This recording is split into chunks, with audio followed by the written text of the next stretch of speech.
Hello. Excitement. Good Saturday morning. Good Saturday morning. Working on Saturday, hey? How How about exciting. that? How exciting. Thanks to the team here is going to be... Where are they? They're coming later. How exciting. Well, what time is it right now? It's 10 to 8. 10 to 8. Well, Mountain Daylight Time. well, welcome to our garage sale marathon live stream. Yes, I said garage sale. Garage? Garage. Garage. Garage sale. Garage sale. A garage sale. Yes. Really Good. A garage sale if there's no garages for sale? I don't think that's how it's supposed to go. What would that sale be called? If you went to a place and was like, garages, garages, garages. We have a... It'd be called the garage sale. Yes. Oh, well, welcome. What Good are we morning. doing? Why are we here? Yes. It's a little bit early, I guess, like for everyone, but the welcome. Our sale is going to start at 8 a.m. Mountain Daylight Time, which is in 10 minutes, little less than 10 minutes. So we're just going to explain what we're doing here and go from there. And if you're in line at the Toronto shop, they're going to open. And the Ottawa shop, Toronto and Ottawa shop, they open at 10 a.m. Yes. Which would be exactly the same time as the website opens. Yes. So garage sale, we do this twice a year. We go to Japan twice a year and see those blacksmith knife makers, and get to something that is very unique, especially something like really one of a kind that I actually have right here. Let's take a quick look at some cool shit. So twice a year we go to Japan, get the super cool stuff, or some like knives that they can't produce like the tons. So we kind of put the dam on it and get the so this is the you get it while the getting's good. Yeah, absolutely. And we start today and the sale runs until the 15th, Friday, next Friday. Whole week. We have stores. We do. Stores. Calgary, Edmonton, Ottawa, and Vancouver. And Toronto. Those guys in Toronto. They're open. They'll be open. They'll have a line up out front. Yes. If you do have a store in your town, you want to join us this morning on the live stream and then head down to the shop. They've got whole tables just like this, packed full of stuff. I was at the shop in Calgary yesterday afternoon. They even have their back room set up. That's going to be awesome. That's cool. Yeah, they have a ton of really cool refurbs. So we've been doing a thing called Trade Up over the years. And what we do is we offer folks like yourselves who have bought a knife, and maybe you've got 5 or 6 knives and you find one of them you bought just wasn't doing it. You don't ever really use it. So you want to bring it back. We give you some money. And we take those knives and we sell them here at the garage sale in the refurbished section. So our staff here at the store have taken these knives and they've either fixed a cracked handle, they've repaired it, they've sharpened it. Sometimes there's not much to fix, to be honest. So there's some really, really great deals there on the tables there. And we even have some here, don't we? Awesome. Yeah, we do have all the refurb knives and some custom handle knives here as well. Just a reminder, the sale starts in exactly 7 minutes from now. And there are a lot of cool... Minus the stream delay. And minus the stream delay, probably a couple of seconds. It starts on like about 5 minutes from now. There are a lot of one-of-a-kind knives, including something like this here, the super cool... Let's go top down. Just top down. Oh, top down time. Mazaki we named it Beads Damascus, Beads Damascus, something like this. This is truly beautiful, one-of-a-kind knives. We only have one. If you are eyeing on something like this, make sure this is the last chance to review all the setups, the payment setups. We found the Shop Pay is the fastest way to do the checkout. So, put this in and make sure all the info in there is all correct.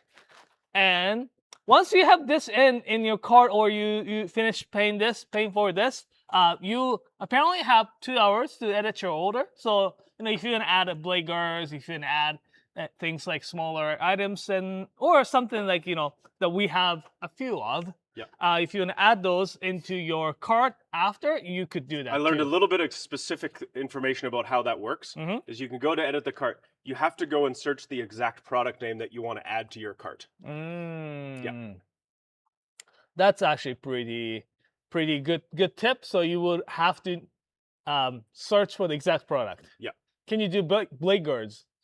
Yeah. Okay, good. Or you can just make a second order Right. if it's too much of a hassle. Right. Yeah. So it's pretty straightforward, but we will try to combine orders as much as possible. But we have Shipping happens. Yeah, shipping happens, and probably. But yeah, we'll try to ship it as soon as possible. It's Saturday, tomorrow's Sunday, so. Oh wait, hold on. Today's Saturday. Tomorrow. Sunday. Okay. No truck is gonna come. No truck on Sunday. So everything will be out the door on Monday. Mm-hmm. You're gonna see your orders very quickly. Mm-hmm. Yeah. So if you do order something, you get it in your cart and you buy it, and you want to have a look at it, hit us up in the chat. Jacob's back there.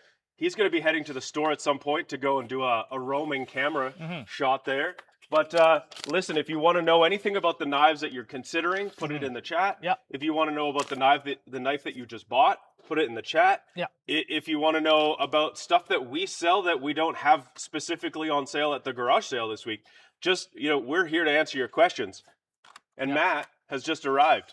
Yeah. I think this is great place to start. He's a good boss. He's shown up with bags of McDonald's for his team. There you go. What a smart fella.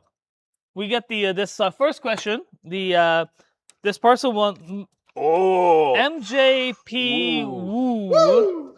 MJP Woo want us to compare the Sodamasa, which is this, and Wakui right here. It's really both are really cool knives. This is a great comparison. I like it both. But so Wakui-san, blacksmith from Sanjo, he's got really cool smooth taper. Yeah. Really nice spine here. Very similar in construction, carbon steel and the stainless clad. This probably feels slightly smoother when you're cutting into the bit more denser vegetables.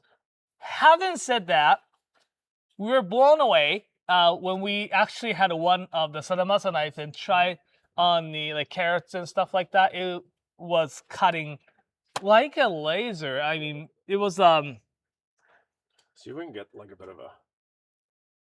Oh, there it is. Oh yeah. Nice. So it's got the really cool bevel there, and it's got a little bit of concavity in the on this part right there. It's got a really great food release. I'm hitting the camera. Yeah, don't hit camera. Don't hit babies. Yeah, it's. Yeah, there you go. You can see the concave there. Yeah. If you look. It's food release for sure. The Sadamasa has an advantage because of the construction himself. Do we have the scale? Yeah, scale and a caliper and things like that. Yeah, I feel like the Sadamasa has a very different feel to it. It's got this different sort of bevel that has that shallowness on the face, and it's got a pretty pronounced ridge right here that's driving the food off of the blade. It's sort of like a Takeda, if that makes sense to you, except it's got a taller bevel. And so that gives it a little bit less of that. Like a Takeda can kind of crack food across as you cut through it.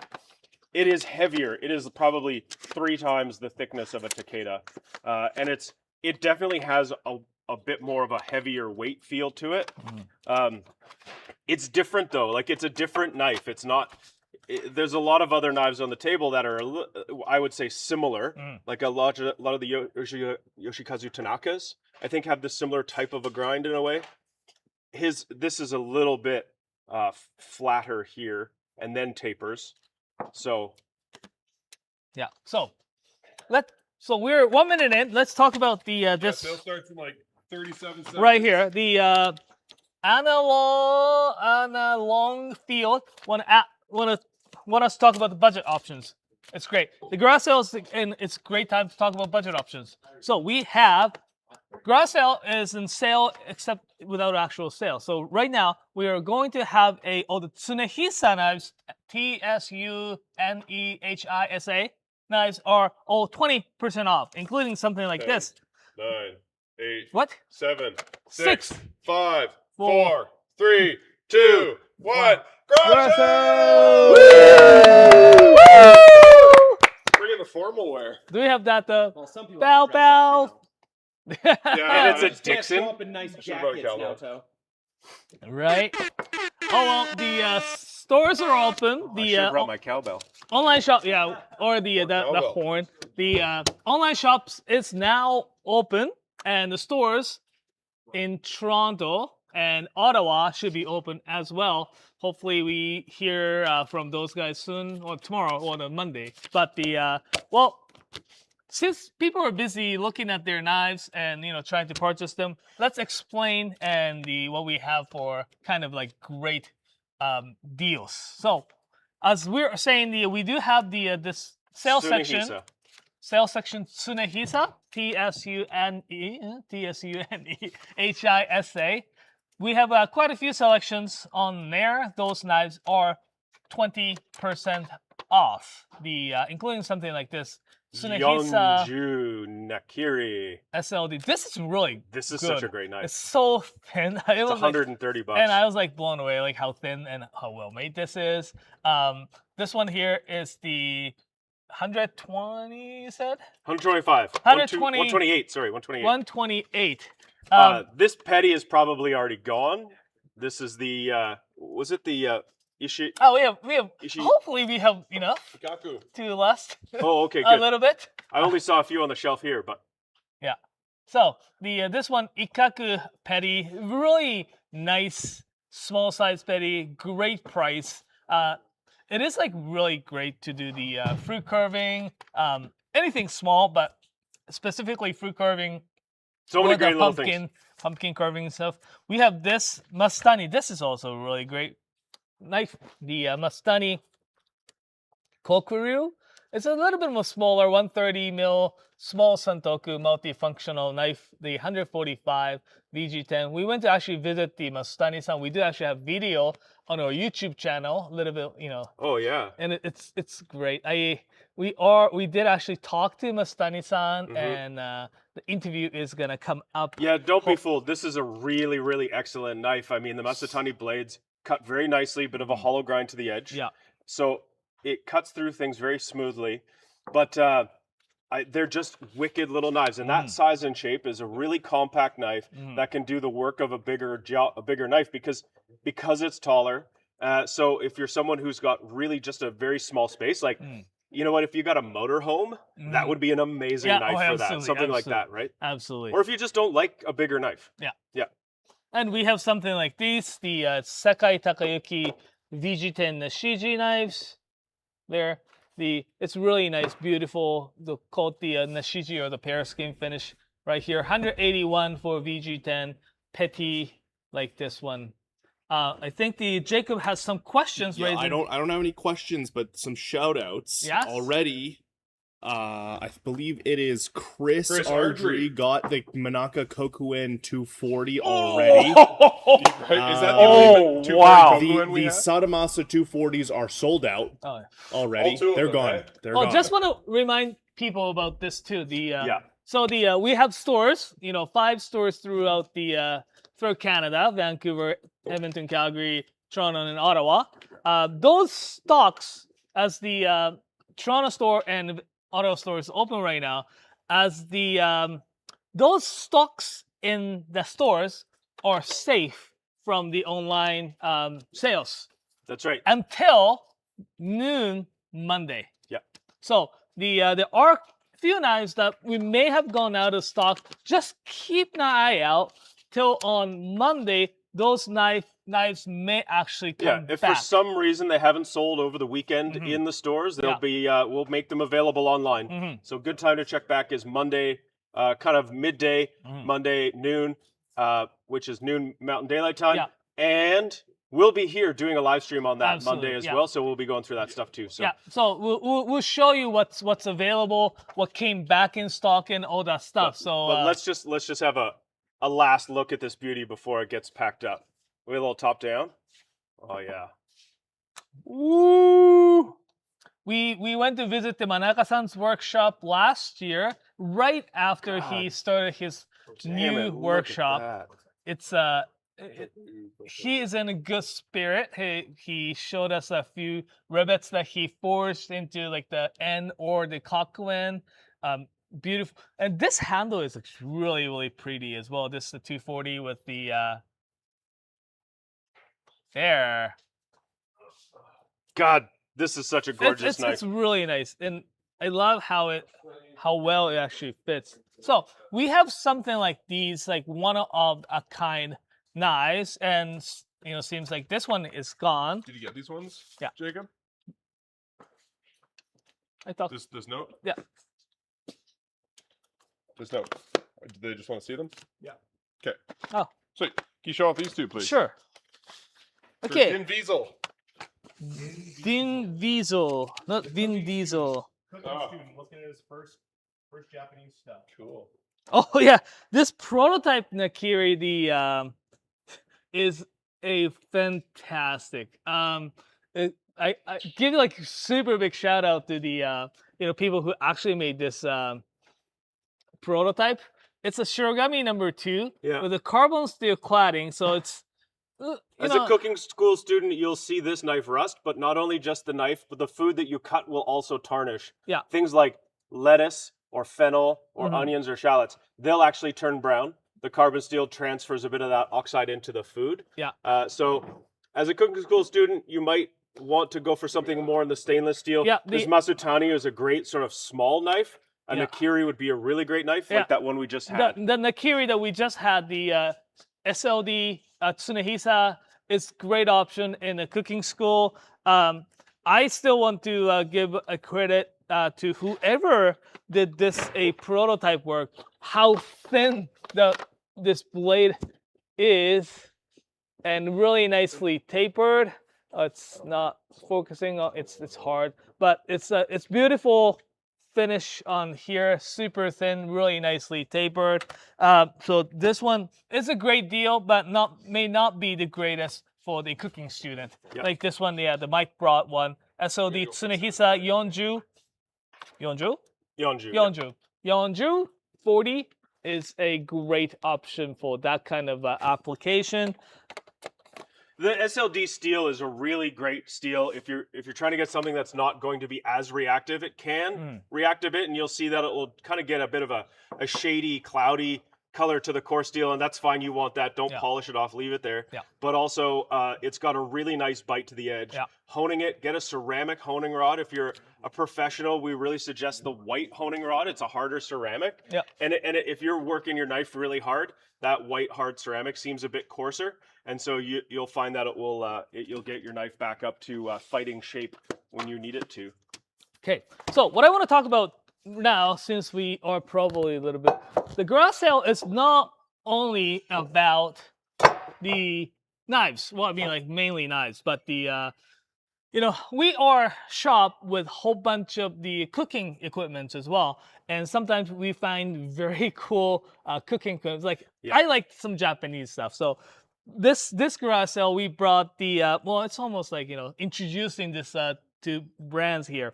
The this stainless steel frying pan. Stainless steel frying pan is a thing these days, isn't it? It's been a thing for a long time, but it's certainly in vogue. Yes, so we've been looking for a good stainless steel frying pan option that actually going to stand out in the quality and the performance.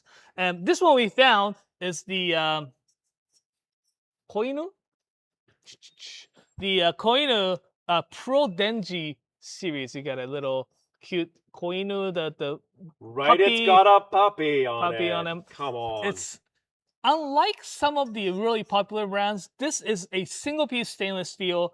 SUS, it's called like very nerdy thing. SUS 444 is the type of stainless steel that's used. It's very durable. But great thing about this is that it's got a really thick bottom. It's about 3 millimeter thick. But as you may be able to see, the rim. Yeah, the rim's probably 1.5. Yeah, so the thick base gives you nice, even heat. So when you put something in, the temperature of the pan won't drop. It does take a bit of a minute to heat it up. Yep. It's not like the laminated pans that have layers of copper and all this other stuff to it. But there's no failure in between these layers because it's solid. It's been milled out of the one piece. They've spot welded the handle on, which, you know, can be an issue in some cases. So rivets can be a stronger option, but they have got 1, 2, 3, 4, 5, 6, 7, 8 little welds. What I like about that is it's so much cleaner. You don't have the little ridge around the rivet to get in and clean out. I've been using this pan at home for quite a while. I really love it. It is the only stainless steel frying pan. I'm such a hardcore carbon steel cast iron guy. I really like this pan, and a couple of things I really like about the stainless steel is it's a little bit easier to clean. You don't really need to season it. Yep. However, I did put it on my gas burner and I let it sit there at kind of a medium heat for several hours until it turned color. Right. And I can fry an egg on it now. Right. With oil, right? It's not Teflon. Yeah. But the other thing I like about this compared to carbon steel is if you cook something in it, you'll get brighter colors. Right. Right. So if you saute a bunch of peppers in a steel pan, they'll get kind of a faded color. Right. This, they stay really nice and bright. So green vegetables nice and bright. All those colors stay nice and bright. Yeah. So yeah, it's great. We've been looking for really good options, and I'm glad we found. We have the frying pan like this 20. I think I'm going to have to apologize to my partner right now, who I think is watching, sitting at airport, there's a really good chance I'm going to buy this pan here because this thing is just like calling my name. Yeah. So don't worry, I'll make you dinner. All right, so we got the bunch of questions here. The Upbound 6799 wants to see a Totori table knife. Otsuka Totori-san is this blacksmith in the Totori Prefecture. And he calls this a table knife. It's very unique shape right here. He calls it a table knife, but it does have like multiple applications to it. It is really I don't know what you're doing at your table that you need this knife. Yeah, but it sounds like fun. I want to know. Yeah, it's only like 160 millimeter, 165 millimeter long. You can do anything. It's like a great multi-purpose knife with a fun tip to it, right? Do you know this is going to sound real dumb? But do you know what that looks like to me? That looks like that classic old sandwich spreader. Oh, and I bet you could butter your bagel with that thing. Yeah. You know what I mean? But still though, it's like really great, like old multi-functional knife, and with the raw cherry handle. This is it's really, so really cool. It's like a stick. Yes. And we have another, hopefully that answers your question here. We have question from Thomas. 210 hand painted saya. Oh yeah, so we have few hand painted saya by our, I guess, the very talented colleagues. Yeah, the incredible artistic colleagues we've got here. Yeah, so we have something like this here. This is hand painted by Diana, who works here at our warehouse. Woo! And this thing is very, very cool because it's one piece that like if you laid this out flat, she's kind of basically wrapped it around. So we've got this person in this beautiful kimono looking over a stormy ocean at what I would say is possibly a brigantine in the background. If there's a real naval aficionado out there, let me know. It is actually a work of art. Yeah. It is a work of art. We also have the selection of knives that already been custom fitted with those custom painted sayas. Like this one, this is done by Maddie, I believe, in I love how the raccoon is right up in the middle. Oh, it's in a raccoon. Well, the raccoon is the official animal of Toronto. Ah. I wish it was Tanuki instead of the... it's the Toronto Tanuki. I guess, yeah. Toronto Tanuki. Yes. Yeah. But we have those custom fitted knives already. It comes with these hand-painted sayas. So these ones are great. So this one is the saya by itself. The other two are the saya with the knife, and they've been paired specifically to the knives. Yes. And that's the way it is. We can't swap them out. But if you do order this saya and you want it to fit a particular knife you're also ordering today, send us a quick note. We're going to double check that the knife will fit the saya that you're putting it in. But that's fine too, because if you're just wanting the saya just to have this as a piece of art, you're more than welcome to. So I want to shout out to this Andres Gonzalez about the question here. Seems like there are two questions. One. Can we pause for a second? okay. What time are the in-store stocks going online? Noon Monday. Let's It'll reiterate say some of the exact questions here. time will be on the live stream. Yeah. So if you tune in on Monday at noon, we'll tell you exactly the moment when the store stock goes online. Hopefully everyone heard that. We'll talk about that again. Yeah. Yeah, so right now what the question was about is that right now what's available online is only what we have here in our warehouse. We have retail stores in Calgary, Edmonton, Ottawa, Toronto, and Vancouver. They have their own sales on the go, and so we reserve the inventory in store until Monday. Monday at noon, we're gonna run a live stream, and during that live stream, probably shortly after noon, we'll put that inventory, whatever's remaining from the stores, will become available online shortly after noon, Mountain Standard Time, Mountain Daylight Time. Yeah. Well, we do For it you. because, like, when someone grabbed the knife, waiting in line to get the checked out, yeah. we don't want to come. Excuse me, please give me that knife that you want to buy. Someone else has already bought it. Yeah. It's rude. Yeah. We don't want to be Yeah, rude. we don't want. Yeah. Yeah. So the come back to the this here. The Andres Gonzalez is asking. I think these are two different questions. Saying the wide handle stainless gyuto as a gift, small handles, and Gihei Zika. I think asking Well, two different it could questions. be a. What do you think of this knife as that? Yeah. Well, Yeah. Or, but let me. You talk about that knife, and I'll look for some Okay, small so handle. that's great. Okay, so I just want to say real quick, I put a link in the chat for Kevin's glassware because some folks were after it and thought it was sold out. There was an inventory issue, so they're showing as crossed out on the product page, but you can add them to your cart now. It's just a technical issue. Yeah, so you can now purchase that glassware.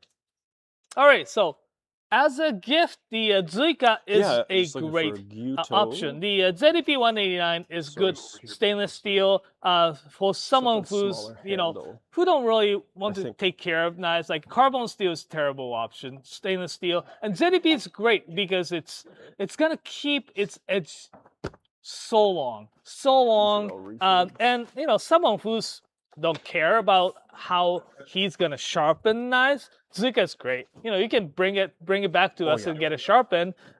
It is terrible knife if you want to try sharpening it by yourself because it's such pain in butt knife to sharpen it with. But again, as a gift, people who's casually using it, it's great. The handle though, it's slightly thicker handle than could be the other knives. Mike actually brought a few knives like these ones here. This Ryuhyo black. We have actually blue and different colors. When I think someone says, I want a knife for a smaller hand, I don't necessarily think that we want a smaller handle because you don't want to have to necessarily grip around something really skinny. That's not always a better thing. So something that's maybe a little bit lighter, a little bit more easier to control, and nothing that's too tall of a blade. And actually, Nathan passed me this Strix Tsujihiki because that Tsujihiki is almost as tall as some Gyutos. So you've got the nice length here, but it's a shallower blade. I really like this knife. I think that height of the bevel gives you a really thin edge. But it's, you could do all sorts of stuff with this and not just what you would think a Tsujihiki would be for. Yeah. It definitely has the enough height so that, you get a knuckle clearance and everything. But we have SG2, like these ones are any one stainless steel with the, like as Mike said, lighter ones are great. So like we have all the, it's really hard to measure because, depends on where the balance point is and everything, but certainly, like say if you compare the Gihei, that's 189 grams compared to this, the Ryuhyo is 147 grams, so it's like 50-gram difference. It's the there's just so many great knives to choose from. I'm having a hard time. Three They sushi all are good. nigiri rice worth difference. What? 50 grams. 50 grams. 3 sushi rice balls. It's about 15 grams each. 15 grams? 1.5? Okay, good to know. Alrighty. We have these. Do we have the sticky? We don't have a sticky, but I think these are here for purpose. And I think these are great options. Jacob, was this that question? The person that was looking for like some stainless steel santoku type stuff. I don't know. That looks like sub $200 or around $200. That actually looks exactly right. Oh, there. Oh, this is great. The Saxena K or Kel asking about santoku or gyuto under 250. Can we do a reel after this where it's just Naoto trying to say people's usernames, just clipped together? Because I think it's really fun. All right, so we get a lot of great options. The under 250 though. 250 is actually a great price point. One of my favorite. Like, what's your favorite among these? Like, we have 5 things here. Yeah? Easy. Yeah, I know. You're looking at this one. So I'm gonna go with something that's not your favorite. Okay. I'm gonna go with the this. Yeah. Okay. Yeah, tell me. This is sort of new. This is sort of new. Right? Like, tell me more about this steel. Alright, This so- 1K6. Yeah, this one here, Torok Sakai Ryu. Okay, Ryu yeah. means the dragon. Ruy, Ryu. This one is great. It's the made of the steel called 1K6. It's a mono piece steel with a really beautiful tsuchime or hammer pattern. 1K6 is great. It's got really, it's not as quite hard, but it's got very nice ductility as well as it's really easy to take care of, especially if you never had a Japanese knives before. This is like Yeah. Shout out cooking school. Yeah. Yeah. Young chefs. This is a great option. Nice handle, really nice feel to it. It's the Couple things I noticed about this right away. First of all, a mono steel blade with a tsuchime pattern on it is really, really rare. You don't normally see that. Also, I find mono steel knives are really enjoyable to sharpen. They react really well to a honing rod or just a simple sharpening stone treatment. Brings their edge back really nicely. Yeah. Sometimes for those of you out here who have bought a collection of knives and live with other people, and maybe you want to make sure that they've got something to use that's a little bit more sturdy because you're perhaps concerned about what they would do with your knife. This would be a great, what I like to call a decoy knife. So you got to get everyone their own knife. So then they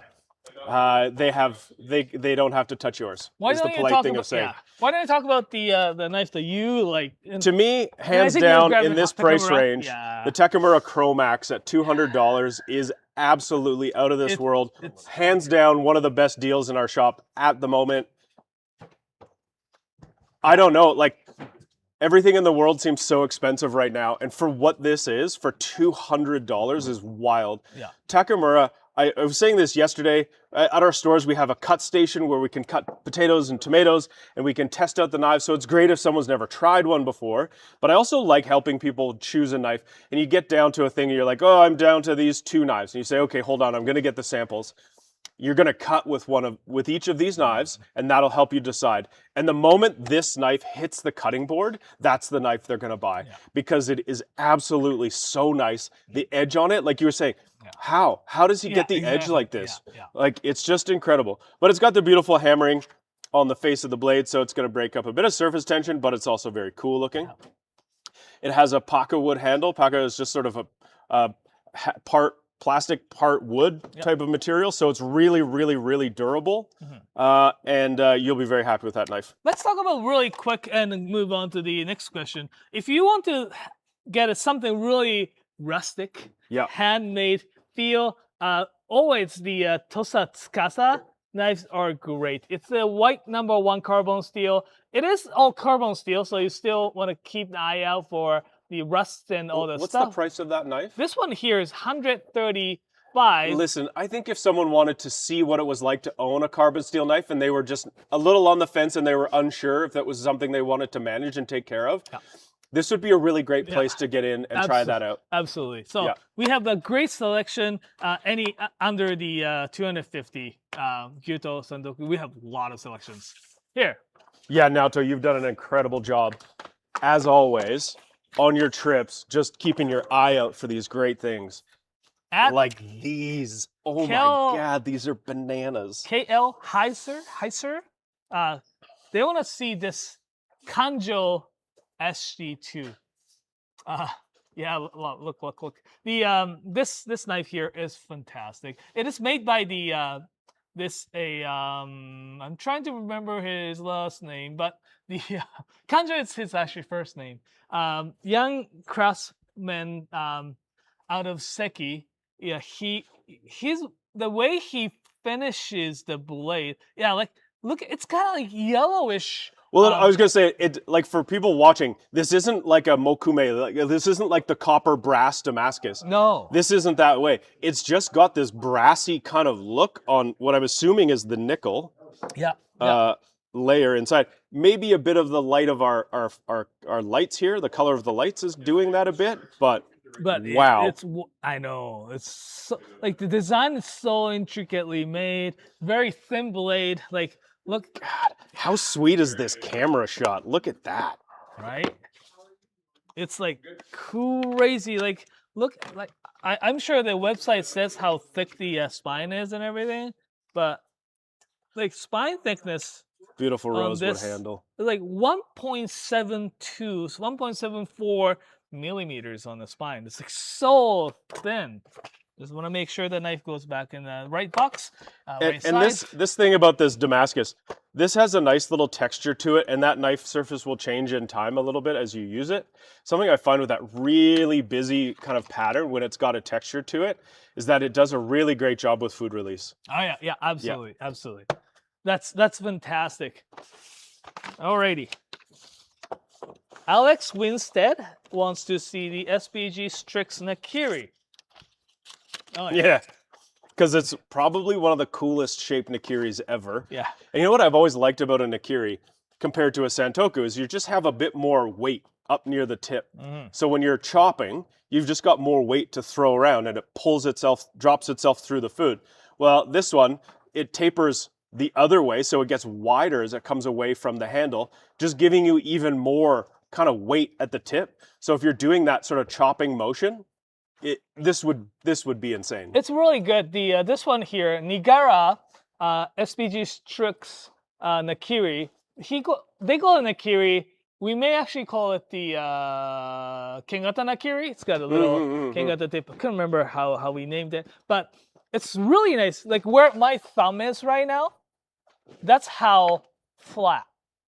This is like all flat onto my thumb. Yeah. It's really well made Nakiri. Again, as the Mike said, because it's a little bit wider here, it actually helps to do the this push cut motion. Oh yeah. It's incredible. It wouldn't be amazing if you were really a person who likes to rock chop. That pointed little corner here at the edge, at the tip, that would inevitably just dig itself into your cutting board one day. Here is the question. I wonder if Urkel Guru. I wonder if he had a Kirisame. Question is similar to Kirisame 210 Gyuto. Which one's a Kirisame? It's the Hado Kirisame. Hado with the, white number 1, right? White number stainless? 1 with stainless, yeah. Okay, so that is a combination where we've got... So for those of you who are really new to what we're doing here, Japanese knives are incredible. They're made with really hard steel, and that hard steel allows them to stay sharp for a longer time. That also allows the blades to be thinner and the angle of the edge finer, so they're more like a laser, less like an axe when you're cutting stuff. Now, one of the other things that's unique is it's not always just one piece of steel that's been ground into a knife-shaped object. What they do is they will put softer metal cladding on that core steel, so it's like a sandwich with the hard stuff in the middle. And when we're talking about the steel type, that's typically what we're talking about, is that hard steel in the middle that makes your edge. Traditionally, a stainless steel knife has a stainless core with stainless cladding. A carbon steel knife, which can rust, has that carbon steel core with the carbon steel or an iron cladding. So sometimes there's a combination where we've got the stainless on the outside, like a jacket, and that protects the core steel, but it also reduces the maintenance and the use, like the users kind of need to be frantically wiping your knife dry, as some people get real fussed about it. So these are a combination where we've got a stainless steel layer to the outside, but a carbon steel edge. So that gives you best of both worlds. This one is Aogami Super, which is one of my favorites. It always just has a really nice bite to the edge. And it's got the stainless cladding on the outside. This has a nice bevel to it. You can see they hammer out the blade until it's sort of this flat knife. And when they're doing it by hand, they'll hammer in a bit of a taper, and they'll often hammer in a bit of the bevel to make the grinding part easier. And then they give it this grind, or the sharpening is often what we're calling it, where they're shaping that final edge of the knife, and then they of course sharpen the edge. Now, Aogami Super Stainless, SPG Strix, Ginsan, and Naoto's going to tell us about this one. This is the Hado Sumi, which I believe is white carbon. Ginsan's a really nice steel too. It is a stainless steel, but it's not as much. It doesn't have as much going on. There's a lot of stainless steels that have molybdenum and cobalt and vanadium involved in it. Ginsan is typically iron, carbon, and chromium. That's going to just give you the stainless characteristic, but it doesn't give you these other wear resistance characteristics. What I like about Ginsan steel is it sharpens like it sharpens like carbon steel. Sharpening carbon steel is lovely, especially white carbon steel. You just put it on a stone and sharpen it, and then it feels like the sharpest thing at 1,000 miles from you. So Ginsan gives you that beautiful edge. And this one is made by Nakagawa, Satoshi Nakagawa, who is an incredibly good blacksmith.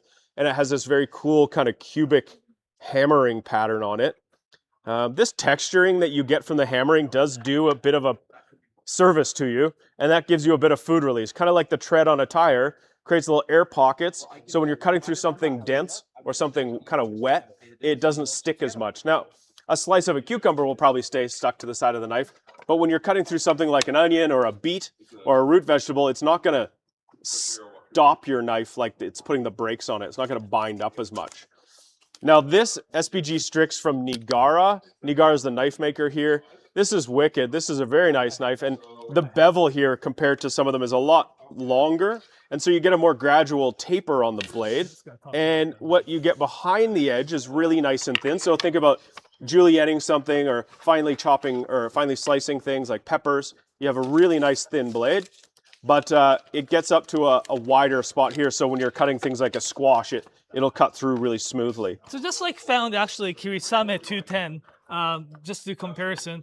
Kirisame is the Hado sharpening is really has like stand out with this really wide bevel, right? So the most probably similar one that we have compared to this is the in terms of performance, how it's gonna cut is probably this Nakagawa Ginsan. It's the how thin the blade is and relatively tall bevel like this one. This one is under Sakai Kikumori Ginsan Tsuchime, but it's probably as close to the one that we have for the Hado Kirisame. I'm not quite sure if he's looking to. Hado's knives are not for the faint of heart. They are designed and made to be almost a pinnacle of performance. There's a ton of core steel that's exposed, so they're a little bit more delicate. They're really, really thin. But if you want something that is like makes a laser beam blush, that's a Hado is definitely the knife for that. Yes. Alrighty. Laser beam blush, good hair metal band. Yeah, right? Let's move on. Chad is asking a 240 mil to Kikuzuki Rin. I assume we don't have the Kikuzuki Rin 240 in stock. The Kikuzuki Rin is a knife forged by Tanaka-san, and it's got a really cool nashiji or the like this paraskin finish on them. It's got a very nice bevel as well, like nice and even. What we have, and I'm also looking for a carbon, the similar grind to the Kikuzuki Rin. It's again also probably this Nakagawa Ginsan Tsuchime, but seems like the memo says he wants a carbon steel. So we have really smooth feel of the very similar, or actually even better one. It's this Hatsukokoro Shinkiro, the Mirage. This knife has had my number for quite some time. Yeah, it's got really beautiful, nice tall bevel to it. It's really nice and smooth. It has got a little bit more robust heel, and it gets really tapered down to the tip. It's absolutely really, really well made knife with Aogami Super in a core with a beautiful Damascus. Try not to drop your. Try not to stuff the tip of the knife in my palm. I'm just trying to get everyone the choil shot so you can see the grind on it. That's the handle. There we go. It's so difficult. There we go. Yeah, it's a little bit of the Shinkiro is just a little bit of a thicker blade, but I don't know. I think that thing is a stunner. Okay, I think we answered Chad. Thank you, Chad. Okay. If we missed something, always hit us up again. To Union Dad, asking this, and you're probably the best person to talk about. I once used a Honesuki.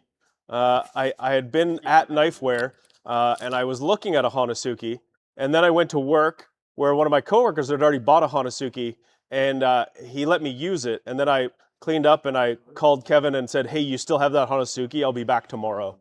And this is a knife designed for butchering a chicken, and it is so good at that job that it just makes it so much fun to do.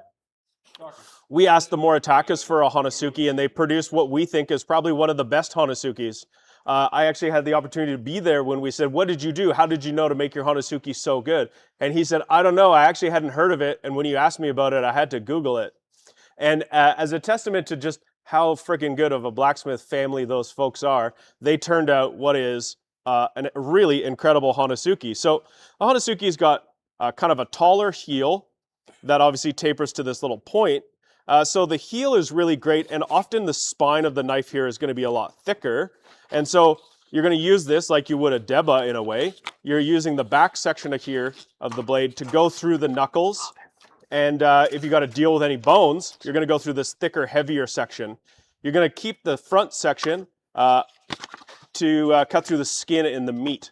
And there's just something about this knife, how it goes around the curves of the bones, and then you're able to just sort of drive through the knuckles with the heel. The Honesuki is really an awesome blade. I just found another Honesuki, kind of the option. Yeah. This is really, this one's really, really good, well-made Honesuki with more traditional European style handle. Seki Kanetsugu Pro M series. It is a little bit more like a, whatchamacallit, the single beveled. Yeah. So it's like right-handed, but it is really tough edge. It's not going to chip as easy. That's what the Honesuki is for. You know, you cut into the joints. Don't cut into the bones. Cut into the joints, in between the joints and curvages and stuff like that. The Pro M's definitely going to be one that'll hone really nicely, sharpen really easily, and be a tougher steel. So if you're doing a lot, or if you just want a general butchery knife, that Pro M would be great. The Moritaka, it just is the sharpest thing around, and it's a really, really beautifully built knife, and it's Aogami Super, so that edge retention's awesome. Yeah. Renovation Kitchen asked, who made that first Honesuki? Moritaka. Yes, Moritaka. Moritaka. Alrighty. You can see right here, it says yeah, it's all written all over, you know. Moritaka. Can't you read Japanese?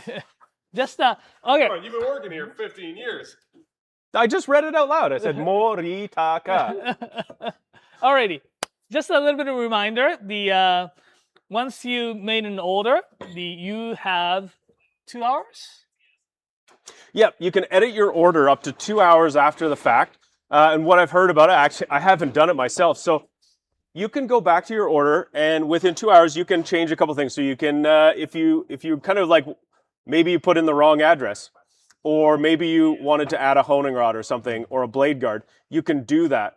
And so the way you have to do it, from my understanding, is you need to go in and search the product name. You can't just go onto the website and just sort of like add to your cart that way. You need to go into your cart. You will have received an email. So you'll have to search from that cart page to find the product you're looking for.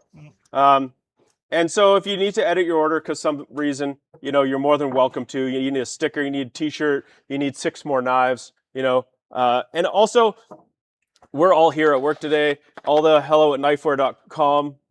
Hello at knifewear.com. Hello at knifewear.com. That's the place. That is our help desk, and there are operators standing by. We've got like 3 people managing that right now. So yeah, they should get back to you pretty quick. If you just want to know how you're supposed to do that, just hit them up. And if you don't want to do that, just hit them up and they'll help you. Yeah, if you were hoping to get 2 knives, but you went for the one because you were worried it was going to sell out, and the other one's still up there, you can add it to your order. And lucky for us, we don't get to shop till 6 p.m. today, which means I probably won't get that sad mess I was looking for. That's a sad... something that's or a other. sad mess. That's a sad Yeah, situation. yeah. Have to buy a drum machine instead.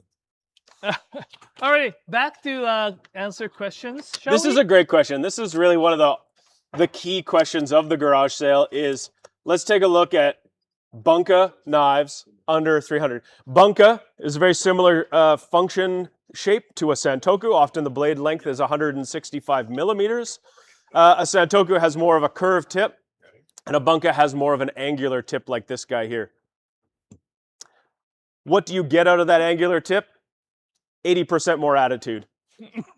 I think is pretty much what you're getting with a Bunka. Now, what you do also get, like Naoto's pointed out sometimes, is that when you're chopping and you're looking down, you can actually see what the tip of your knife is doing a little bit better. They're just such a cool looking knife. And so we're looking for something in around that $300 mark. The Tsunehisa Aogami Super Clad with stainless steel is about $270 normal, but it's because it's on a discount, it's $213. And that's a nice little knife. It's got a migaki finish. It's very smooth, very thin, oval handle. It's a very nice rosewood oval handle. It's very soft feeling. Yeah. This is a knife. This is a very good knife. It's a very simple, very good knife, and it's a very great price, just over $200. Similar to that, we have the this Tsunehisa, Yeah. the Yeah. Shiroichi stainless, number 28. This one is really nice knife as well. It's also the same kind of maker as the last one we talked about. Carbon steel core, stainless clad on the outside. I guess the difference is that it's got a little bit more like the attitude. Not only the shape attitude, but the tsuchime, the hammer tsuchime pattern. finish is nice. Yeah, and I love the blonde collar Yeah. on that handle, that magnolia wood handle. It's really, really nice. Yeah, this $212.80. And those ones, as well as this Sakura, they all have a fairly flat profile. And by profile, I mean the edge, the curvature of the edge, versus the Sakai Takayuki here, which has a much more curve to the edge. So that curve allows you to do more of a rocking chop, where the straight edge allows you to do more of a push or a pull cut, where your knife edge will hit the cutting board all at one time. Some people argue that that keeps you from having the accordion effect as you cut through things. I say sure, or just keep rocking the knife and learn to cut. So that's my hot take of the morning. And so this guy's SG2 powdered stainless steel, really, really beautiful edge retention, very much a stainless steel knife. Very nice little dimply pattern to it. Very light and thin. This is really good kind of comparison. That's Makoto Kurosaki. Makoto Kurosaki. And this is great comparison to the all other knives, because it's got the Sakai Takayuki SG2 Tsuchime and Damascus. This gets actually mixed in, because they call it Kengata No, wait. Yeah, it's Kengata Santoku, which we call it Bunka, but they call it different, so it may get mixed in with the Santoku, but it's still got the really cool tip to it. This is a really elegant, classy looking knife. There. Two small details that I like about this one. As a Western style handle, it's one piece. So underneath here, you don't have the tang underneath your fingers, which can feel kind of rough. And as the wood changes or shrinks, sometimes that starts to stick out and you feel it. The other thing I like is they've taken the back of the blade here, the choil, instead of it dropping down at 90 degrees, they've kind of angled it a bit away. So the balance point stays where you want it, just in front, but also your hand isn't over a little bit of the blade. Now, that's not a big deal if it's a big gyuto, but when you're talking about something that's 165 mils, that does make a bit of a difference. Yeah. So you get to use all of the knife. Awesome. Alrighty, so Oh yeah. Dean is asking about Lama knife. Hi, Dean. Hi, Dean. Hi, Dean. Sure. The that Lama, it's cool. Like I met him twice. Oh yeah. Thrice. Yeah, so his Maybe. name's Steve, and Steve from just near Toronto. Yes. Yeah, I know Dave from just near Toronto. I don't know Steve from just near Toronto, but yeah, he dropped by the warehouse here the other day. Yeah. He's probably at our Toronto store right now. Yes. Yes. Yeah, and he's a blacksmith, a local blacksmith, and he is inspired by Japanese knives, like a lot of local blacksmiths are becoming, because the secret's out. They're just awesome, and he has been kind of bringing his knives around for a couple years, and they just keep getting better. What do you know about this one? This one here is the Other than it has a big fingerprint on it. oh, well, this one here is like it's unlike many. Well, as you explained, he is inspired by the Japanese knife construction and stuff. So this one here is the so-called sanmai, or the 3-layer construction similar to the Japanese knives. It's got the core steel and a softer protective layer on the outside, right? And he does that but in house. It's like he's doing that lamination by himself. By himself. This one here, the steel is the sets 125 CR1. I'm not super familiar with a lot of the North American steels, unfortunately. I've learned a lot about Japanese steels, but what I can tell though, it's like performance-wise, how it's been, I guess, ground. It's super nice, tall bevel, very thin behind the edge until like gradually, pretty much straight, flat grind all the way to here. It's going to cut like a dream. It's like super thin, really well made. Knife, like, oh, look at it. Yeah, it's a beauty. It's a beauty. It's yeah. I always like think we're about we're really finding it's really enjoyable to support some of our local craftspeople who are learning how to do this stuff, and we get to deal with so many Japanese craftsmen who have hundreds of years of family history making these things. So it's just amazing to watch these guys as they learn their own craft, right? So it's been very cool. But hey, let's just talk about what we're doing here today. Yeah. Maybe you've just sort of happened to stumble across us here this Saturday morning. Not only we're just talking about the cool knives that we have, but yeah, so we are a store here in Canada called Knifewear. We're based in a city called Calgary. We have shops Calgary, Edmonton, Ottawa, Vancouver, and Toronto. And what we're doing right now is our spring garage sale. We do have another one in the fall. And what happens is this guy, Naoto, goes to Japan and he goes shopping and he goes working. He meets his craftspeople, he meets the blacksmiths, he meets the handle makers, he meets the sharpeners, and he comes back with tons and tons of stuff that we don't normally carry. Some of it is a super good deal. Some of it's a unique knife that we can't get many of, like this one. Sometimes they're prototypes. We also have refurbished knives. We have sample knives at our stores that we kind of, expire in some regard and resharpen them and sell them at a discount, as well as the trade-up knives that have been refurbished. So this sale starts this morning at 8 a.m. and it's going to go all the way until Friday. And it's available online right now. And in-store when the stores open. So those stores will open at 10 a.m. local time. So Toronto and Ottawa are already open. Next will be Calgary and Edmonton in an hour-ish. And you can head down to the shop or you can buy online. And again, it runs all week. So if you can't make it down today or tomorrow, just pop by the shop and say hi and see what unique stuff they've got for you. Yeah. It's knives, not just knives. There's a few other cool things. We've got some bone saws, we have some frying pans, we got some other neat stuff. But yeah, make sure to stop by and say hi. And if you have a need for, you have a question, you need help with your order, you can put something in the chat or you can email us at hello@knifewear.com. Yes. Great. How'd I do? Did I do it? Great. I did it. Good. I don't think I need to add any Hey! of that. All right. So right now what we're doing is actually answering the questions. So next one here is Urkel Grew. I'm gonna butcher the name. Okay. Already asking about, this is actually a really cool question. He's asking 180 mil Wakui santoku, how does it compare weight-wise? So 180 mil santoku is it's not common. Yeah, Like, usually they're especially 165. Especially with the traditional Japanese handle, Yeah, which means like this handle here. So we have 165 millimeter as well as 180 mil. He's talking about the weight. Instead, well, we can weight like this, and it's 161. But let's not talk about just the weight. Let's talk about how it feels. We do have I think 165 somewhere. Balance point on this knife still sits like where I still want to pinch. What we recommend is that when you hold the knife, we recommend you to do this pinch grip where it kind of balances here.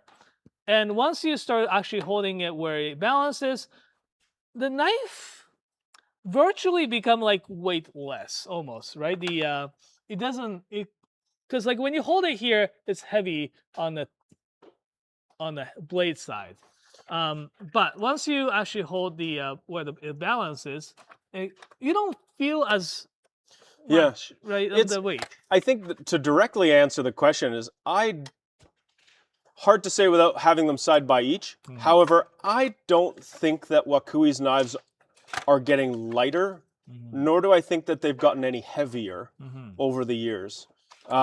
They do seem relatively consistent.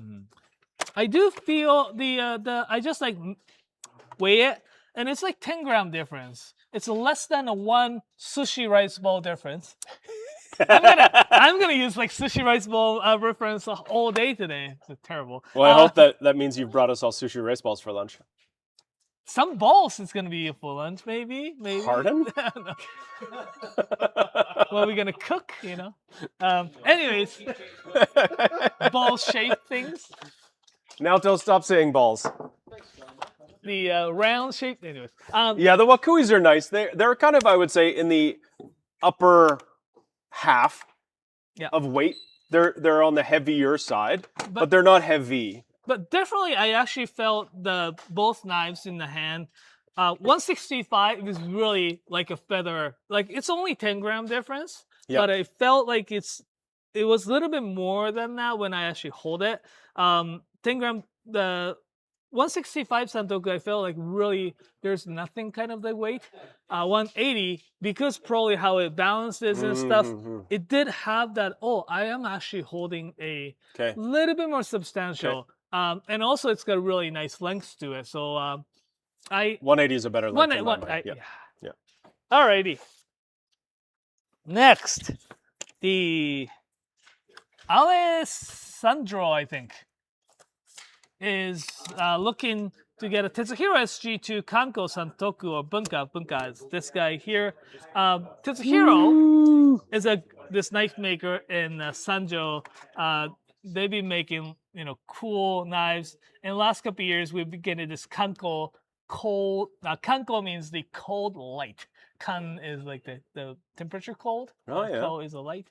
So it's like when you get out in a minus 30 degrees in Calgary and it's all sunny and you feel like it's like, it should be really nice and warm, and go out and it's like, oh my god, it's cold. That's kind of how. Anyways, this particular Kanko Santoku does have the really, really cool custom handle made by the Yamaken san and in Takefu, or the Echizen city. They've been putting a lot more artwork into it, and to make it like more traditional urushi with the modern marbling technique. We went to actually see the maker, and it was really, really cool. We saw that the handle making part as well as the lacquer painting part. It was like really, really cool place to be. So it's really nice and thin, and it's got the real nice grind to it. And I like that little texture on the blade, right? It's got the little ripple kind of texture to it, so that the... Can we just tell people what urushi is? Because this is urushi, right? Yeah, urushi is the traditional Japanese lacquering technique. Urushi comes from a sap of tree sap. And there are people who are designated as traditional craftsmen of Japan who do the art of urushi. Yeah, so this is the craft of being a blacksmith on one end and the craft of being an urushi artisan on the other. Very beautiful. And again, that's the Tetsuhiro Kanko, Kanko. Cold light of the morning. Cold light of the morning. Alrighty, next it's Jim asking us to compare Sadamasa 210 and 240 size. Compare, I mean, yes, one is 210 and one is 240. It's Jim, I hope you're. I hope you're. It's early, man. It's a Saturday morning. Jim, I hope you're standing outside of a shop where you can go in and buy these. I can't imagine there's any left here online. But the they're both going to serve a similar function. By general, I would say a 240 does more work more easily, in that if you're going to stand there and you're going to cut a case of potatoes, you're going to want the 240 because that mass, that size, that length, you have more length of an edge to slide. You can cut bigger things with less effort, and you can cut more things with less effort. A 240 is a big knife, and if you're at home, sometimes it seems like it's too big for the space you're in. If you've got a big counter and a big cutting board, no big deal. A 210, though, is a little bit easier to grab, kind of on a daily basis. In a professional kitchen, a 210 is kind of a smaller, medium-sized knife, but it does have a place for sure because it's handy to have online. Mm-hmm. Or if you're doing finer, more delicate cuts, you can have a little bit better aim with a smaller knife. Yeah. The function definitely is what Mike has explained, and I just was doing a little bit of a 3D measuring here. The thickness on the spine are very similar. Grinds are similar, so how it's gonna cut is gonna be very similar, and the length. Sure. Yeah. But what I found though is like how it feels in my hand. There is actually substantial weight difference, and I personally, this is my personal opinion. Personally, like lighter knives. So I'm not only I really like 240 in length, but I felt slightly heavier on the 240. Yeah, it's a little bit heavier towards the tip on the 240. It's not as balanced towards your hand here. Yeah. So I'm holding the knife at the place where it's balanced, and I can easily tuck my middle finger up against the choil or the back of the blade here, and I've got that nice sort of pinch grip going easily. With the when you got the 240 in a pinch grip, it does feel heavier up towards the front, losing a bit of that balance point. Yeah. But it does help because it's a blade forward, heavy forward, weight forward. It kind of like let the knife do the job kind of cut. So it's really the personal, I guess, preference at this point. And that's why we have so many knives. Alrighty, so KGB Slim Reaper now Does gone DJ on us. Is asking AS Nakiri under 300. When it comes to like a very specific steel type with the specific price range, it gets a little bit more very narrow. Like the price range and steel type together, it makes it a little bit hard to find the knife. Though we do have this Tsunehisa Aogami Super stainless clad knife under definitely $300. And it's on even the sale, $247. Regular price is $197. Something that you will be looking for Nakiri, especially around that range. Similar to this is the Gihei. This one here is actually very good. It's the not Aogami Super, but still Aogami number 2. It's not super. It's not like Super Saiyan yet, but it's like a Kaioken Goku. It's still super good, right? They don't call it super for nothing. Yeah, but it's like Kaioken. I don't know what's that called in English, but like when the Goku was fighting. When Goku was fighting who? Goku is fighting before the Super Saiyan. Okay. It was like going fast and anyways. What are you talking you? about Dragon Ball or Dragon Ball Z. Okay, what are you nerds Anyways. talking about? We're not going baseball. But here, the Gihei. I thought we were talking about Dragon Ball Z. Come on, Jake. Yes. Blue number 2 was stainless clad, hand forged, and $235. This is really a stellar deal. It's really well made. We went to actually see the Gihei-san. We did have a little bit of footage of him sharpening his knives. The way he sharpens, he makes this bevel really nice and convex. So it's got a really nice foot release as well as to give a good, nice like thinness, but at the same time it gives you really nice strength, robust edge to it. So Gihei San's knives are really underrated for what it is, and I like his knives. Oh, I guess like this is the time to talk about these. Oh yeah, so somebody was asking about the rare and crazy stuff that we have left. So that was Bounce 6799. And we have a surprising amount of rare knives left. We still have the Mizaki bead Damascus Gyuto went super quick, but we still have this Tsujihiki left, which is honestly, I prefer this one because this like rusty handle is my favorite. It's so cool. So we still have this guy available, hand forged by Mizaki-san. He is one of the greats. He doesn't love the finish and the shape of bevel that machine sharpening gives him. So he does his initial grinding by machine. He does everything else by hand on wet stones, which means his knives are really nice to resharpen and just like crazy good. Kisuke Manaka-san, we still have a few knives left, including this Koku-en Sakimaru 300 millimeter. If you are somebody that takes your brisket seriously, then you need this knife. Because you need a beautiful slicer. You spend 16 hours cooking a piece of meat and then you're going to cut it with like some plain old knife. No, you need this thing. Look at that. Gorgeous. We also have still, this one I think is 20% off, or it's some amount of percent off. This is a Nigara Hamono Honesuki, which means it's forged from one piece of steel. Very traditional. And you got this gorgeous line where the soft steel ends and the hard steel up here starts. Very cool. Love the shape of that tip. And then my personal favorite is this Kegura Tanto. Now, this one was supposed to be on sale, right? Yeah. Okay, this one, it's not on sale on the website. So we can get Ellie to fix that for us. Yeah. Because we were going to put this one on discount. Because there is a tiny hairline crack in the wood right there where it just got a little dry, but it's tiny, tiny, tiny.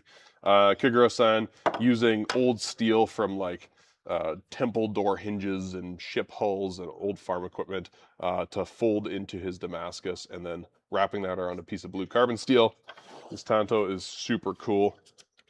People ask why we don't sell swords. This is the closest thing to a sword we're ever going to sell. And it's a work of art.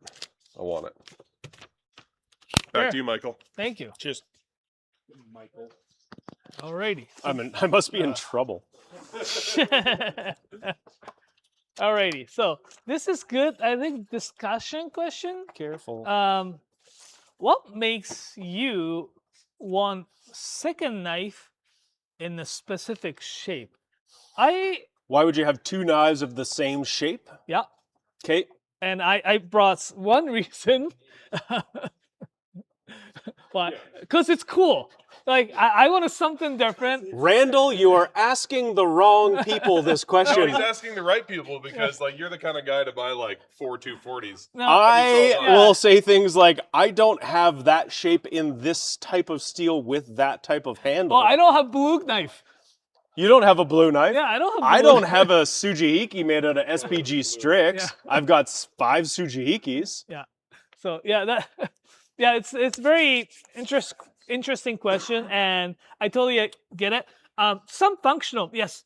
Besides some cool factor, there are some like functional difference as well. So if you like that this specific length of the knife, and find, oh, this is such a razor. It's very thin. It's going to cut this so well, but I wouldn't use that knife for this purpose. I would consider getting something a little bit more robust. Right?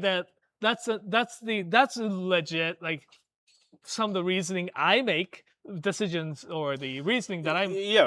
For example, I have a 240 millimeter Masakagi Kiri Gyuto. I really like using that when I'm cutting something like big, like a cabbage, or if I'm cutting steak, like out of a strip loin or a ribeye or something, because it's a really tall blade.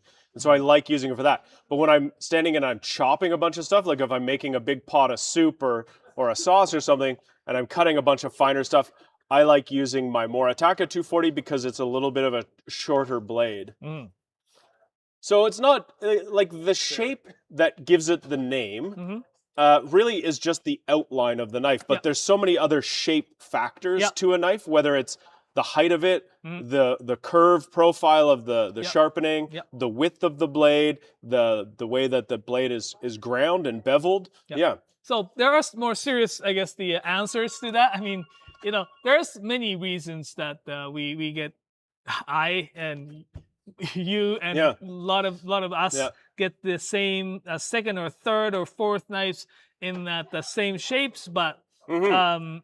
you know, Yeah, like I think of using a carbon steel Gyuto for cutting all kinds of stuff and really enjoying it. But if I'm going to try to make something that's going to stand out and look really nice, and I'm going to cut like a bunch of raw vegetables for a salad or something, or a garnish, I would use something like a kotetsu, or like this. Yeah. This stainless steel, very thin, very fine blade that it's not going to transfer any of that tarnish over to the food either. Yeah, exactly. Alrighty, so the Someone wanted to look at a bunch of really beautiful knives. Cobb sale is wants to see. This is actually really good a place to talk about.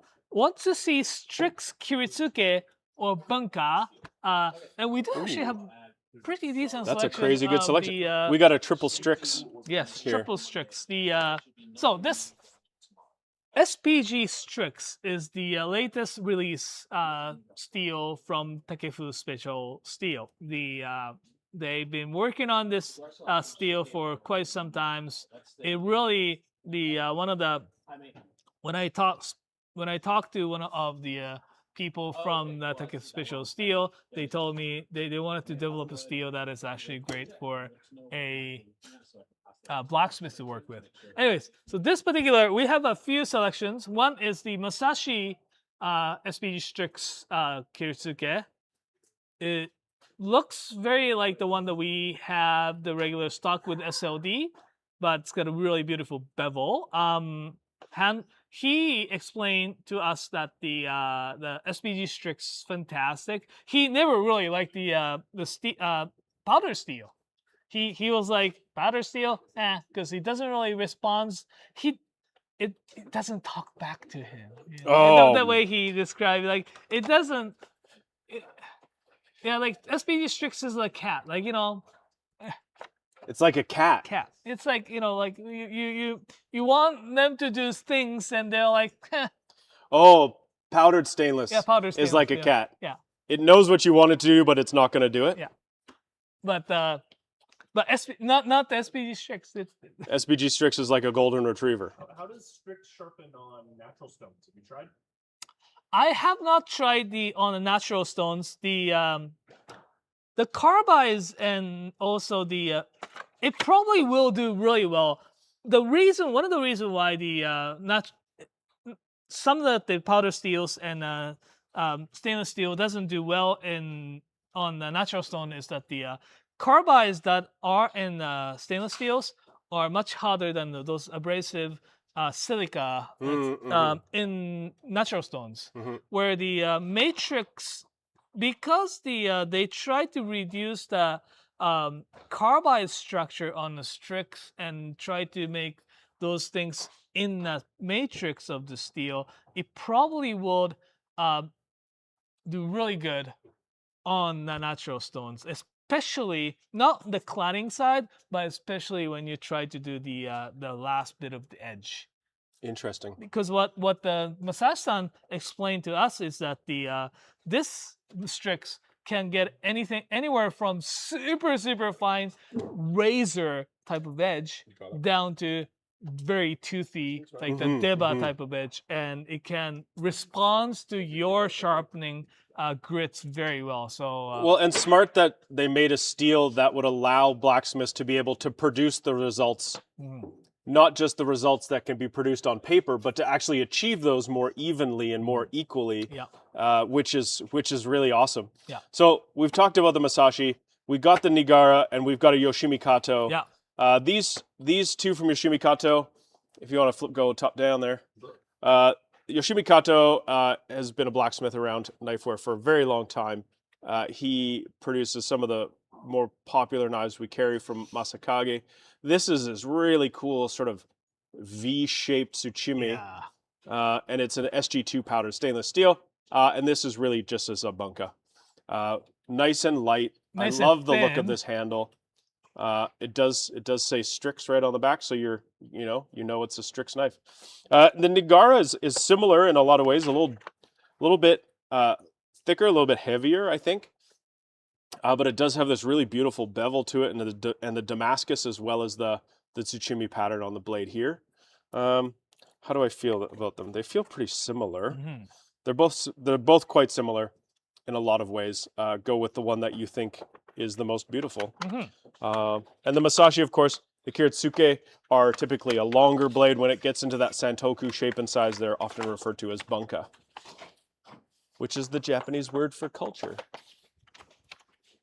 Alrighty, the Justin is asking for Tuten Gyuto and Aogami number 2. Aogami, what's Aogami? Aogami, Aogami. blue paper. Blue paper.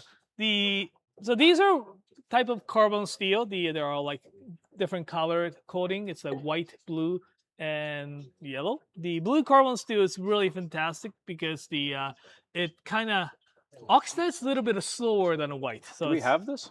we'll see. So Saramasa blue number 2 carbon steel stainless clad.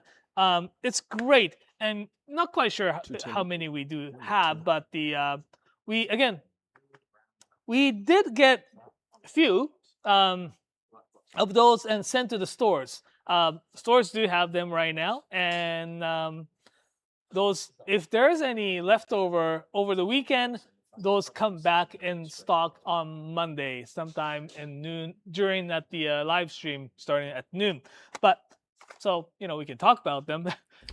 Real quick, speaking of in stock, apparently there was a glitch on the website where some knives were showing as going on sale tomorrow, being Sunday. That is not accurate. Those knives are available now. Our web manager has fixed that issue. So if there's a knife that said that you wanted, you can go buy it now. Thank you, Nathan. Well, we're here all day today to help you solve. So if you missed out on, say, the Saramasa, chances are just check back in on Monday, or they can leave their email address, right? Back in stock, maybe? No? Saramasa? There should be a back in stock notification on the product page. If there are knives that are in stock in store that are not currently available online, we are going to launch those on Monday on our restock live stream. We'll be live at between 11:30 and noon on Monday. Yes. And we'll announce exactly when that stock goes on the website, so people viewing the live stream have the first crack at that inventory. Sorry, I don't know if I actually answered the Justin's question. I am Saramasa 210, as well as another one was the Tadafusa with the walnut handle. That one is actually really well made knife as well. That was actually one of my first knife I ever owned. It was the santoku version of that. It's really, really great. It holds the edge very nicely, sharpens it pretty easy. It's relatively easy to take care of and all that such. So that one is really, really well made knife. If you're considering blue carbon steel knife with a bit of a more traditional hybrid European feel, that knife is fantastic. Mike, what do you have? We haven't seen these all together yet today. Yeah. So, Nathan. These are 3 knives that are the same blades. I just grabbed slightly different lengths, but they are very, very unique in the way that they have been. Is it electroplated? Yeah. They look a little bit weird on this angle, but wait. Ooh. Yeah. Look at that. Midnight blue. It is. I love how it looks, though. And you know what? Great thing about these knives are it's not only they look like cool, they functions really. Oh, these are really well. these are the function Ryuhyo, really well. right? Yes. From Hatsukokoro Ryuho. Hyo. Ryuhyo. No. Wow, I 2 know. Y's in 1 word. That's too many. Why would you do that? Yeah. So it's the SG2 powder stainless steel. So this is such a bananasly nice sharp steel, stainless steel, holds an edge really long time. But I always find these to be a very consistent edge too. Like the way it doesn't feel like it gets duller over time. It just, one day it turns off. But it's also made really, really thin and tapers them very well. Yeah. It's one of those, like we have we have not an official category, but we have knives like it cuts like a laser. It's a very thin blade. When you cut it into something like the potato, carrots, yams, it just glides through without really splitting the food apart. And we also have another knives like a little bit more. It's robust. It's a little bit more chunkier, thicker. You You can push on it a little harder. Yeah, you wouldn't worry too much about damaging it. Japanese knives, because inherently it's made with much harder steel. Harder the material is, it is more fragile and can be more brittle. So there are a little bit of different two categories. These ones, despite the little fancy look to it, they are definitely a laser. It's super thin blade. It's going to cut through the like carrots and stuff so nicely. I'm so intrigued with this blue. The black one is really, I think, is the cool one for me. yeah. I really like that one. It's just this like, I don't know. It's like it's this very mysterious sort of black look to it. Yeah. It just looks so unique. It's so cool. Yeah. It makes the engraving really pop on it. Yeah. Although the copper one, that is eye catching. Yeah. So our friend Forged Patina, who's been posting some really cool patina photos, high-res patina photos on Instagram, and tagging us over the past few weeks. They're just saying if I were to thin that blade, you'd actually end up with a really cool kind of two-tone finish. Assuming, and they were asking, is that finish, the colored finish, like Kurochi, where it's just on the surface of the knife? So maybe you guys can talk about the electroplating a bit. Because it is going to be more durable than a Kurochi, but it is just on the surface of it. That's right. Yeah, it is just on the surface. So when you sharpen, regular sharpening on just the final edge, you wouldn't remove that much of the coating off. As you can see, at the very edge, there is a little fine, very line that's been sharpened, right? To like put this, we were talking about thinning a knife. What it is that it's like a pencil sharpening. When it comes to like sharpening, there are two different ways of sharpening it, and the thinning needs to be happen. And like if you're using the knife for longer period of time, because you're sharpening at the very edge, and it loses its thickness or the thinness, I guess, in the way. And you want to thin it back. Then when you're thinning, you're not only sharpening the last edge of the knife, but we often sharpen on the belly somewhere up to here. When you do that, you will lose this little bit of coating on here. So yes, it can happen, but that's really the Japanese saying of wabi-sabi. It is, you find the beauty in that the ever-changing nature of things, and nothing that the Buddhist teaching of impermanence. Here is a little bit of a Buddhism lesson in the Saturday morning right here. You heard it here first, folks. The Ryuhyo color knives are the #1 most Buddhist knife in the garage sale. I mean, like carbon steel knives probably are. Here. Alrighty. Well, I guess it is kind of. It looks like permanent, but it's still impermanent. Anyways. So we can do like this. a mandala in the sand. Yes. Does that work? I didn't know what you said, but just like you agree. Yeah. Alrighty. So, Oreos asking to see a stainless santoku or a bunka. We have very good selection of these knives here. They got the really, and also like they get all the high-speed powder steels. That's fantastic. We have great selection of the stainless steel knives or bunka. Santoku is this shape, traditional Japanese multifunctional knife. It's got a little bit more bunos like here. A little bit more flatter edge. It comes about 165 millimeters to 180 millimeters. Really popular shape in Japan.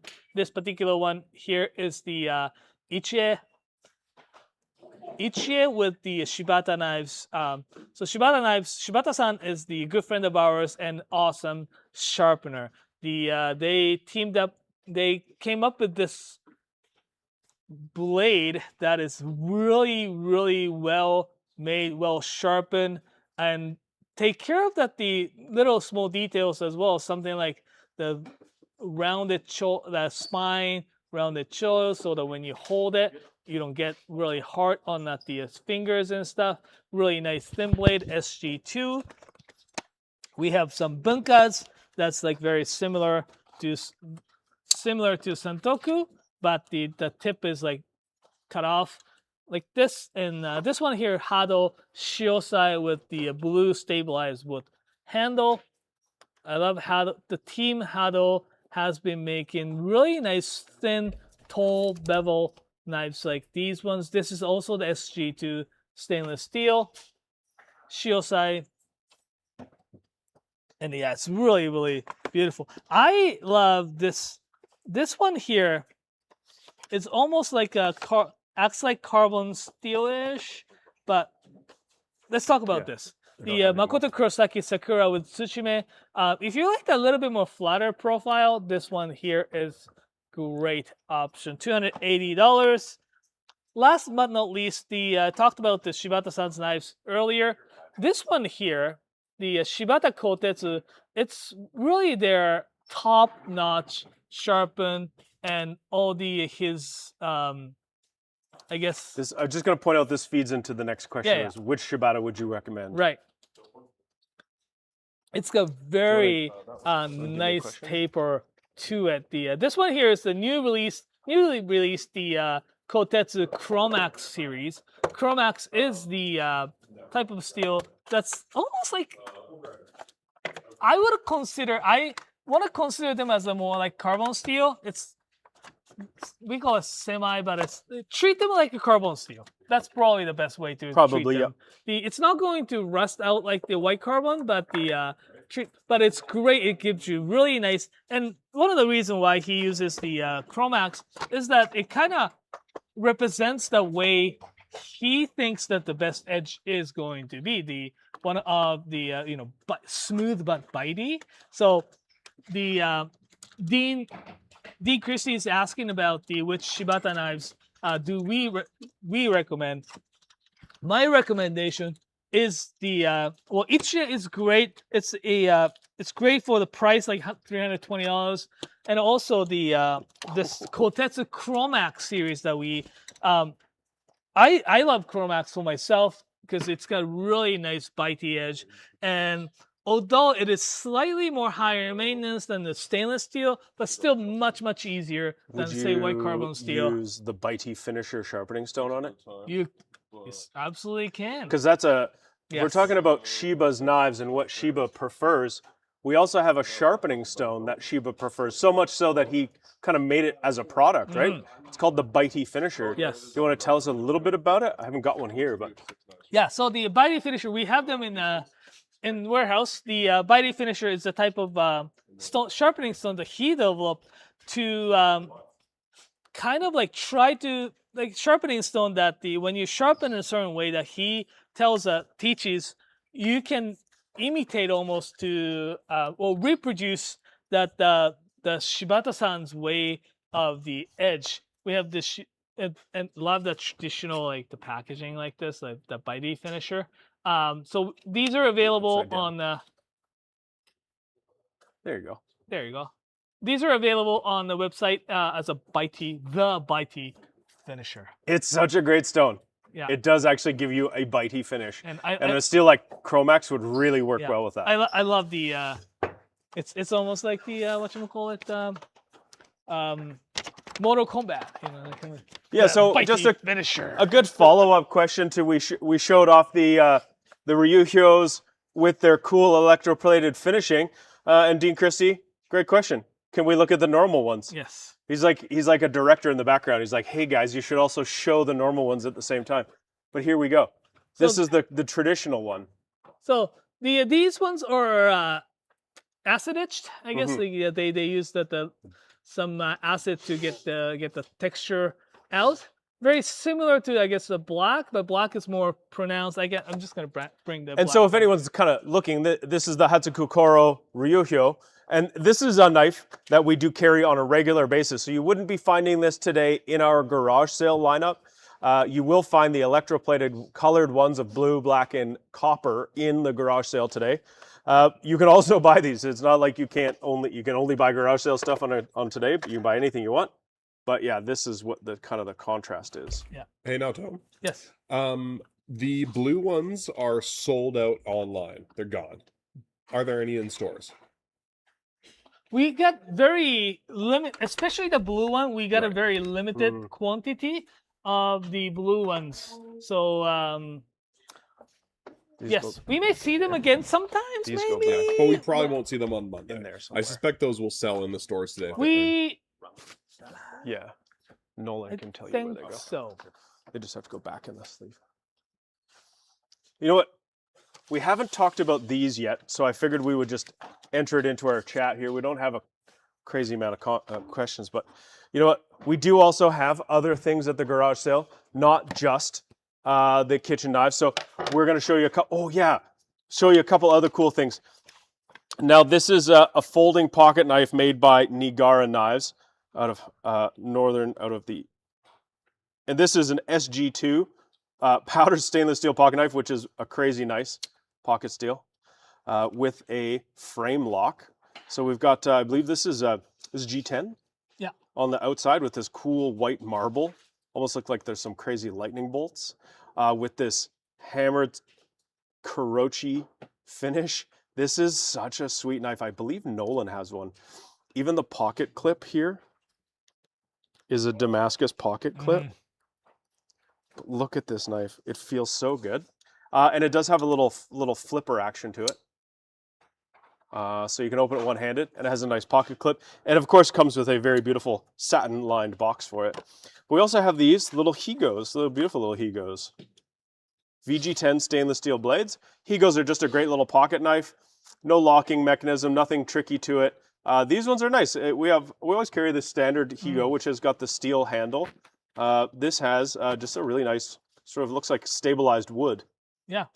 And if you want to learn how to sharpen Higos, we just did the video Oh, really? on the how to sharpen Higos. These are really nice, and I like the wood handle. It does feel nicer in your hand than the steel one, which is kind of rough on your fingers. But we've got hot pink, just in time for Mother's Day.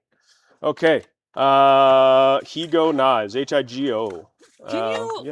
Can you tell us about these? Oh, I can, yeah. So there's a good friend of ours named Kevin Koswin, and he is a really cool guy up in Edmonton, and he roams Alberta and Canada, feeding himself off the land. It was a house one time. I got to hang out at his place.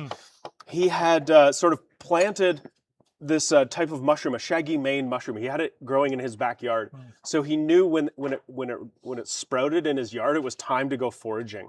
So he has like a foraging clock in his backyard, the shaggy mane clock. Well, he is the director of our Springhammer, the documentary, as well as his own documentary, the From the Wild.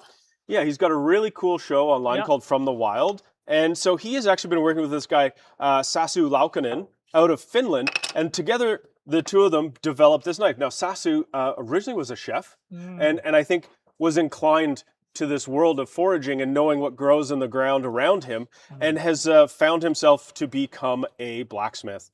And he and Kevin Koswin put together this knife, and so we've got 20 of them, and 10 of them come with this beautiful little wooden saya. He's been using the wood that's available from Finland. That's the handle's been somewhat stabilized through a treatment process. I can't remember exactly what it was, and I can't remember exactly the type of steel this is, but the steel should be on one of the handles then. SS. Well, X50 CRMOV. So it's a chromoly vanadium steel, right? Yeah. Which is a very good stainless steel. And the thing that's cool about it is it's designed to be a knife that you cook with, but one that you can put in a backpack. You can take out into the wilderness with you. It's got a couple teeth at the back there for cutting rope or something else. But it's meant to be a knife that you would use for cooking, but also you never want to take a knife out into the bush with you that you can't use for a few other things. So it's tough enough that you could deal with a couple other things like some wood or something. But yeah, and we always get these knives wrapped in Japanese newspaper. Look, finally, we have Finnish newspaper. Yeah, super cool little knives. Sasu Laukkanen is the blacksmith's name. And you can find those on the website. They're $393. And that's for the one that's got the saya. The one without the saya might be a little less, but there you go. Tiff informs me it is recycled Finnish steel. Oh, Yeah. okay. Finnish is in the country, not they're done with it. So recycled Finnish steel. Oh, I see. Alrighty. So, Also, sorry, real quick. We're gonna have some on the ground reporting from Jacob soon. I'm just waiting for him. Yeah. He's heading down to the Calgary store to do some reporting there. Cool. Yeah. But we had somebody bounce 6799 said I was at the Edmonton store an hour early and still 6 in line. Oh, So, what? I've seen some photo and video from the Ottawa and Toronto stores, and it is crazy. Say what you will about Edmonton. There's some diehard Knifewear fans, Oh so my you got to God. give them that. We love you, Edmonton. If you are going to Vancouver, you might want to go down now because it sounds like the stores are getting smashed. So you might want to go a little early to get in line as opposed to the average time of 9:30. Yeah, there's lots of great places to get yourself a coffee as you're on your way yeah. down there on Main Street in Vancouver. What a lovely area of town. We have our shop in there. Yeah. Shout out to the Vancouver team. I bet you that's going to be a great day for them. They've got a good sized store. We have tiny little stores. Vancouver's got a good sized store. So, Yeah. and it would be great to hear if anyone's been at the Toronto or the Ottawa stores. It would be awesome to hear how things have been going there. Yep. They're a little too busy to call us and tell us, so we just let them do their Yep. thing here. Yep. We'll hear later, but Yep. Awesome. Oh well, let's get back Oh, to yeah. the program. Jackie Chung. Jackie Chung bought blue Shiosai 210 and wants to see them. This is his knife. Yeah, this is a great This is opportunity. his know, knife, her knife, their knife. Yeah, if you want to actually see the knife that you bought and actually see it in close shot, That is so beautiful. it's really super well made. It's got the super thin blade. I love the polish that's happened on the choil and the spine here. Really And is smooth. it like little hexagonal Yeah. kind of hammering marks for the tsuchime? Yeah, Oh, that is so unique. really nice and tall bevel here.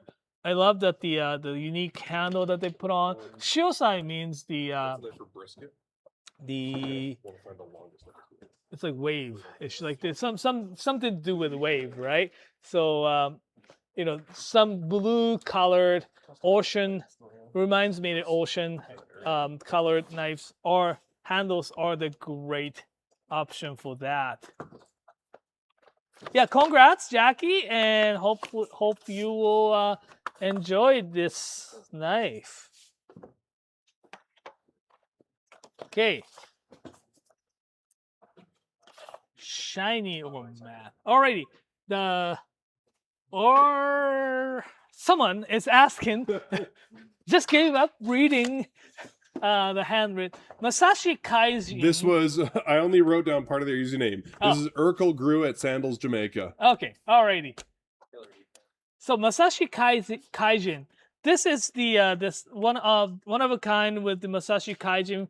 Masashi Kaijin knife. We carry them like in regular basis, but we put this super cool handle on them.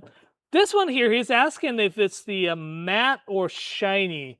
Yeah, they said it's kind of hard to tell from photos and videos online. So I'm just gonna like wave it around.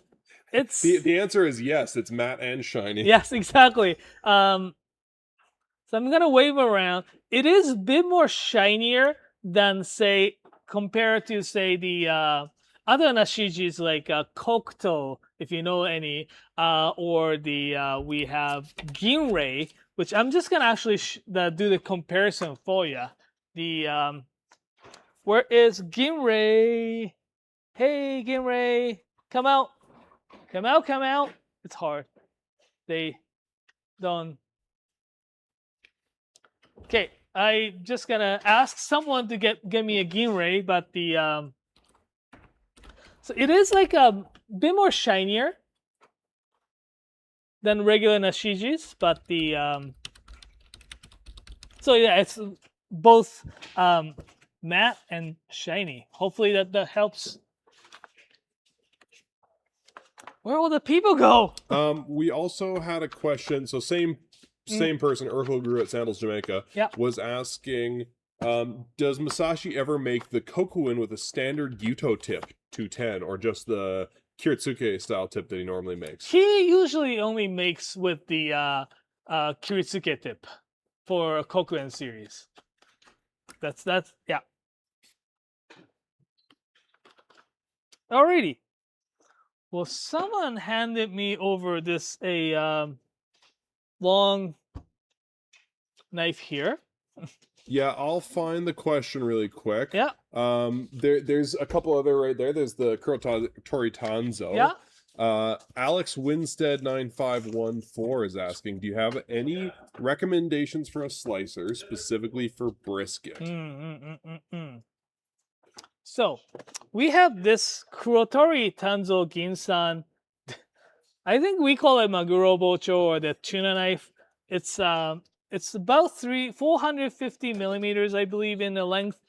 This one here is fantastic for a brisket knife. It is thick, so you can do a lot more like robust cutting Briskets? as well. We do have another one that's the little bit more, I guess, reasonably priced, like compared to $18.25 to $145. We have Seki Kanetsune. They call it the Castella knife. Castella is this cake, very fluffy cake that we learned from Portuguese, and very famous in the Nagasaki area where we had this island in where all the foreigners were actually forced to live in. It was just like an island that we did a trade with, because Japan for 200 years during the Edo period, 250 years, we're closed to the. Anyways, And the Portuguese were the first one people of the first to trade, ones, right? Dutch and Portuguese. Yeah. But the Castella it's delicious. I don't know. But this one here, they call it Castella knife, but it is the application. We put the brisket knife in description as well, because it's great for that. Yeah, it's great for that. It's got a little bit of an offset, so you can slice them like this on a cutting board. Maybe top down, maybe good. There. Yeah, like this. What do we have next for questions? Yoshikazu Tanaka. I have one really quick that I just want to pop in here. And it's about Hado knives. So, Mike, maybe you want to grab a couple Hado knives while Naoto answers this. But this is from Radio N. So they're asking, are the Hado Junpaku still being made now that Maruyama-san has moved on to start his own knife shop, Enjiki Knives? Also wondering if we have any plans to stock Enjiki Knives. That's really great question. That is a great question. For the beginners, do you want to give a little background, quick history of Hado and where they're at right now? Alrighty, Hado is a brand that is out of the Sakai, Osaka, like the epicenter of knife making in that region. The team Hado has been really great. The lead sharpener at the time, Maruyama-san, and the Ichikawa-san, actually, he also moved on. But those guys came up with this very unique sharpening method of especially something like this. If you look at it top down, it's really easy to tell, but it's got the really tall bevel, as well as it's kind of almost like wing-looking flares. Just go lower a little bit. Yeah, so it's like it flares up towards the tip, type of the sharpening style. Yeah.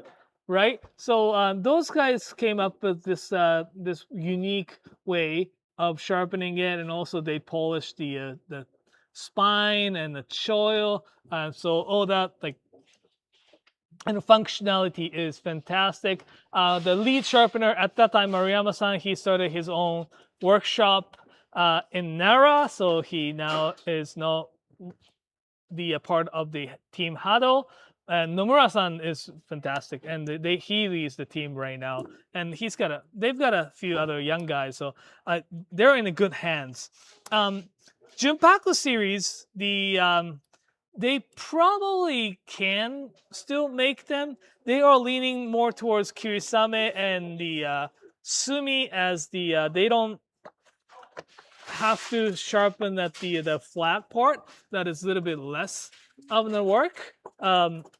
So they still could, but they're a little bit more focused on these ones right now. Talking about the Enjiki knives, where Maruyama-san started working. Enjiki knives, the branding itself is exclusive to his shop in Nara. They're having a hard time focusing on this knife. Just pull your hand a little bit away from There. the blade. Sometimes I find it helps. But we may and we will have some of knives that's sharpened by him. That's will. Don't know when, but maybe, because it's Monday. Today's Saturday. We'll have a live stream on Thursday. It's called Late Arrivals. We're actually very, very hoping to have late arrivals on Thursday. Just hinting there. So we will have some knives from Maruyama-san maybe soon. Does that answer your question? Yeah? Yes? I think that's just cryptic enough. Yes. Thanks, Naoto. All right. If you're hearing some background noise, like the crumpling of paper, that is because our warehouse team is here working on the weekend to pack up orders and get them shipped out. So that means if you order first thing, there's a decent shot it'll leave the warehouse on Monday. You'll get it very quickly.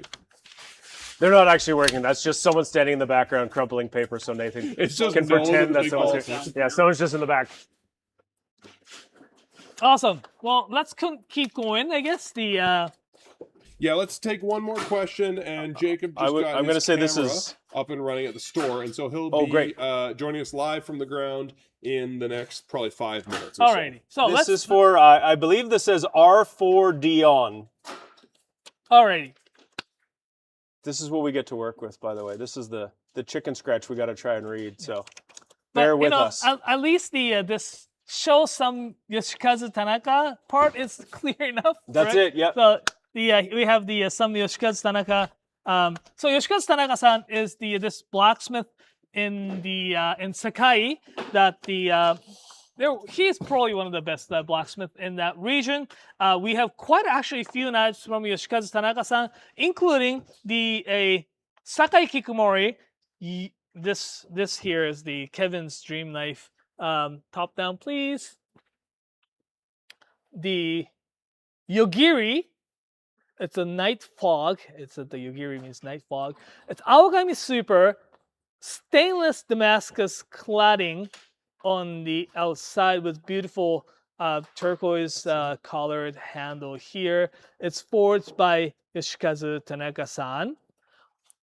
This one here is the 1580 1800, also $1,580. If you want to grab something that's actually a little bit more reasonable, we do have this Torok Sakai, the about 300, less than a 400, Torok Sakai Yoshikazu Tanaka knife. It's forged by him, white number 2 carbon steel. It's got really nice fit and finish and very nice thin edge right here.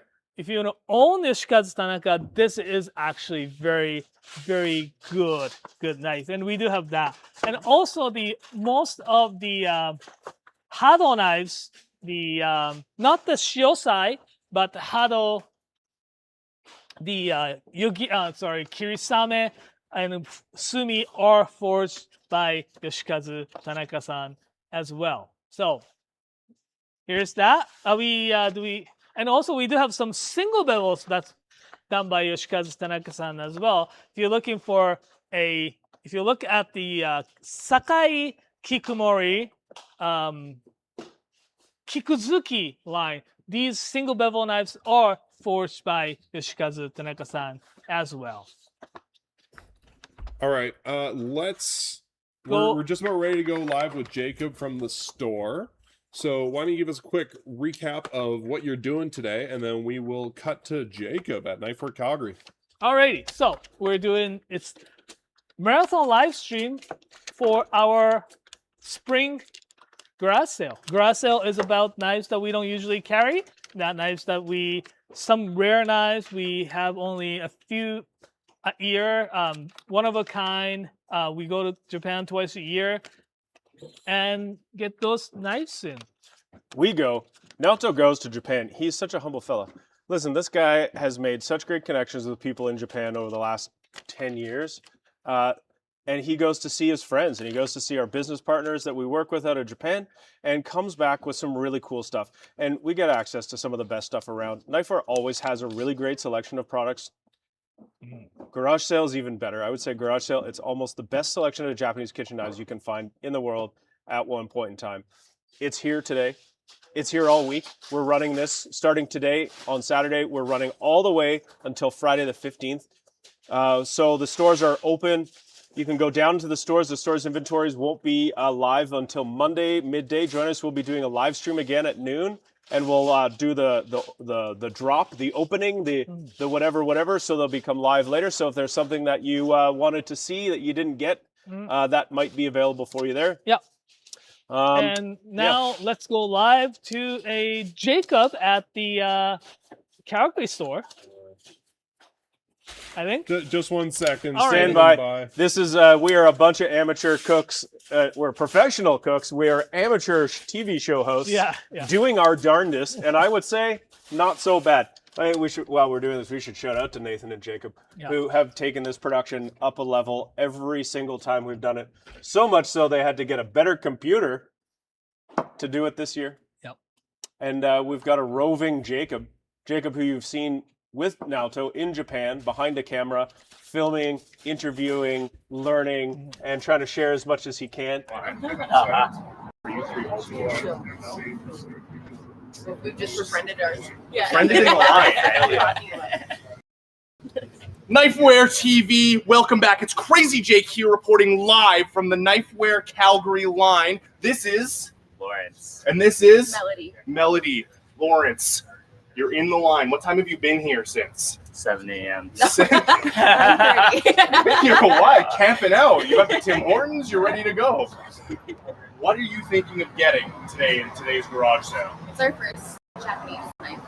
It's the very first Japanese knife. It's a great time. It's a great time to get your very first Japanese knife. Have you ever even been to the store before?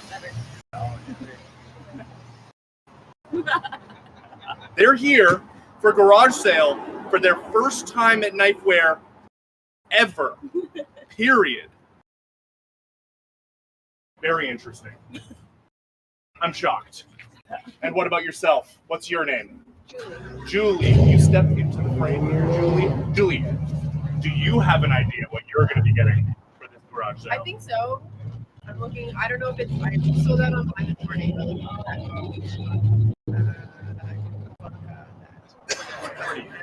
Pretty wicked fine. Now, the custom handles are really hard to get a hold of because we don't know which handle's going to break and which one we're going to have to fix. So I wish you best of luck. I have no idea what's even in there. I was in there for 4 minutes. So do you have anything else you're looking for? If you can't find the code, do you have a backup plan? Just looking probably for another Kyoto. I never know how to say Kyoto. But, and just anything fun. Love it. Fun things. I'm a seasoned knifewear shop. Just love it.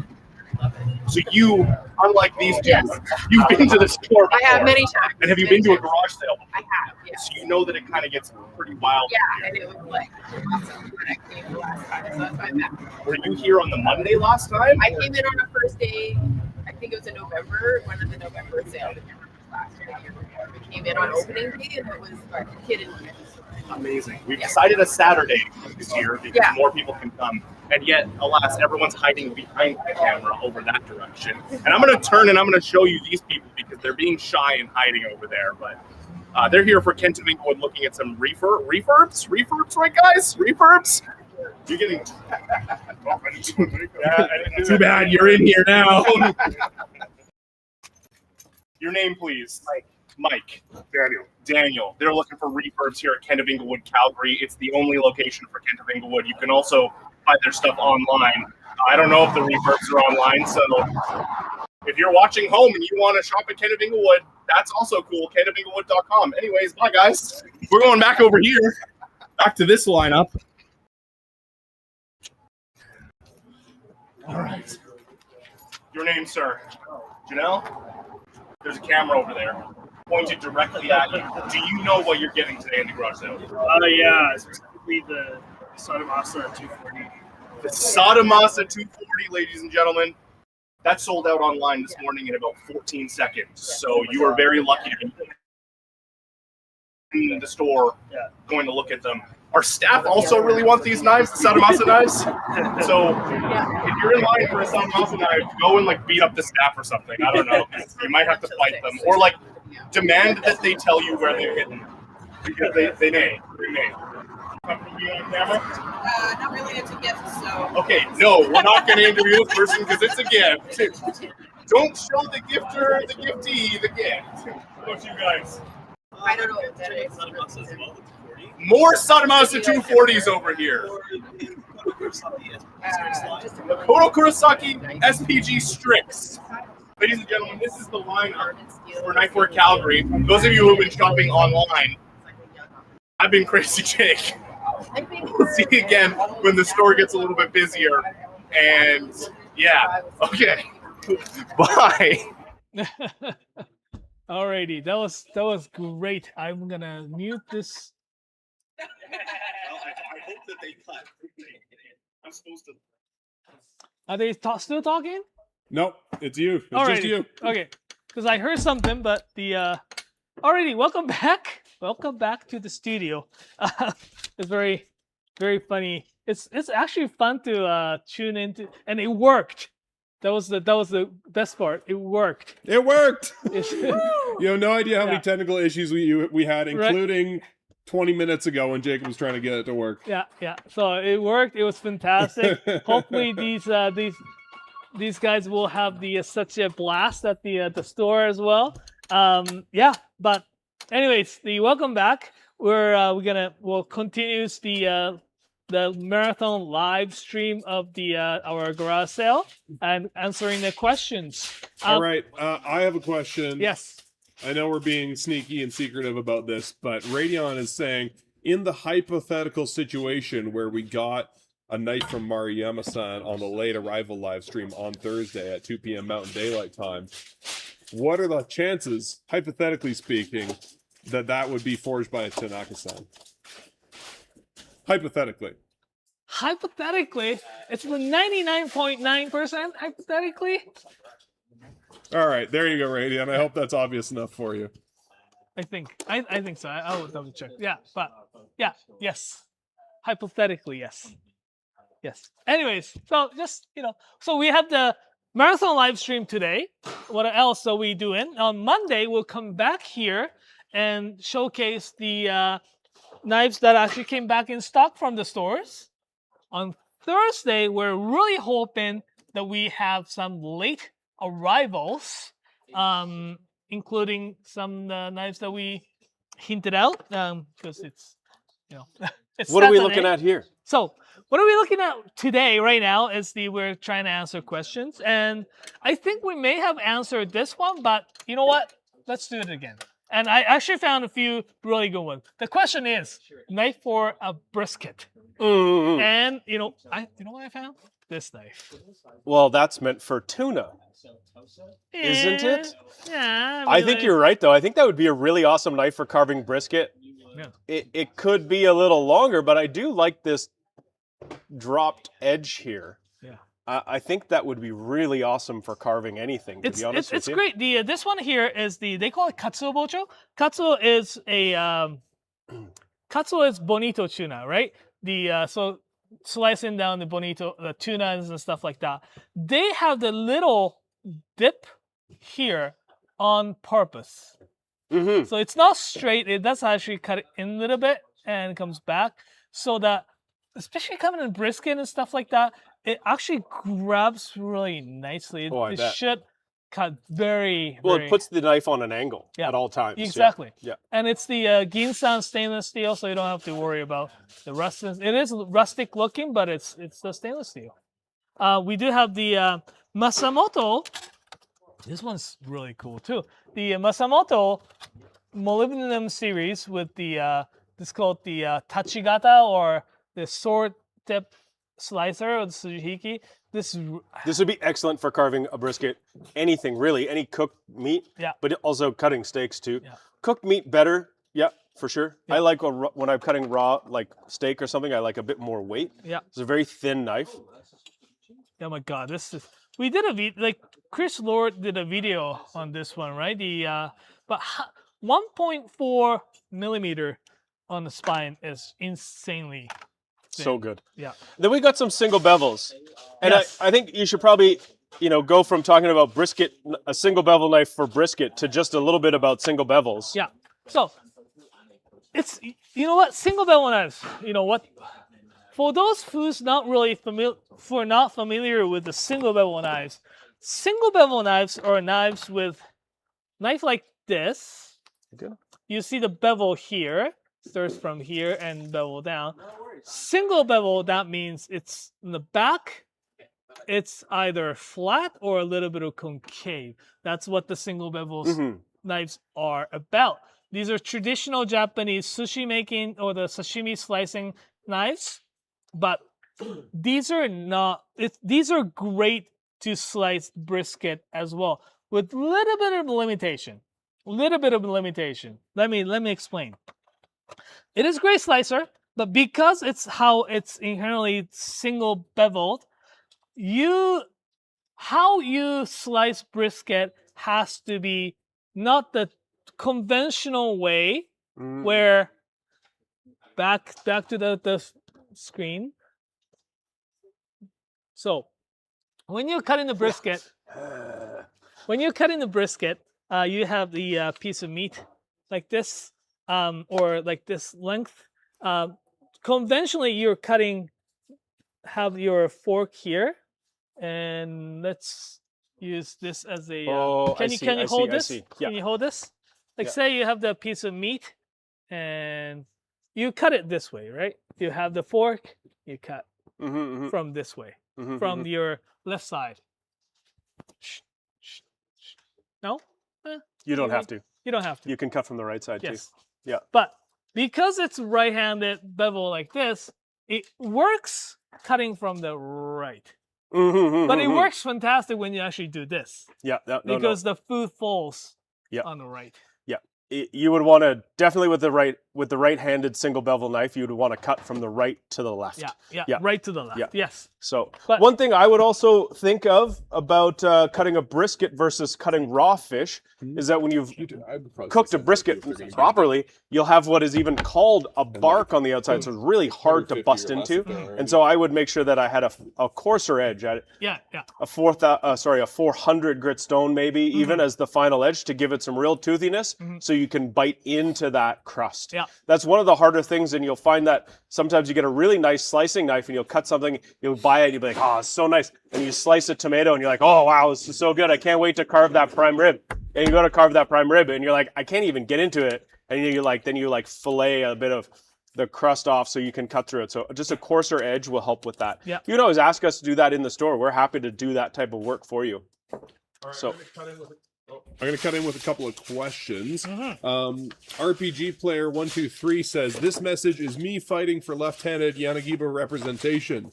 And then Brandon 2379 follows up with talk about lefty single bevel. Yes. So can you talk about that? Because you're talking a lot about right-handed knives, not so much about left-handed. Lefties, yes, I know. We always order left-handed knives from the Blacksmith and knife makers, and most recently, we are going to order.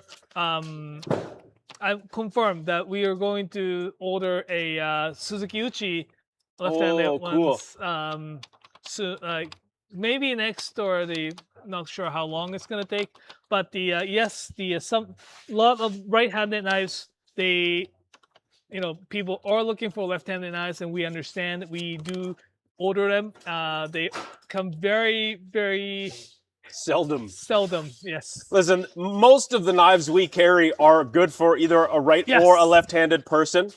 We often get a question of like, is this a 70-30 or a 50-50? And almost all of the knives we have are equally beveled on either side. So when they grind it down, it's an equal triangle. Sometimes a final sharpening will be a little bit off-centered, which is a bit of a right-handed bias, and that can be corrected. You could resharpen it in the other direction. But what we're just looking at with the single bevels, we've got two pieces of steel, and it creates a very defined right-handedness to it. So like Naoto was talking about, when you're slicing, it's going to peel off to the right-hand side.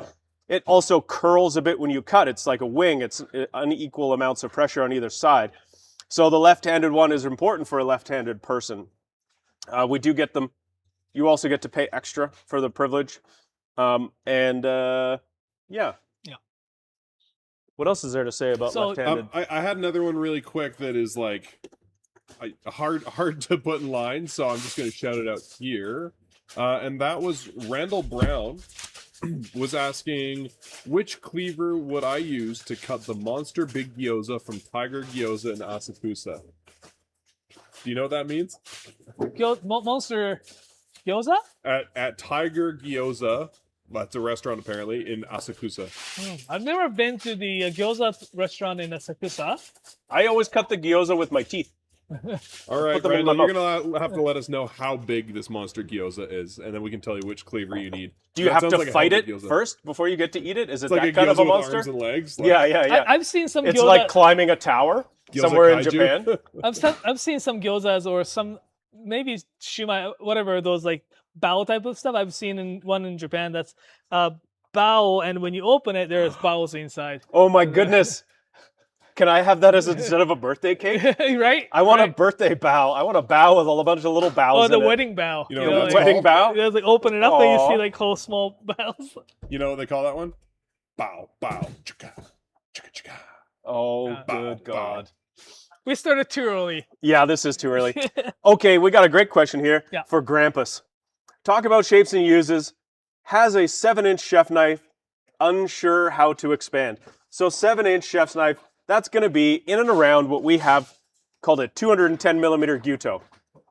The gyuto shape is this guy. Gyuto is basically what would be a Western style chef's knife. They kind of start at 180 millimeters and they go up to 210, 240, 270, 300, like you're starting to get fewer in that size, but typically they're 210 and 240 and 180. Now, that 210 is a really great knife to center your collection around, anyone building a collection, because you can do pretty much everything you need to do with that knife. At times it feels not big enough, and at times it feels too big. So where I would go would be on either side of that, and it depends on the problem you're trying to solve or what you're sort of experiencing as you use it. So personally, I like to still buy big pieces of meat and cut it and portion it myself, whether it's salmon or pork or steak or something. And I like using a gyuto for that job, and I like to use the 240 millimeter gyuto because it's got more weight, it's got more length, and that knife also allows me not just to cut something like a big steak, but if I'm going to make a big batch of soup or a stew or something that I'm going to freeze and have on hand, I'm going to do a bunch of cooking, I'll use my bigger knife, because it does mean you have to sort of set some things aside. You got to clear your space because it is a bigger knife. You got to get out your big cutting board, and you're going to process a bunch of food. You're going to chop away for an hour or so. So having that larger knife gives you this advantage. It just makes that work easier. All you need to do is kind of slide the knife, and the knife will do the work for you. It's a big knife, so that might not be the knife you're going to want to use on a daily basis. So that's where your 210 or your 7-inch chef's knife will be really handy. It's dinner time, you got to chop a bunch of vegetables, make stir fry or something. Perfect knife for that. So on the longer, larger end of that, we have something like this, which is a Sujihiki. Comparative to a Gyuto, they are shorter from the spine to the edge, and that gives you a little bit less surface area, and the length gives you a little bit more of a longer slice. So that's more often that is a knife that's used for slicing cooked foods or foods to be served raw. Slicing, it's just you're not standing there and chopping a bunch of onions with it. You're doing a longer sliding motion, more precise cutting. There are any number of chefs that I know, and I actually quite like using Sujihiki for doing a bunch of just regular chopping. It just works for me. As well as having a longer knife, sometimes you get into things like big melons like watermelons, or even cutting something like a big cabbage or a big head of lettuce. Having that longer knife just makes you not kind of wrestle. You just take it and you do it, right? So longer knives are really useful for that type of work. Something that people will get in conjunction with their sort of 8-inch or 7-inch 210 millimeter Gyuto would be a santoku and a Nakiri. And both of these knives have similar functions in ways. The edge length is identical at 165 millimeters.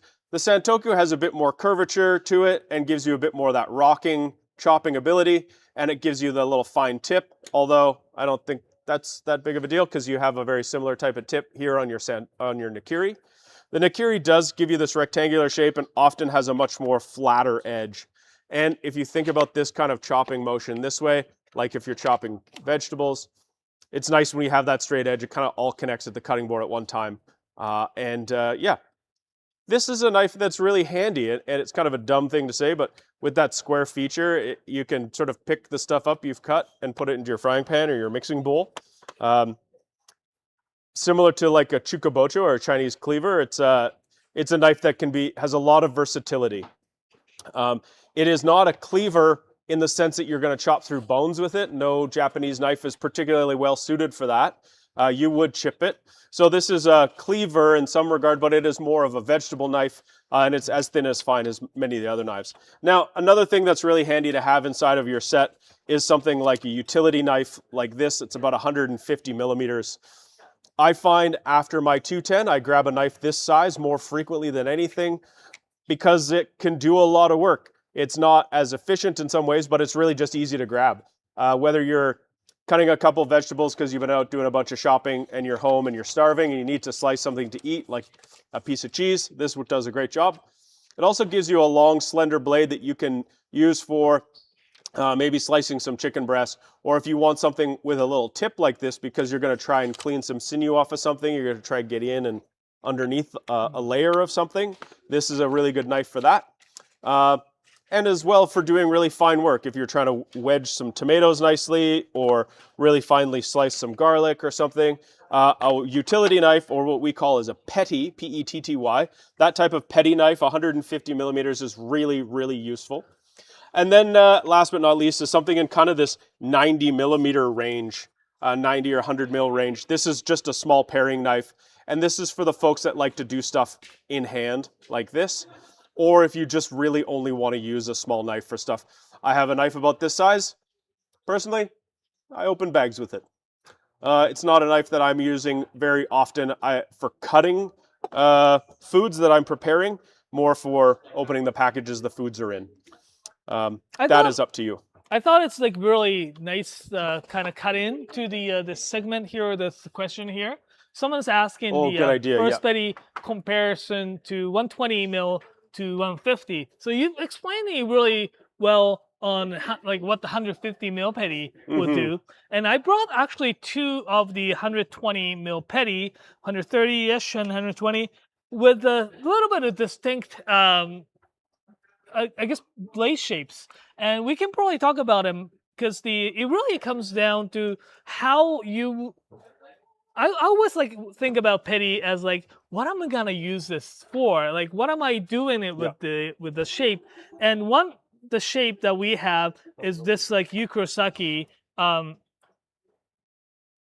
petty, and I do have them in right next to the Nigara petty. And Nigara-san's petty right here is actually taller than the Kurosaki-sans. So what this extra height does is that you can use them on a cutting board.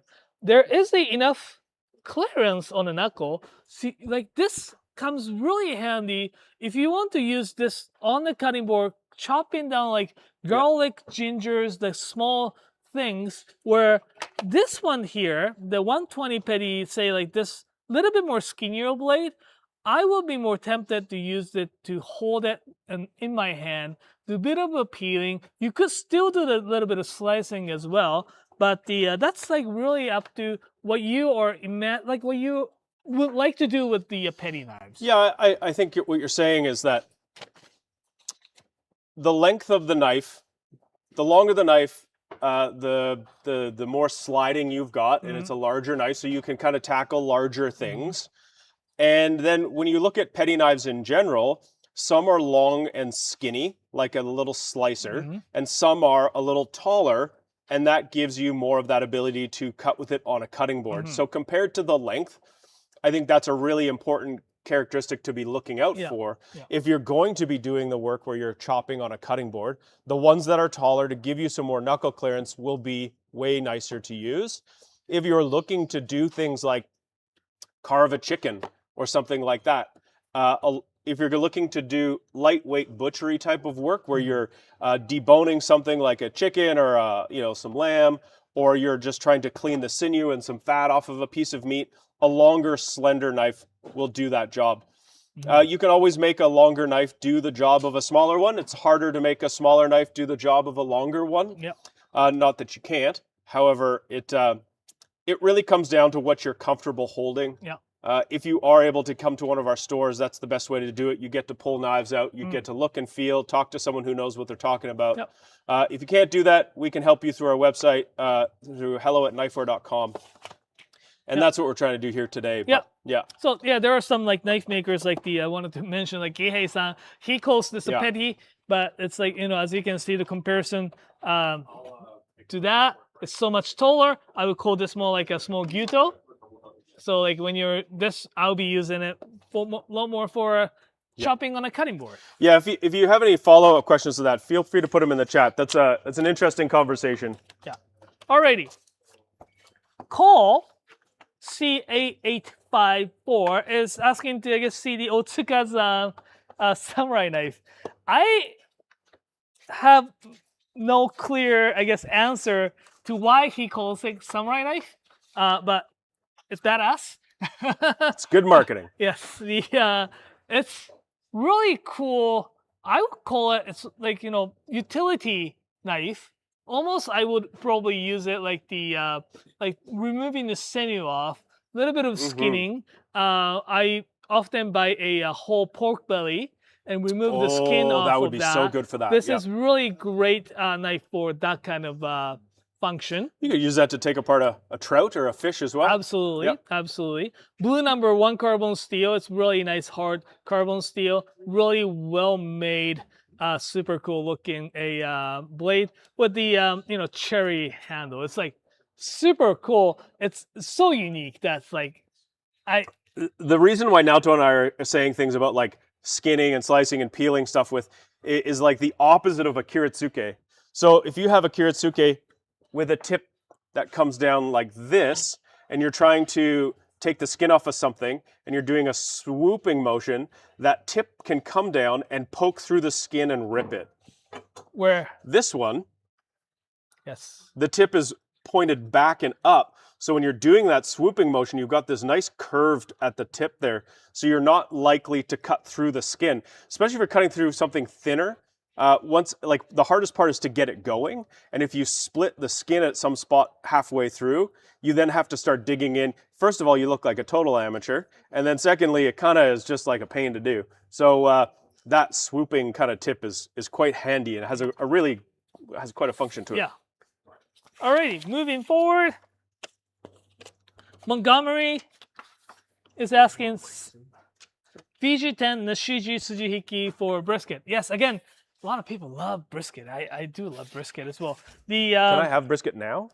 Yeah, I would eat brisket. Can we have the brisket Nolan, for did you lunch? make us a brisket for lunch? Nice. Nice. I Alrighty. think he's lying. Brisket This- carpaccio. This Sakai Takoyaki VG10 slicer is, yes, good for brisket, but maybe a little short. I don't know how big size of the brisket that you're cutting. This one is only 240 millimeters. Definitely gonna slice that brisket really nicely, but it's 240 millimeters. So like only 9 inches in size, 8.5 inches in size. So you may want to consider slightly longer blade, maybe. That's my take. It's great, but maybe limited. Is that yeah? You think so? Like What's maybe that? it's too short, slightly short for A little. like full size brisket. For a full size brisket, could be a little short. Yep. Yeah. Okay. Alrighty. Jose Martinez. Oh, that's actually a really good question. Affordable chef's knife for a gift. Want to talk about the? Oh, yes. I was think gonna go Mike find you is something hunting else. down some of the other stuff. One of the knives. Well, we have lots of great. We have lots of great sales section. It's called brand called Tsunehisa. TSUNEHISA. All Tsunehisa knives are 20% off. They are such a smoking deal. Not only that, we have something like these. Hatsukokoro Ginrei, Ginsan stainless steel. It's $200. It's really nice, easy to take care of. It's fantastic gift knife. We have this is really, really good knife. Really reasonably priced.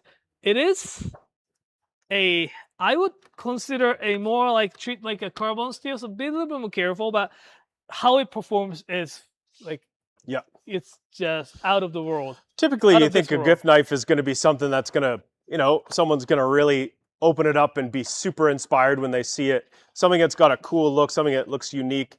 This texturing is going to do that. Any of the knives we have are really awesome and they're going to work really well. But something that's going to look really cool Affordable. also I mean, it could be. is really important. And so affordable, I guess we've got $200 here. It depends what you think is affordable. Sometimes a $400 or $500 knife is affordable for you too. It is a knife that will last for a long time if it's taken care of. But something that's important is that all the knives that we sell, we write a care letter. It's a message to the person who's getting the knife, and it could be you, it could be whoever's receiving the gift. So this is a care letter. It's written by our team here. Nathan Austin is the one writing it. So we've got a photo of the Blacksmith here. We've got the information about the knife series itself. And then on the back, we've got the care information. So it's really important when you give someone this knife that you talk to them about this and you get them to read the care letter. There's also a link to some videos and some care information. They can always reach out to us. Consider getting people a honing rod as well when you give them a knife as a gift, even a blade guard to help them protect it. So those are some important considerations when buying a gift as well. This is really good. I found one in the pile there. The Tsunehisa. Oh, nice. Yeah. The SLD Niju. The $210 regular. With the 20% off, $168. Stainless steel. It's got very unique Japanese nashiji looking finish, and it's a great gift knife. It's one of the best deals that we actually have, I think, in this selection today. Well, and I was going to point out this guy. It's the 1K6. It's a very nice knife. It's a tall santoku. Has a really beautiful bevel, and it's a single piece of steel, so it's a little bit more durable. Perhaps you're giving this as a gift to someone who's graduating. Maybe it's their first knife and you're not too sure how tough they're going to be on it. Is it off? Yeah. And so this is a slightly more robust kind of knife. Now we do have a fair number of these, and something that's been that we've been working on with customers over the last few years has been larger group orders. So we've had some companies who have been reaching out to us to get knives. We have realtors who give knives when they sell a house. So if you're ever interested, reach out to us. hello@knifewear.com is a great place to start. We do have someone who is managing that now. So we have someone who can help you buy a larger quantity of knives even if you're looking for 10, 20, or a couple hundred, that's a thing that we can help you with. So hello@knifewear.com. I believe there's also an email that's corporategifts@knifewear.com. However, we do have a system set up to help you work through that if that's something you're interested in. Awesome. Alrighty. While the Mike's microphone is recovering, I will go over and answer the Slim Reaper. Is looking to see, I guess, like knife to go with Kotetsu 210 and under 350. I totally ignored one knife that the 350 thing, but I just wanted to show you. So if you have one 210 millimeter Kiritsuke Gyuto, I would either go for something that's like petty size, like these guys here. You can definitely go with the same line Kotetsu, but this one here is the his newer steel, the Chromax. It's got a really nice bitey edge. It's a really nice 135 mil petty. You could definitely go with something like this too, the Ichie by Shibata Knives. It's the also 135 mil petty, a little bit more skinnier in profile. It's got a really thin edge too. Something that I would suggest is that I sometimes lean towards something like this. The small chef's knife or a small utility knife that actually has like height to it. So like when I don't feel like grabbing a big chef's knife this comes super handy to do like pretty much everything that I would do with the 210, but smaller scale. This one here is the Seigaiha, the Sakai Takoyaki Seigaiha, 160 mil. So it's like really smaller utility knife. I love how thin this is, and I love this wave pattern right here. And I know I ignored this like 300. I totally forgot about $350 range, but this is I need to talk about this. It could be $350 American. There you go. Kotetsu Chromax Boss Bunka 180 millimeter Nakiri is not really common. It's like you just said 180 millinator. Marinator. It's the millinator. Marinator. Terminator. This is really handy. It's something that the Shibata-san has been thinking about. Thinking about like 165 mil is too short for a lot of like things, vegetables that he wants to slice, and also he made it a lot taller. Oh, is this the one to go with the 210 Kotetsu? Yeah. Yeah, obviously that's the one. So that's the I totally ignore the like under $350 thing, but it is something to consider as well. Okay, I got a follow up on the petties. Yeah. Andre Gonzalez was asking, I'm looking at purchasing the 120 millimeter Strix Tsuchime petty. Yeah. What do you guys find yourselves pulling a petty knife out for most often? Wow, I use a petty a lot, but sometimes you're doing a step where you need to prepare something, like you need to cut the core out of something, peeling things like garlic, that kind of stuff. Man, even doing some like horizontal type of cutting. So say you're gonna cut a zucchini or a cucumber, or you're gonna hollow out a pepper. Sometimes that horizontal slice is nice to use that petty for. I will cut the seeds out of cucumbers. I cut the seeds out of zucchinis because they make the rest of the thing go mushy, and I don't want that in my food. I try to think like I try to think like I do cut cheese with it for sure. Garlic, shallots, smaller things. Shallots for sure. Yeah. I have 120 mil petty at home, and I use them quite often. And often I'm like, I don't think too much, but yeah. Also, it's good for things like fruit. Yeah. So if you're trying to peel fruit or you're trying to segment fruit, where segmenting a fruit is something obviously with segments like a citrus fruit, well, you'll go in between those little membranes that hold it all together and just get the pure kind of meat of the fruit out. Something like that's good. So we had another question here. I can't find Did a you question. finish this one? I Yeah. can't find a question there. Do you have a question? Sorry. So, have you finished with this conversation? Yeah. Finished with that. Just keep that Nakiri. Yeah, That okay, Nakiri, okay. Yeah. So the question is, Mike, which Nakiri would you pick? Oh, I guess ask him, Mike. I'm just gonna take this because you. Nalto wants it. No, you should take. And who was asking that question? Sorry? Who was asking that question? MD Adams, possibly. And so I first grabbed these 3 Nakiris. Naoto has left this big boss Nakiri. I do agree 180 mil is a nice size Nakiri. Now, this is the VG Zeos from the Gecko series by Yu Kurosaki. I really, really like this knife. And it's not so much about the steel, but how he's beveled it and ground it. It does have a really sort of thinness here behind the edge, but then it spreads up as it comes to this ridge where he's ground it. And what I find when using this knife is it just pops the food off the side of the blade. It just sort of, the food just sort of peels off sideways, and you can just chop really quickly without much resistance.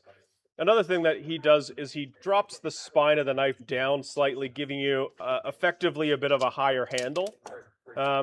And despite it being sort of a polished finish, there is sort of a slight Nishiji type of finish to it that does break up surface tension quite nicely. The next one I've got is the made by Yoshimi Kato.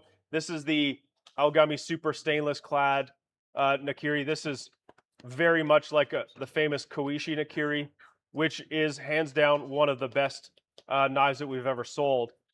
Something that's cool about that, I remember talking to a young guy who's from Calgary, but he was working in Copenhagen at a restaurant. He was a chef, and he had 6 or 7 knives, and he would bring them home and sharpen them. His girlfriend also worked at a restaurant and had one Koishi Nakiri, and she worked in garde-manger, so she was cutting with it constantly. And she would bring her knife home when he was sharpening his, and he would go to sharpen it and say, "This knife is still sharp. What the, like, how do you do this?" Yeah, and he was trying to ask me, like, why was it that knife stayed that sharp for that long? And I said, well, it's just because it's a Koishi. That's it. So Aogami Super has this really beautiful ability to stay really nice and sharp. I have that knife. It rocks. And that Chromax Nakiri, the Boss Nakiri, sold out. So we got to stop showing it off because we're teasing people. So, but this is the other 180 Nakiri. And I like the 180 mil Nakiri for a lot of reason. I always have this theory that what makes a Nakiri better than a santoku is the mass, the weight you've got up at the tip, where you can just chuck the knife. So you're chopping with the knife. We're going to go this way. That makes more sense. And so having that weight just makes that work a little bit nicer. I do like the VG Zeos, what I've heard about it. I haven't ever owned or used VG Zeos, but it is a knife that's meant to be incredibly good at being stainless. And that's a nice thing. The vegetable knife, you're going to get into more acidic things, and so having a knife that would never really rust would be a good feature for you. But I like this knife a lot. I like how thin it is down here. It's going to be a really beautiful knife. I've not used this knife, so I'm kind of just guessing. But yes, Nigara. I have a couple of Nigaras that I really enjoy using. So this is the Nigara Zeos, X-E-O-S, Kiritsuke Nakiri. I do like that tip. I think it looks very cool. It reminds me of the old Yoshikane or the Masashi Nakiri kind of tip. Yeah, hands down. This is the Nakiri I would get.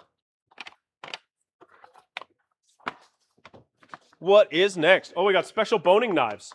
Yes. So what kind of special boning knives do we have here? Well, Keith Yandel Farmer. Is this the boning knife you're looking for? This is when people say, what's a good knife to go through a bone? The answer is a saw. And here we go. Arcos is a company we've been buying cleavers from for ages. And we even have a couple fun little table knives, petty knives. I picked up the steak cleaver, which is just like a mini cleaver that's meant to be a steak knife. But it's going to be a new cheese knife for me. But yeah, so Arcos makes this beautiful bone saw, and it's $140. You can find less expensive bone saws out there, but I don't think you could find a nicer one. This thing just feels so effing solid and has this like nice tall blade. Usually they're not that like that, but so anyway, bone saw. You know, sometimes you get into doing stuff. Sometimes you think, what would I need a bone saw for? I don't do stuff like that. Well, maybe the answer is you don't do stuff like that because you don't have a bone saw. A couple other kind of boning knife type things we've got here today is we have this Kuratori Tanzo Ginsen deba, and it is a double bevel deba. Single bevel debas, like we've been talking about, have a flat side and then the one side where the knife is beveled. This is double. Come on, do it. No, I covered it up. Failing. There we go. So this is like a normal kind of Western style knife with an even side, but it's thick on the spine. So you can use it to go through bones and such. So that's quite thick. But it's also mirror polished. And I'm trying to find the steel type on this. Ginsan. Oh, Ginsen. Oh, yeah, nice. Ginsen will have a nice bite. I find when you're doing stuff like deboning something and cutting through raw flesh, the raw flesh can kind of move around on a bit. So a steel like Ginsen that has that nice toothiness to it kind of gets in so you can start the incision. Now we have two Honesuki. Honesuki is a boning knife and it's designed for poultry. Can be used on other sort of smaller game as well. The Pro M from Seki Kanetsugu, thank you, is a super great knife. This whole series is really great. It's a softer steel, so it's a little bit more rugged and robust around bones. I wouldn't want to scrape bones or try to go into the bone, but this would definitely be more forgiving. I also find this knife, being one solid piece of steel, a little bit easier to sharpen typically, but they have a really, really nice handle. Actually, I couldn't talk more highly of these knives. I think as $109, like this whole series of knife is really nice. They have really nice thin petty knives that would do an excellent job on sort of that lighter weight butchery if you're buying tenderloins and trying to clean them, remove chains, or take chickens apart like smaller bones. Maybe not the leg of a pig or dealing with an H-bone or something. But the Seki Kanetsugu Pro M's are really, really awesome knives. Even the Santoku and Gyuto. Now, the one to rule them all, the Moritaka Honesuki, full carbon steel. This is Aogami Super. And it just has the right shape. This sort of angular tip is so great for getting in and around those little things, because often when you're boning something, you're going to use that tip to find the seam in the muscle and the fat line, and you're going to almost draw a line down it to start the incision, and then follow along with the rest of the blade. The Honesuki is a cool design because it's taller at the heel, and it lets you push through the knuckles and the joints nice and easily because it's stiff and it's thick and it's heavier. And oftentimes you can, even if you do chip it, when you go to resharpen it, you just sort of like give it a tougher angle edge, so a wider angle, so it's not as precise. And you can use the front 2/3 of the blade for that precision type of cut. What else could I tell you? I don't know. We're actually hoping just a little bit of hinting for the next couple, probably a month or 3. We're hoping to get the really specialized butcher type of knives soonish. The company is called the Masahiro. Oh, they do make yes, really good butchery meat specialized knives, specializing for a meat stuff. So hopefully we'll get them pretty soon that we can actually talk about. Okay. For the price of beef, it's good to learn how to cut it yourself. It's not that hard. What is the garage sale, Nelto? What is the garage sale? Where is the garage where are sale? we? Like, are we in the garage? We're in a warehouse. There's a garage door. Yes. It's not for sale, though. No. But, alrighty. Garage sale is like we do it twice a year. We go to Japan twice a year and, meet those knife makers, Blacksmith, and try to get the knives that it's sometimes prototypes, sometimes it's a one of a kind, sometimes it's a great deal, sometimes launch, sometimes to introduce knives that they don't produce as many, and we showcase all of them at this event called Garage Sale. We're Knifewear from Canada. We have physical stores in Vancouver, Calgary, Edmonton, Toronto, and Ottawa. All stores except Vancouver is now open. hopefully. Yep. I think. Yeah. They just opened the door at 10 a.m. local time. We've been here since 8 a.m. Mountain Daylight Time, so it's been probably a couple hours now. We're showcasing, answering questions about knives and anything in it, basically. Well, AMA. AMA. Yeah, the garage sale is a great time. We run it until Friday the 15th, starting today on Saturday. This is the big day, but we have it in store and online all weekend. It's like the rummage sale. It's like the record day sale. You get to come in and see stuff that you can't normally find. There's some great deals. There's some unique pieces. We're here to help you find out what's going to be the best thing for you. We also have some unique things like the bone saw we were just showing. Yeah. We have some other unique stuff from Arcos. We have some cool frying pans. Yeah. We'll talk about some cooking equipments like a steamer basket that we just got. That's right. Yeah. Well, the problem is that we really all like cooking, and so they let us buy all this stuff. And the problem is we just typically buy stuff that we want, like this frying pan over here that I'm going to buy. It's a problem, yeah. So, yeah. Great. Well, that's the garage sale. One last quick reminder is there is a new feature where we can edit our orders online. So if you do place an order, you have a 2-hour window to go back and edit it. That means that the warehouse won't run around and pick it right away. They're going to wait 2 hours, so you have a spot where you can go and add something you might have forgotten, and you would get a confirmation email where you can enter into the way of you can edit it from there. Yeah. Alrighty. So we are answering questions. There is a question from Bao Yahoo. Looking for a gift to who finished the culinary school, and I think these are actually we have really great selection on that kind of stuff as well. This Kiritsuke is like for sure. Yeah, that's such a beautiful knife. Let's give it start from something like that. There, it's called Nagomi.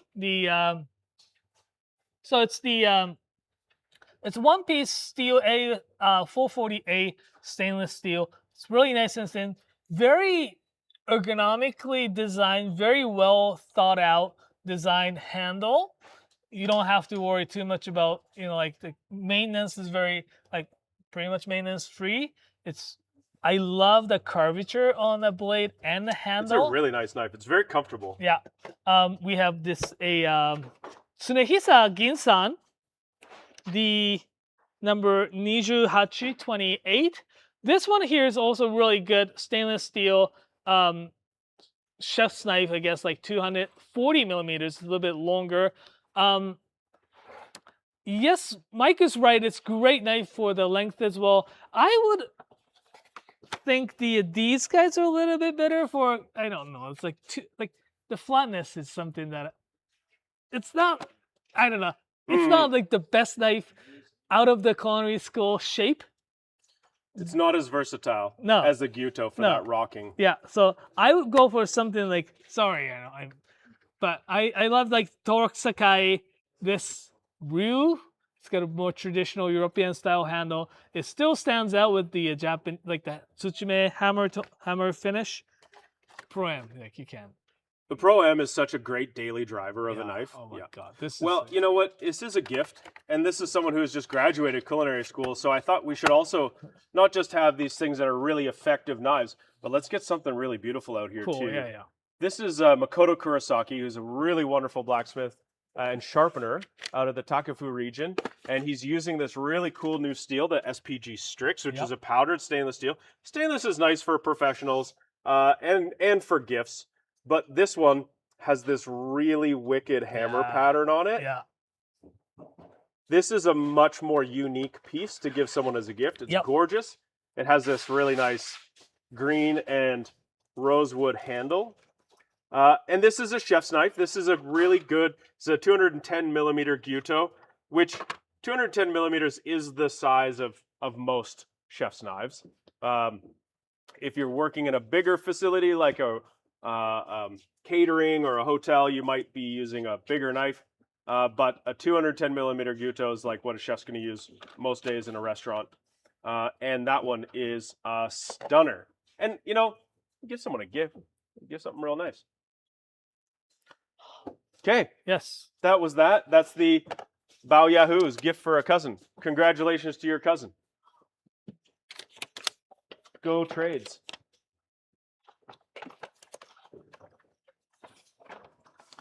We have question from SCSA Question. Sesquita? SC Sesquita. Sesquita. 2020. Or is that a V? No. Asking, I guess, to see the Hatsukokoro Kumokage and Kurosagi Kirutsuke. So, we didn't have the Kurosagi Kirutsuke. We had a Kyoto. I think if that means like he want us to compare, we could do that. So we have this Kurosagi. They wanted to see some Hatsukokoro, Kurosagi, and Kumokage. Kumokage. That's what I could find for Kumokage. They just want to see them and hear you talk. Okay. Kurosagi is good. It's very reasonably priced Aogami Super. There's no stainless steel on the outside, but it's really, really well made. Aogami Super kitchen knife made out of the somewhere in the Kyushu. It's a nice sharpening. Yeah. Like the line's very even. It's really the Blacksmith been around. I can't really tell who makes it, but his son started working at his workshop along with his father and grandfather. That's cool. The sharpening is nice where it's got sort of a hollowness in the middle here, but it does sort of kind of drop down towards the edge. Something I noticed right away when I picked it up is something that's slightly uncommon, is that the handle here is tapered towards the blade, so it gets wider towards the butt end, which has a nice feel to it. It kind of like locks your hand in a bit, and that's an octagonal handle, which... Kumokage is really nice. Aogami number 2 with the cool Damascus finish. It's got a lot taller bevel, and it's really nice and smooth. I love Kumokage. It's like really consistent, really nicely forged in Tosa by a series of like the Blacksmith and series of craftsmen. It's really, really well made. I love the Kumokage series. So does the Kurosagi. It's like really well made. Yeah, I mean, I've got a blue number 2 Nakiri I've used for a long time. It's got a beautiful patina developed on it. Both of these will develop a nice patina, in conjunction with you and your effort. Patina is kind of a nice thing to develop on a knife. It helps to slow down the reaction time of a carbon steel blade. And you can find all sorts of people who like building a patina, doing different types of things to it, whether it's coffee or mustard or what have you. I find just using the knife a lot, especially on something like meat. I think onions is a great way to develop a patina. Julienne a whole bunch of onions, you'll have a patina by the time you're done, and then you get to do something like make French onion soup or just caramelized onions. So some function to it as well. And yeah, what do we got here? Some steamer. Seems like we're a little bit of we can talk about. It's time that we can talk about something that. It's steamer time. Not nice things. It is. We love cooking. And we love cooking with the very functional and well-made products. That we talked a little bit about the frying pan at the beginning of the show, and we're probably going to talk about it later on as well. But want to feature. So talking about Bao. And while you're talking about the pans and everything, it's Bao Yahoo was asking if we had any frying pans or woks. So you can do those after maybe. Yeah. Alrighty. Let's talk about these first. I'll go get some woks. You talk about those. Yeah. Can you grab the whatchamacallit, the Yukihira as well? One of the. Yeah. Okay, so we got the steamer basket. Probably top down is not the best for this. All right, so we got the Shimoyama steamer basket. These are really, really well-made bamboo steamer baskets. A great thing about these is that they are pretty deep. They are pretty tall or deep. So you can put the something that's tall to make the chawamushi. Chawamushi is like this, like Japanese custard thing, an egg dashi and stuff, and you can cook it really, really nicely. And it has a lot of accessories. We have, so this theoretically you can fit it like this, but it's like slightly different size. So we do have the ring. The little steamer basket adapter. Yes. Well, it's less likely to sort of tumble or fall over depending on what you've got in there. Like I have the Yukihira. This one here is the 220. We can take the plastic off. Yeah. 22 centimeter Yukihira. I have the 18 centimeter Yukihira at home. Mm-hmm. I just bought the ring, Okay. and it just fits. It works great. It works great. It makes your smaller pot bigger. Yeah, exactly. And this is really nice and tall. The regular one comes with the basket and the lid. You can buy the extra basket. So what do you steam in here? I do steam a lot of things. I do steam lots of things. So I have a the easiest thing to steam is you go to like any of the Asian grocery stores and buy shumai or the dumplings or those ones. Like dim sum kind of things. Thing. It's really easy. I do steam I do make the bao. We had or the steam buns. I do make them at home. We used to have the cookbook Asian dumplings. Oh yeah, that was good. Yeah. We may actually have the Asian dumplings online. Maybe do we? No. What are you asking? Asian dumplings book? Do we sell them? No. Okay. But it's a great book if you get a chance. I use the recipe out of that. It's like, but I steam that. It is available on the website. Oh, it is okay. And I do steam the. You can steam vegetables as well. Fish.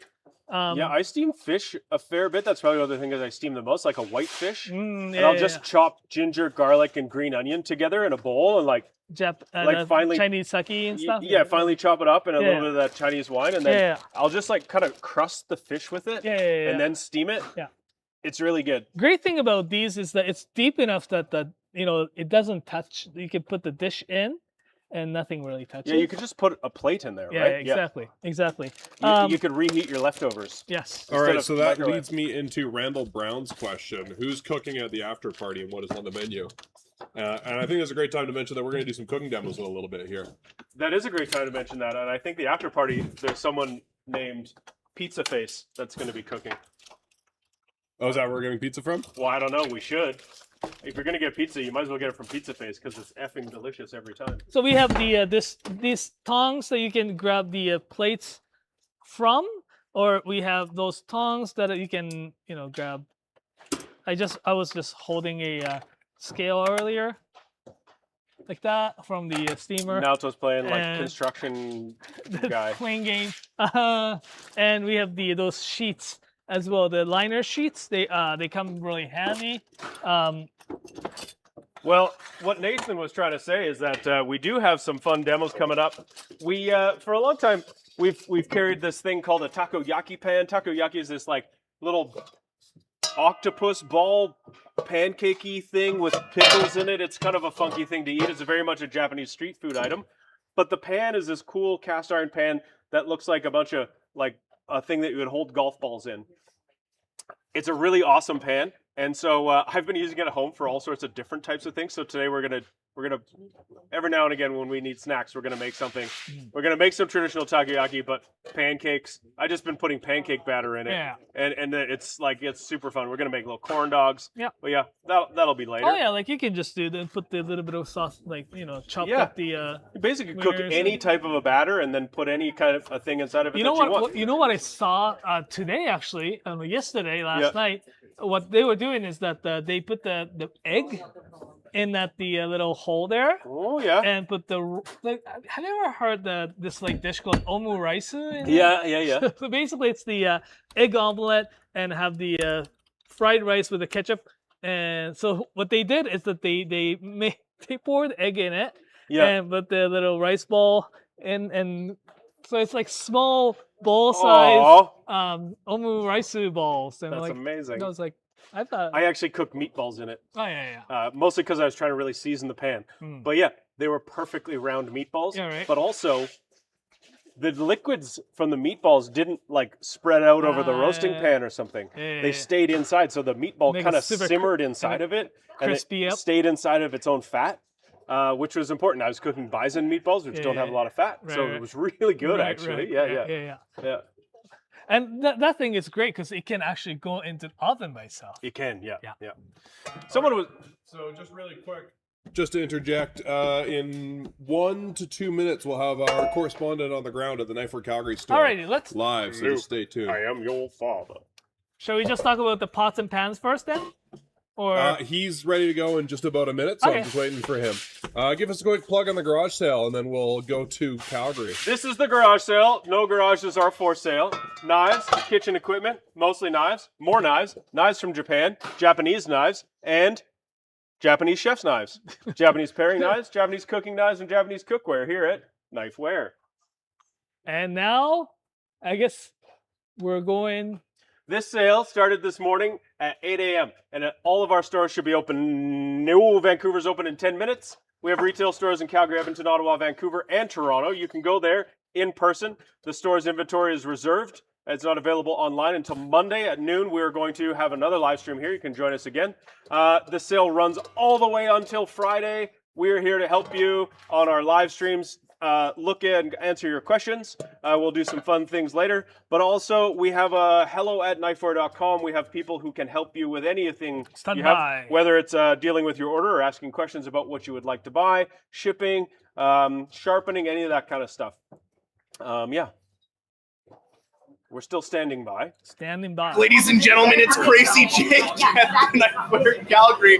This is Corey, who works here. What's your name, man? Rob. Rob? What do you got in your hand there, my friend? A couple reefers, a Kui and a Fujimoto. So You got him from the back. store. You went to the Yeah, secret. went to the back first. Space. All right. You went there first. Went there first. Okay, now do you have your eyes on anything yet in the regular kind of newer stuff? Corey's showing one off. Corey knows my life. A few things very interesting. Oh yeah, that's always dangerous when Corey knows what you want, right? The Shakiro 240. I mean, yeah, look at this thing. Look at that. I can't see it, but you can see it. Here you go. That's so awesome. Look at that Damascus. Look how flat it is. Corey, tell me about it. It's so triangular. Honesuki 240. Shinkiro. Awagami Super Core. The Damascus, which is dope. Full carbon steel though, so that patina is gonna just sing. And awesome, like one of my favorite things about the flat profile on a Kiritsuke is just so freaking rad. So, And he's probably gonna buy it. Oh, Maybe. man. I'm pressuring him right now. Crazy Jake says you need to buy it. there you go. What are you looking at there, my friend? I don't know. I don't know either, but it was cool. So hell yeah. There's a whole bunch of people in here, as you can see. Ladies and gentlemen, it is I can't even move. Okay, so I'm not going to try and move. Look at what they've got going on over here. Look at this. They're looking. The trying. They're looking. Some Black Cat metal stuff. This is what garage sale is all about, ladies and gentlemen. A million people in a tiny ass room. I've been Crazy Jake. See you again in an hour. Oh, there was a. You think about it, was there like 270? And like, awesome. Amazing.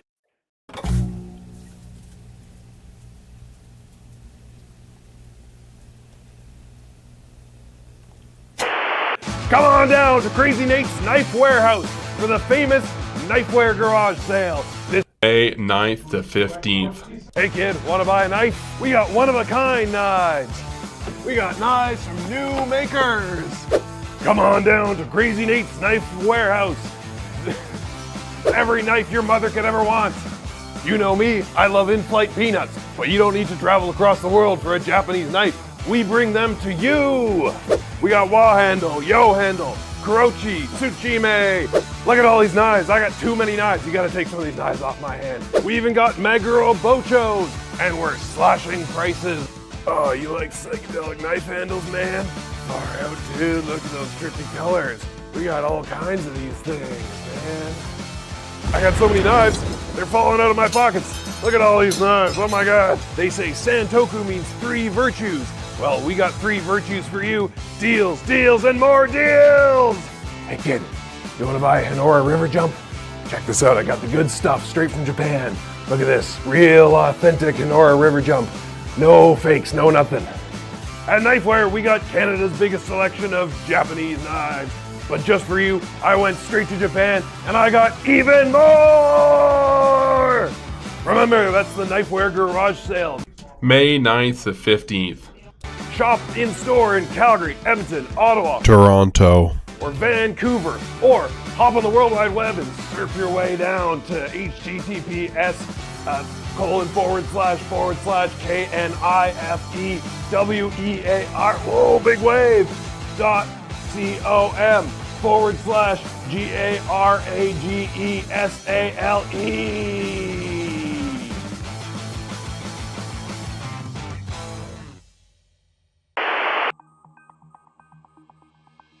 Have you or a loved one been affected by dull knives? Are you a victim of dubious sharpening gadgets? You may be entitled to get your knives sharpened. Here at Knifewear and Knifewear, we're always watching out for your fingers. Dull knives affect over 10 million Canadians each year. And did you know you could be among the affected without even knowing it? Did you know you're more likely to cut yourself with a dull knife than a sharp one? Common symptoms of a dull knife can include hating cooking, cutting yourself every time you prepare a meal, carrots flying across the kitchen, and that annoying smacking sound your knife makes when it hits the cutting board. Desire to order takeout, buying expensive pre-cut food, or just not eating at all. It's time to take your kitchen back. Join the millions of Canadians getting their knives sharpened. Save your fingers today.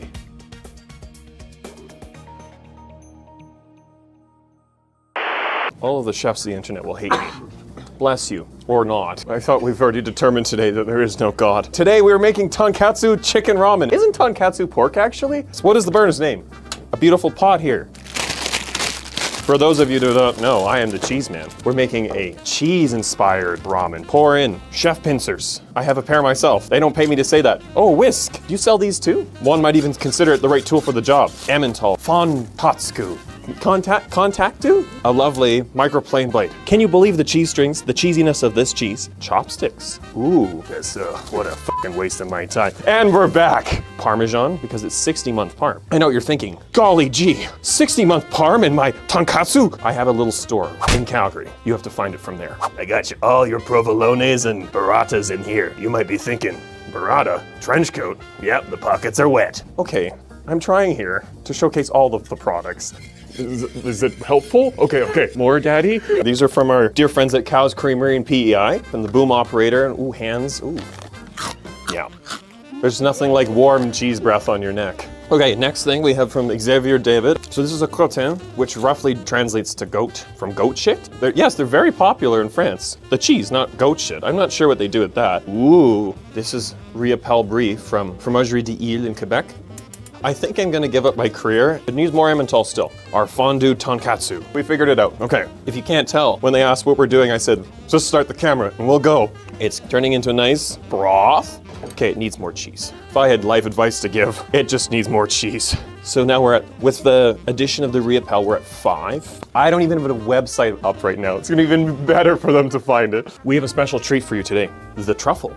Ooh, truffle scented life. That'll be the name of my biography. This is called a Katsu Obuchi slicer. Katsu Obuchi slicer. Directions. Would you like to translate this for us? Mine's a little rusty. It's like, what was that old? Will it blend? Will it katsu Obuchi slice? Oh, it did it. I have no faith. Needs more cheese. I might just use this all. Life's short. Ooh. Oh, found a new sound. See how much coffee I've had? Tiny Fish Co. It's gonna make some sort of filthy euphemism talking about a cute box, but I'm using restraint. What I love about this one is there's cheesy jokes on it. How do shellfish find their way home? Muscle memory. This is Alps 7, made in Japan, but it's called Alps. You see the sharp blade here? Then that's why I'm not gonna use it. So it's chorizo mussels. They look delicious. If you're a fan of conservas, oh, that's the right amount, I think. I'm smelling it now. Perfect. Okay, I think it's time. Oh, the ramen. You can put it in the hot tub style, like this, where it's just chilling. Put little arms on it. Oh, are you implying I should put the lid on? The starch in it is starting to stick in the broth, so we're all set. Not to say that we don't know what we're doing. More parm. Just like pasta, gotta finish with beautiful parm. Just makes your heart happy. And clogged. I got the thumbs up from the producer. Ooh, mussels. 1, their oil. 2. Nope, just kidding. You thought I was gonna do 3. Suckers. It's still very hot. We nailed. You know what? I'm so sorry. I'm the idiot. It deserves another one. Oh, right on top. Okay. Right at the apex of my caffeine high, I can feel it. And again, genuinely, it's caffeine. I might even share with my friends. If you have any of the wonderful products you've seen today, the cookware, the spoons, not this spoon. We have it all. Okay, ready? It's one easy number. 1-888-669-6168. That's right, 1-888-669-6168. Operators are standing by. 24-hour service, right? Who's on the phone all the time? Who orders knives by the phone? I do. That's who does. Thank you so much. Well, look at that ramen. That was that was crazy. I'm just gonna mute my computer here. Is this? Did it? No? Yes? Yeah. Yes. Awesome. Well, it had really hard to see. Anyways, well, welcome back. Welcome back. We're doing the garage sale marathon live stream. Mike is getting ready for some sort of like cooking demonstration pretty soon. Garage sale is about the unique knives, something that we don't usually carry, something outrageous like this. 400, is that a 390 mil? Yeah, 390 millimeter bread knife. It is just great to cut a whole sheet pan of a like high water concentrated, what the whatchamacallit that, one of those like Italian bread with a lot of water content. Ciabatta? Ciabatta, yes. Thank you. Thank you. Got up a little bit early on Saturday morning, you know. But the garage sale is about those unique knives that we don't usually get to carry, or something like the Nagomi. This is like kind of our launch of this whole line. Mitsubishi Nagomi is really well thought out, well designed line of knives. It is great. It's great for like anyone who's never used the Japanese knives before. It's relatively easy to take care of. It's a little bit more forgiving, and it's fantastic. The well fit and finish.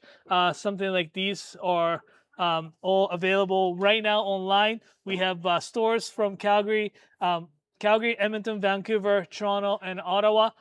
Stores open at 10 a.m. their local time. I think the Vancouver store is just open, probably. 2 minutes ago. 2 minutes ago, yes. I haven't heard anything from them, so they must be busy. They might be doing pretty well. So if the store inventory is the kind of preserved. They are safe from sales online.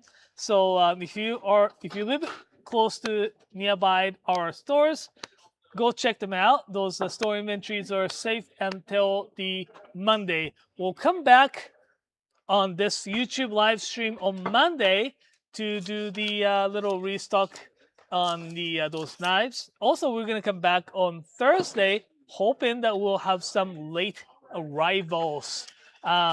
We know a few late arrivals that are coming, so hopefully we can just talk about that later on the week or next week. Well, here we're trying to answer some questions, and we have some question lined up, so let's answer those. The Chelsea Churls want us to compare, I guess, like these two bread knives. There. It is quite a bit different. The one is like Brighto. It's the $298, and I think there are 20% off from this price, so it's like $60 off from that. It's nice and long. If you're a kind of person who actually, again, like, bake whole sheet pans of ciabatta and make the sandwich, like we've done it once, right? Like Nathan, we had a sheet whole sheet pans of ciabatta. You slice them, and you put, all sorts of the cold cuts in. If you're the kind of person, this is great. That's the only way to make sandwiches. Yeah, I exactly. did that last fall garage sale. It's on our Instagram page. Yeah. But yeah, I got those like big round loaves from the Italian Center and make a giant muffaletta. Yep. I will probably do it again this week. That was the best. Yeah, that's the best way to make a sandwich. If you're that kind of person, this is great. Nagomi, on the other hand, it's a bread knife. It's the probably 90%, 99% of the household need. It's easy to take care of. It's just a bread knife with nice ergonomic handle. Length, it's 200 millimeter, I believe, 200 some millimeters. It is a little bit short. If you're gonna cut the big loaf of the sourdough, it may be a little bit short for that. But any regular loaves, this will do a really good job. And also, like, this edge here is actually a little bit more like a waffle cut. It is great for a softer loaves of bread. Its teeth is actually not. Ooh. What's that, Nato? Teeth is a little bit more waffled, so Mike is trying to make this place explode. Anyways, You just trying to bring some excitement to the garage sale. Yeah. I bring the power. I bring the fire. yeah. You got the touch. Yes. Okay. Thank you. Thanks for not exploding the whole place up. Oh, come on. So All right. You're that's not the one with the beard to worry about. that's a great. So We have one more question that I want to get to because Yep. they've been waiting patiently. Yep. Before Mike makes his takoyaki pancakes, and Yep. we'll answer the rest of the questions. KGB Slim Reaper is wondering which Nakiri should they get. I've actually started a poll in the chat, and we've got a stack over there. But they're wondering between the Kato that you showed earlier, the Gihei Aogami, Yep. and the Nigara Zios. okay. So far, Gihei Aogami is up 57%. We got Kato at 29%, Nigara Zios at 14%. Make sure you get your votes in the chat now, folks. So Nigara Zios, Gihei Aogami, and Kato, I found this SG2, and I selfishly added the Kurosaki Zios as well. So selfish. Didn't you have the little thing? But anyways, you want to do the top-down camera? So that's kind of the selection, I guess. That's asking for. Usually sits on the. It usually sits. What, like this? Yeah.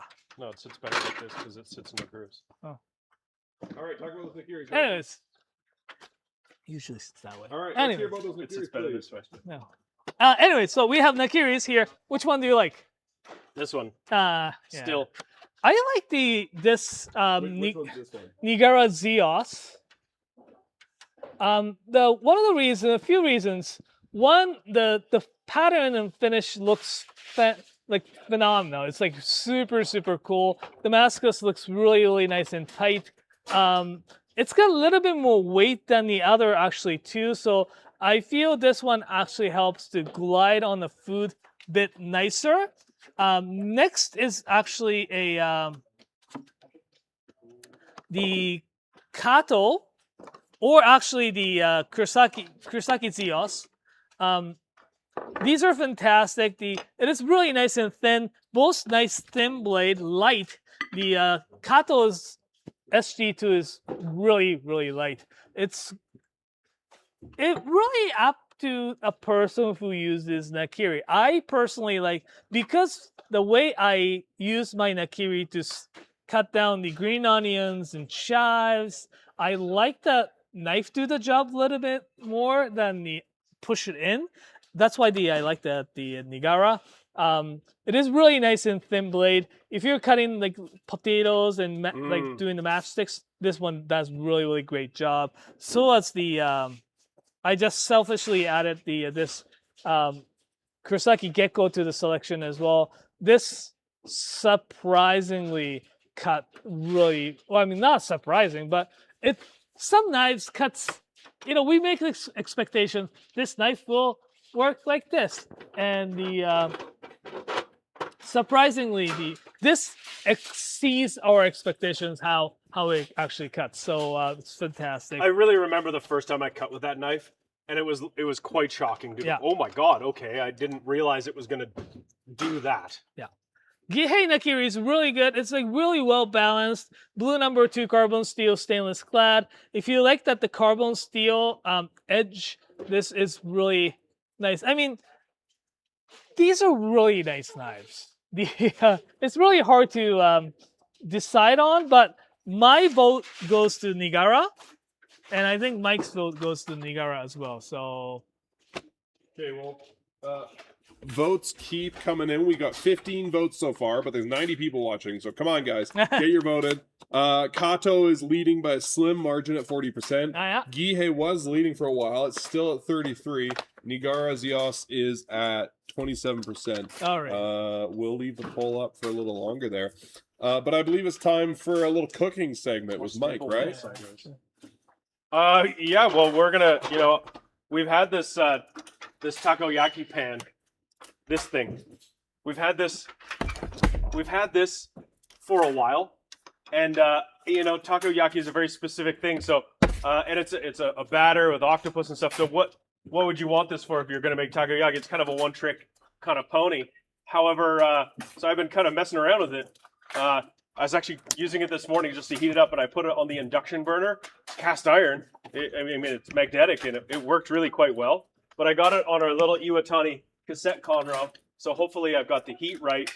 And yeah, I've been making pancakes in it. Like pancakes. Like get a box of pancake batter and mix it up. What I have found is that pancake batter is like, it gives you like 3/4 of a cup of liquid to the 1 cup. I kind of go equal parts and make it a bit thinner.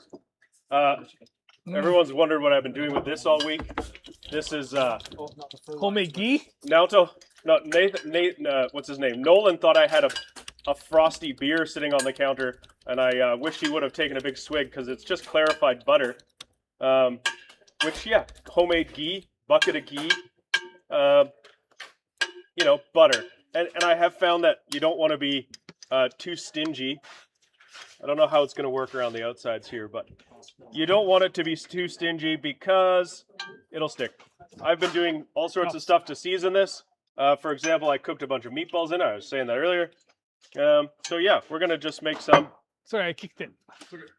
Some pancakes. Yeah, the outsides are a little colder than the insides, so it'll go a little faster. That's takoyaki, baby. The key is to you start from the low heat and wait until the whole pan is You turn it down? I turn down. Yeah, thanks. We don't necessarily have the best tools on hand, so that's a little. You can kind If of do only it we knew some place that sold like high-end cookware and we could get some to use for this Right? video. using a Wouldn't that be wonton great? spoon. The wonton spoon actually works great. We'll have the ladle soon. Do we have that ladle? Yeah, like. Do we have that one? Which one? The one that you love for jars. That's not for that. Well, No. do we have it? No. It's gonna make a mess. I'm not gonna use it. There is a specific purpose for specific things, Nathan. It's a scooping vessel. Yes, this is a wonton soup spoon. That also has a specific purpose. Nathan, no. Jesus Christ. No, Nathan, no! I hope we can record that. I'm going wrong. Finding one. It's gonna make a mess. It's not gonna work well. No. Yeah, the key is to it is thick cast iron pan, right? So you start low and wait until whole pan is to warm it up. And great thing about this Iwatani is that the heat control is so precise. Yes.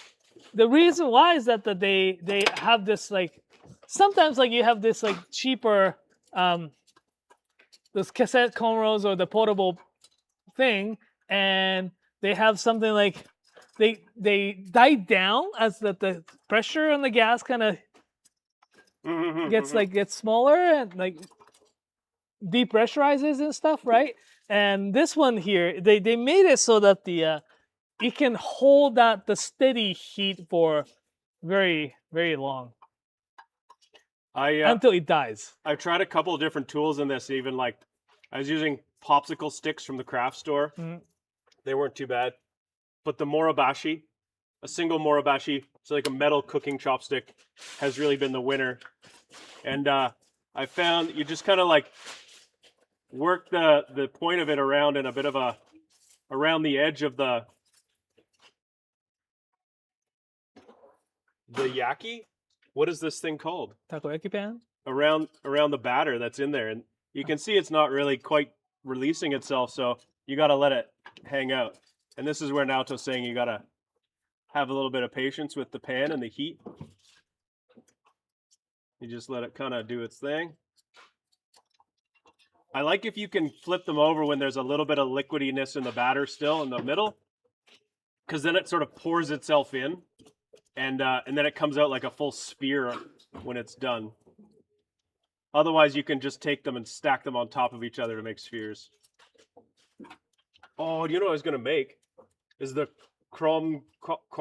There's like a Thai Lao dish. Oh, yeah. Where they make this, but they use rice, cooked rice, coconut milk, and rice flour into a batter. And then they cook that in this pan, and it's sweet, right? There's sugar in it. Yeah, and it's got a little like the texture to it too. Yeah. Oh, it's so good. But they'll often put green onions on it, which seems like the wrong move because it seems like such a savory thing, but it actually works really well. I mean, no one should ever judge Thai street food because it is probably one of the best. Yeah.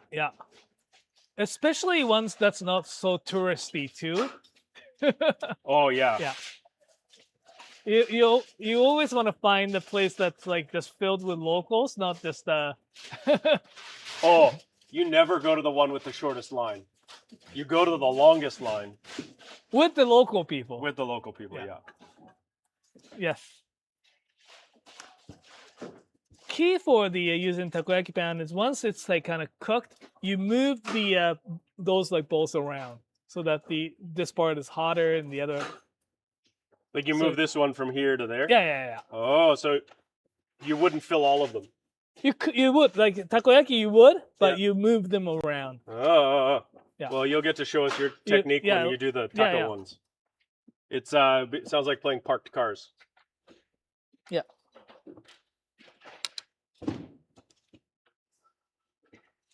It's so soothing. I know. I think that's done. No? Almost. Now, if somebody wanted to buy this very specialized pan, where would they find it? Ooh, good idea. I think you can buy it right here at knifewear.com. Yeah.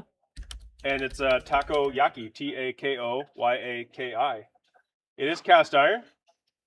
You could put it on a fire. I find, well, Naoto was talking about with cast iron and warming it up, starting on a really low heat to let that temperature conduct through. You know what we can do, though, is you can put fillings in them, too. This is a bag of Score chips, which I think just means it's like chocolatey caramel chips. You should see Nick's face right now. Could have maybe dropped them in a little sooner. But it does look like takoyaki now. I think if you wanted to make pancakes for your kids and you wanted to do it in a way that was more fun and maybe just a touch more work than you were planning, you would never be able to make them pancakes any other way, I'm sure. But this is a lot of fun.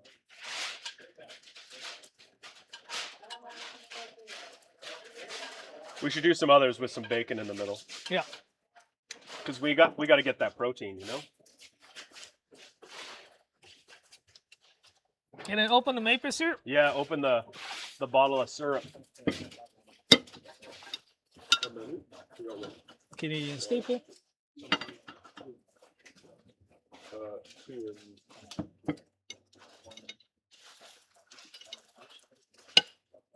Thank you. Thank you, Mike. You're welcome. Is this what you mean?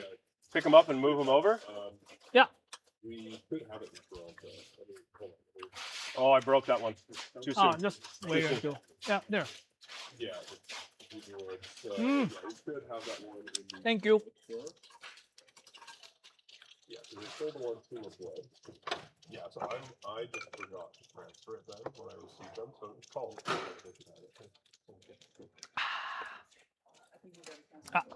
I keep kicking the camera, and I'm sorry. You're good. It's kind of, yeah, it's one of those things. Yeah. I need more butter in this guy. See, the little spoon's good. It floats on top. What else would you cook in here? We were talking about the this escargot thing, right? Oh, yeah. Yeah. You know, you baked in those like traditionally those ceramic thing, the dish, right? The olive oil maybe, and a little escargot and the cheese. Is that? Yeah. Garlic butter. Garlic butter. Yeah. Usually like matrix. Oh, it's a butter. Yes, it's butter instead of the yes. But the yeah, you can do that, and you can do it in front of like it could be just party food, right? Like you have that. Oh yeah. And you know, cook as it goes, right? Hey, Naoto, I got a question for you. Yeah. I'm not sure if you'll remember, but in our video that Jacob made about you guys going to Japan, he said that you showed off some Reaper said you showed off some pans. Can't remember if they were carbon steel or cast iron. Does that ring a bell? Showed off some pans Pans. in the video. Yes. Which video was it again? The Japan vlog. Like very recent one? Yes. Maybe the Koinu pan, maybe? They're just wondering if we brought some back, but I assume we haven't got it yet, or we're not necessarily getting them. Is that those Koinu pans or not? They thought they were carbon steel or cast iron, but you can show off those ones and see Oh, if that's the one. okay. Slim Reaper, if you can send me a link for the video you're talking about, maybe I can identify which pans those were. You got one of ours? Was it something that you were looking at in Japan? We don't know. We don't know. All right, I guess Naoto. I should have watched what the Jacob put out. How's it taste? Will it takoyaki? I think just it's great. It's very fluffy. I think the batter it's nice because he made it a little bit more thinner, right? So it flips and it cooks really nice. I'm trying to get the caramel chips to like. Yeah, that's the trick. Is you got to get the takoyaki batter real thin. Yeah. Smells good. Oh god, I lost one.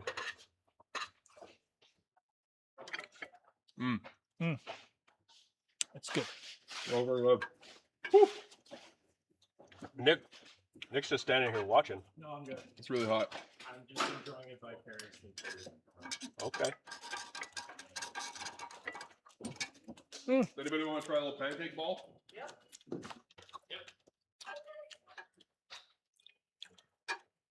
I will feed those to our warehouse team. All right. All right.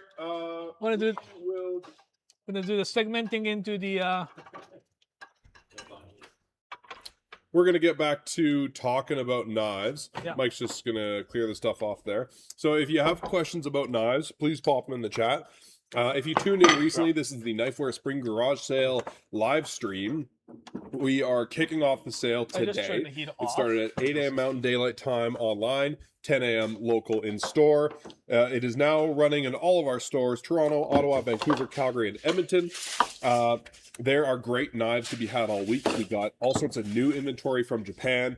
We've got some super rare stuff, some of which is still available. Paper towel. We've got some smoking deals. There's a lot of cool stuff. I use that blue one. We're going to bring back this Will It Takoyaki segment later on today. We're going to make corn dogs. We're going to do latkes possibly. We're going to do some traditional takoyaki so you can see how that works. Yeah, so if you have questions about knives you want to see, pop them in the chat. We've got a few from earlier that we're going to catch up right now once the guys are done cleaning up. So yeah, thanks for tuning in and hanging out with us. We're going to be here for the rest of the day until we collapse, probably. Yeah. Alrighty. All right, Naoto, you ready to talk about knives? Yeah. Take it away. We have this here. Jim K is asking the knives to fillet fish with. and hold the edge really well. Alrighty, so Japanese traditional fish filleting knife is called deba. Japanese deba traditionally is a single bevel knives. I'm gonna change the camera first. Or But I need to eat pancake go. balls. Thank you. Sorry, Nathan. Give those balls. And we have this deba. Balls in my mouth. This one here is fantastic. This one here is the Torok Sakai Toa. One, it's white carbon steel, and white carbon steel is great for a this kind of work because it's the it holds the edge really nicely. It's really nice and hard steel, but also it kind of it becomes really sharp. Then it kind of like start to not self heal, but the does that that's actually it gets actually better as you use it. It's really weird, but the white carbon steel is fantastic. And the way that Towa is sharpened by the Masaya Shimizu-san is that the bevel is really, really nice and even. Hey Nathan, what up? What's up? Zoom in. Yeah. So the bevel is really nice and even, so it makes it really easy to sharpen. That's better there. And the backside is really nice and well made as well. That the blacksmith is the Kohei Ebuchi-san. He is the really well known, well respected blacksmith in the Sakai region.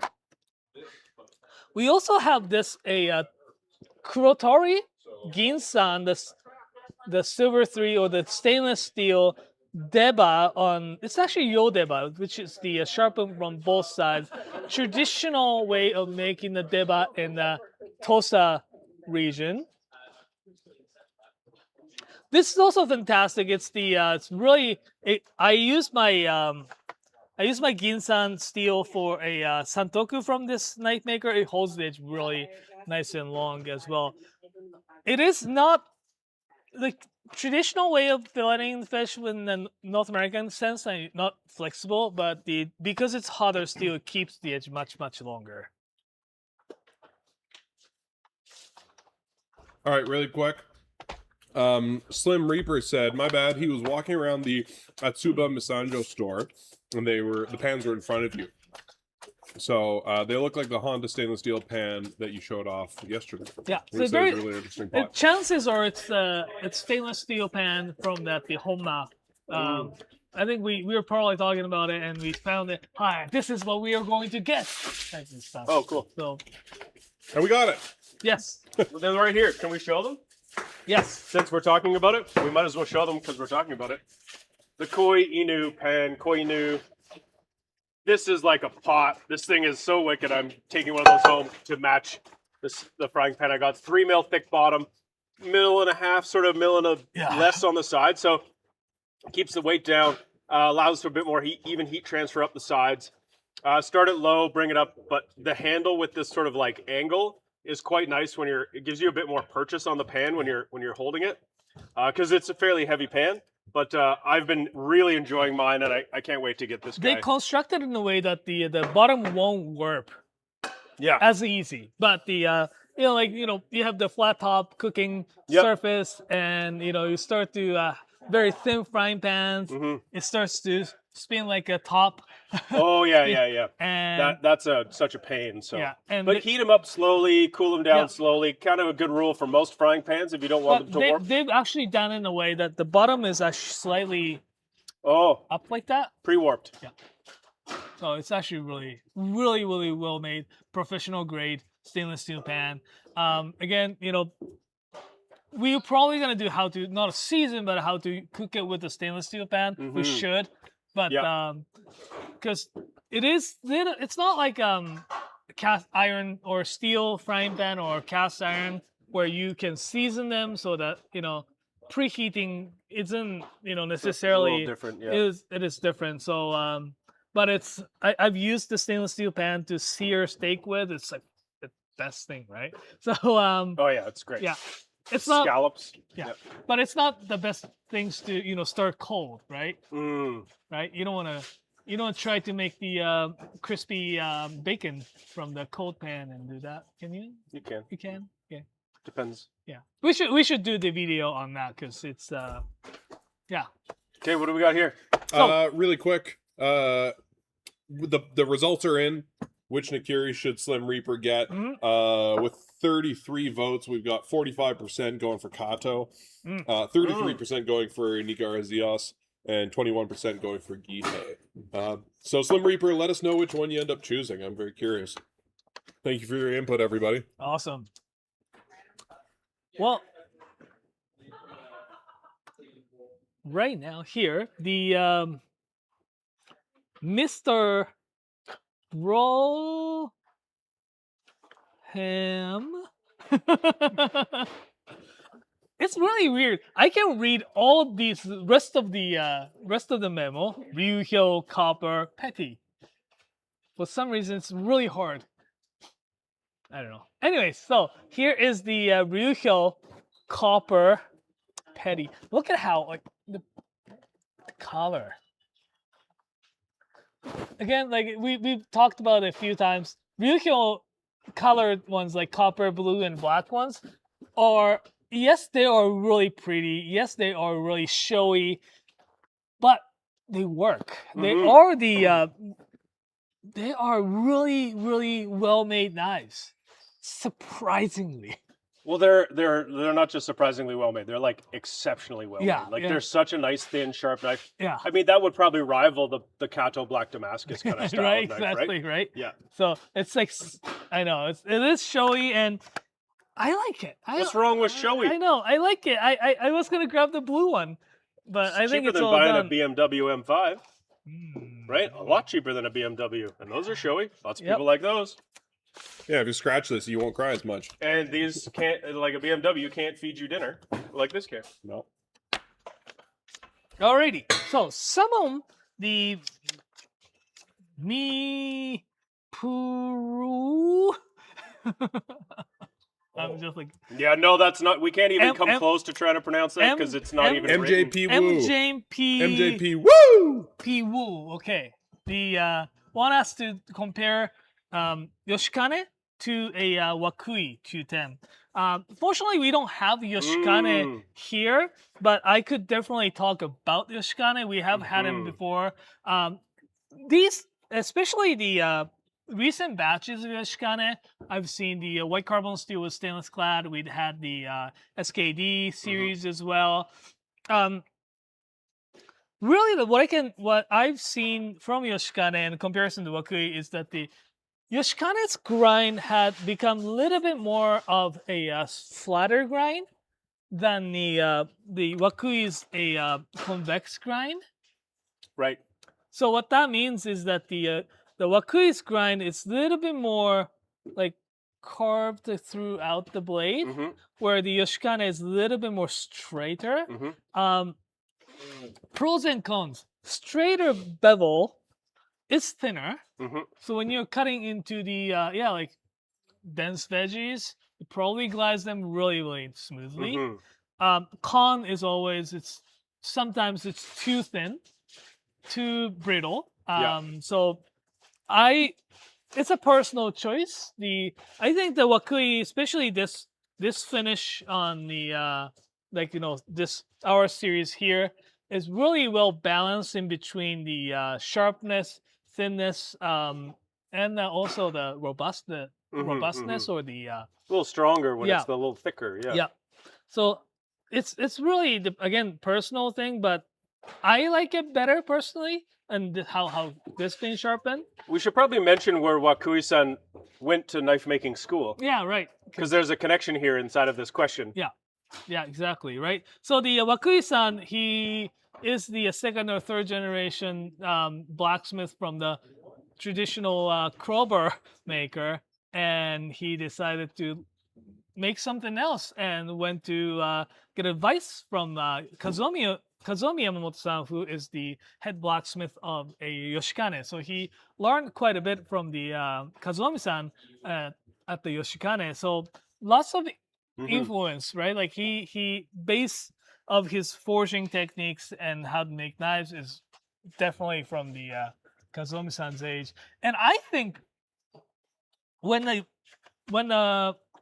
Wakui-san was kind of apprenticing or going to Yoshikanes to learn how to make kitchen knives, I think his uncle, the Kazuomi-san's uncle, at the time the head of the blacksmith, the head blacksmith of the workshop, I think was still working. Oh wow. That's how the Masashi-san learned too, Yeah. right? So I think he learned from their uncle first. Right, I remember him talking about how when he was learning, it was around the same time as Masashi-san Yeah, as well. So exactly. they were kind of going to school together in a manner of speaking. yeah.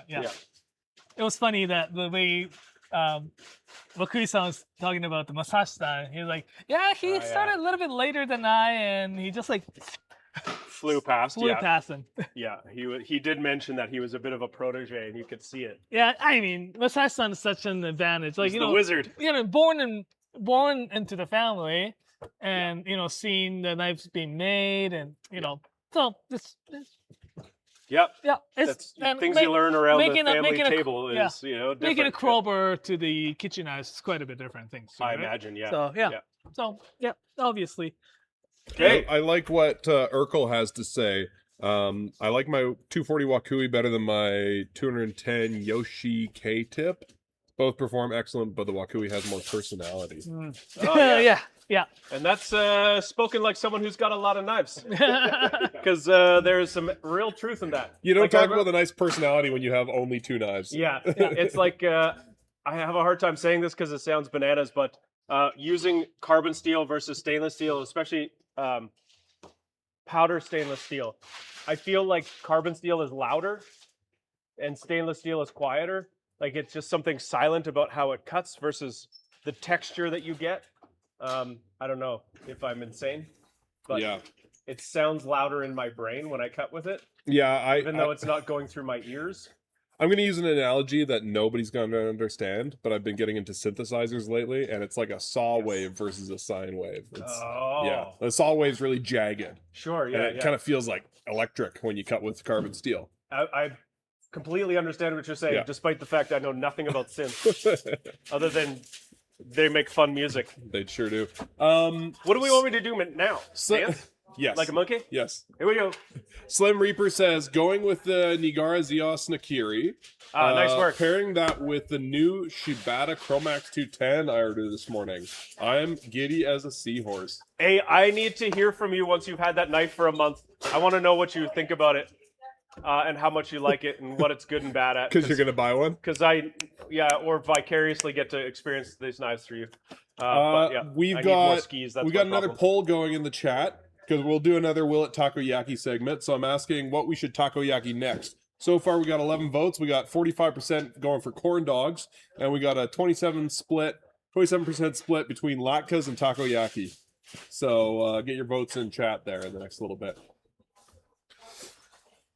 I hope that corn dog batter works out, but we'll see. Yeah. It'll be fine. Yeah. I will say though, when you cut hot dogs, just like wiener hot dogs, and you actually get to look at the inside of them, there's something about it where you're like, this is highly processed food. I don't know if I want to be inside. I don't want to see the inside of that hot dog. You don't want to see how the sausage is made? No, the pink slime congeals. Now tell me, are we looking at some more knives? There's a great meme out there, Mike, that you'd enjoy, and it's somebody who worked at a deli counter recounting. A customer asked them if the ham was processed.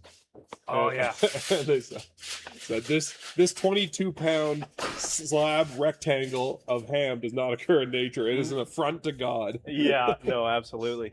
Well, let's do a quick top-up on what we're doing here. This is the garage sale. This is our live spring garage sale marathon. We've got our team over here packing boxes. We've got crates of knives getting ready to ship out on Monday. And so the sale is the garage sale. It's a fun thing we do twice a year. They coincide with our trips to Japan where Naoto goes to work with the people we buy the knives from and get to know them and learn all the stuff that he knows about. Jacob's been going in tow with him with a camera, making some really great videos, and you can watch those on our YouTube channel. And you are here on the YouTube channel, so please subscribe, and you'll get to watch some really neat stuff. And when they come back, we've got boxes and boxes of really cool stuff.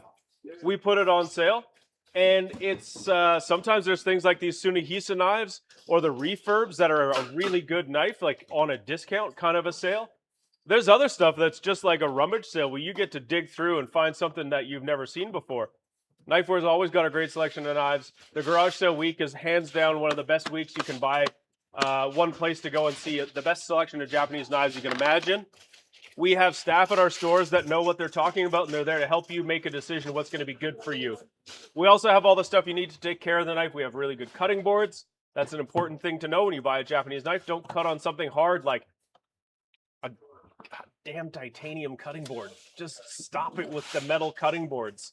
They're not good for your knife. Okay, we've been telling people this for a long time, but I wanted to prove it scientifically. Yeah. So I did a video where I cut like 5 or 10 pounds of onions on 2 different cutting boards with 2 knives, and I used like that special sharpness tester with a scale. And oh boy, are the steel cutting boards terrible for your edge. Oh, they're so bad. Yeah. And so we carry really great wooden cutting boards. We have the Hasegawa plastic boards, which are awesome and can go in a dishwasher.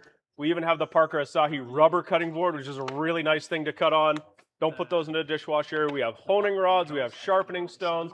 We have videos you can watch so you can learn about how to use these things. You can watch videos and watch the sharpening stone process and decide if it's something you want to get into. We have people at our help desk at hello@knifewear.com that are going to help you pick what's going to be the right set of stones for you to start with.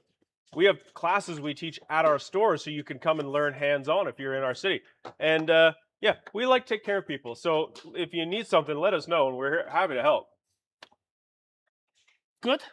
That was it. Yeah, I was just trying to yammer on until you showed up again. Hey, I'm back. I did it. I just like went to see what we have in the back and wanted to talk about things that we have for. But like, we've been talking about this like new and exciting things for a little while, and some knives that I really like, and I think it's like a little bit overlooked, right? So So yeah. I just chose 4 knives here. As you probably know, I love very, very thin knives. Look at that beauty. This one here is Sakai Takayuki Seigaiha, the new line that they came up with, the Grand Chef Seigaiha series. That one's like slicer. It comes in a whole different variation of the sizes and shapes. The way how it cuts, especially this steel.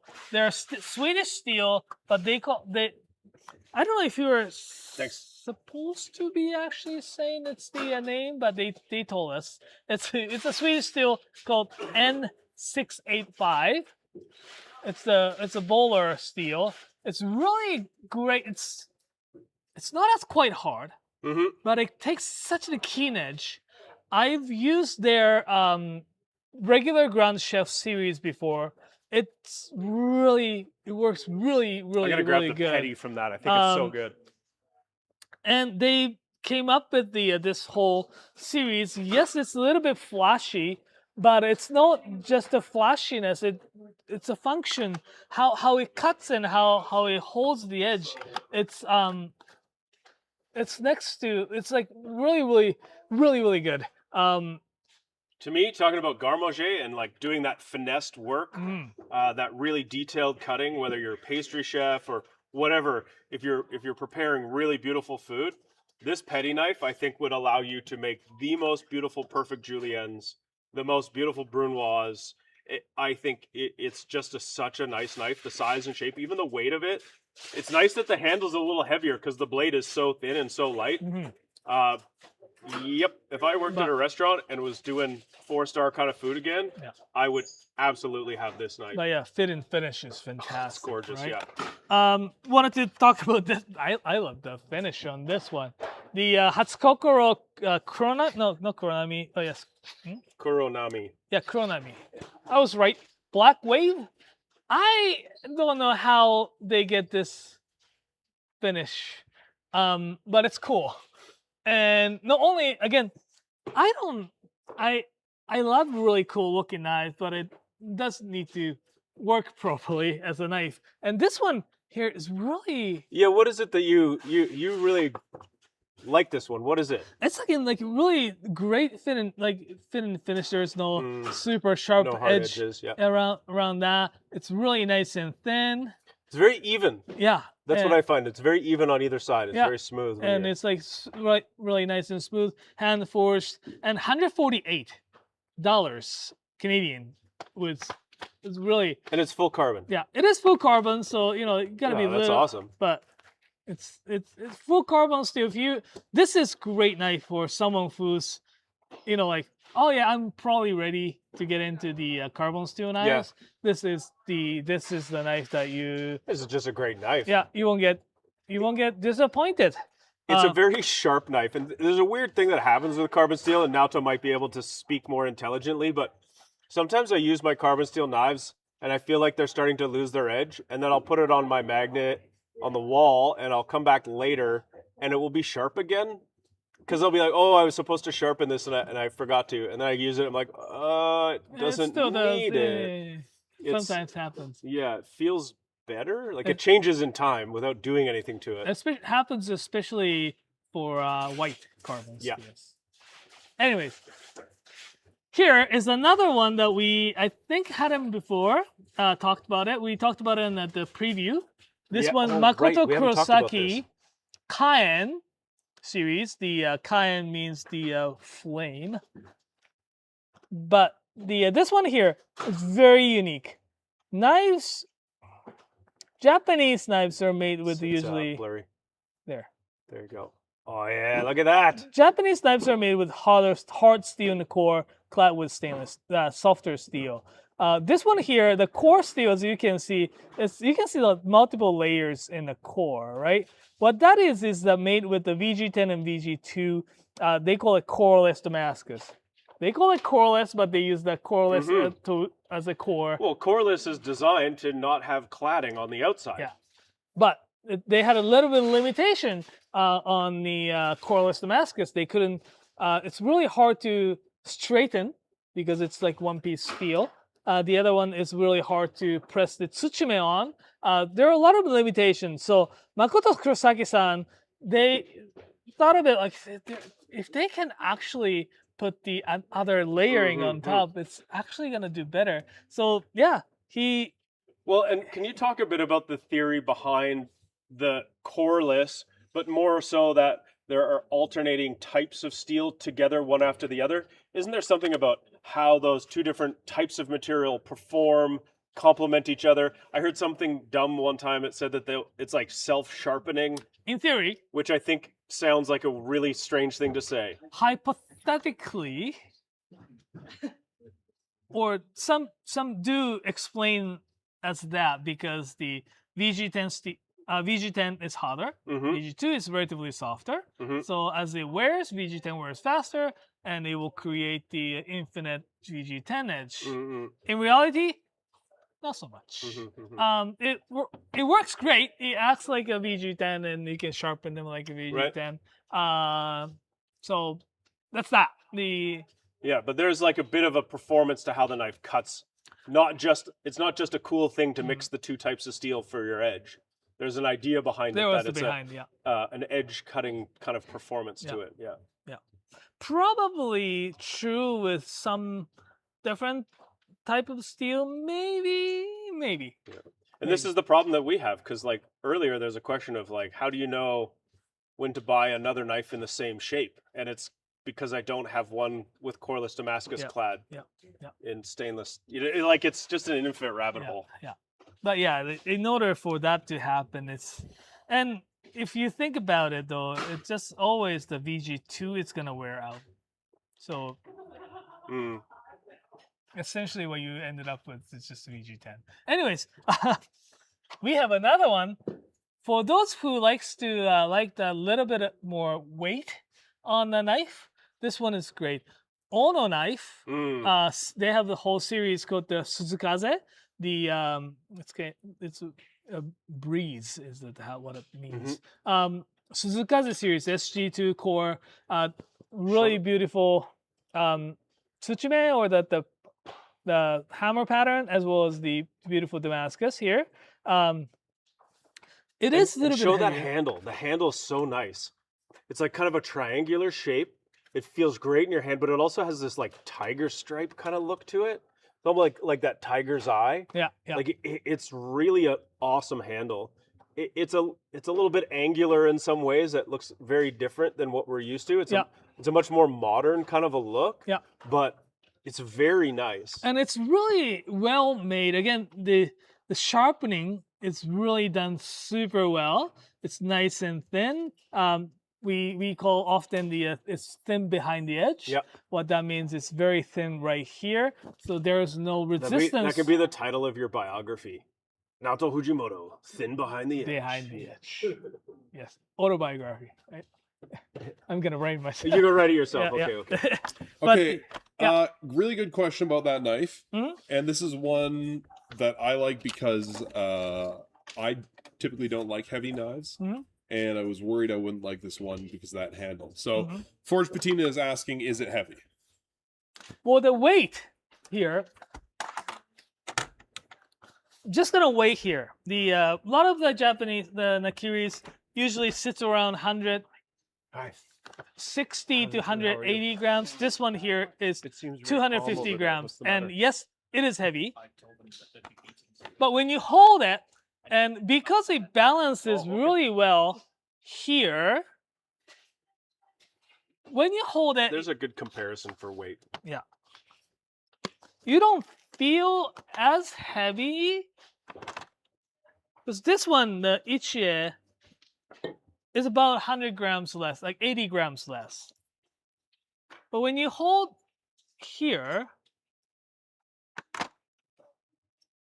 yes, it's heavy, but I don't feel this is like 80 grams heavier. It's weird. When I was comparing the Wakui earlier, 165 mil santoku to 180 mil santoku, I felt it's really weird how my hand felt, but the felt a little bit more significant weight difference than that. Like try hold that. It's not that big, right? Not yes, really. It's heavy, but it's weighing how it balances, I think. The weight's really a lot more in the handle, but it is still nicely balanced. Yeah, it's a heavier knife. To answer your question, it's heavier. And what Naoto's saying is, but it's not heavier in a bad way, if that kind of sums it up. Alrighty.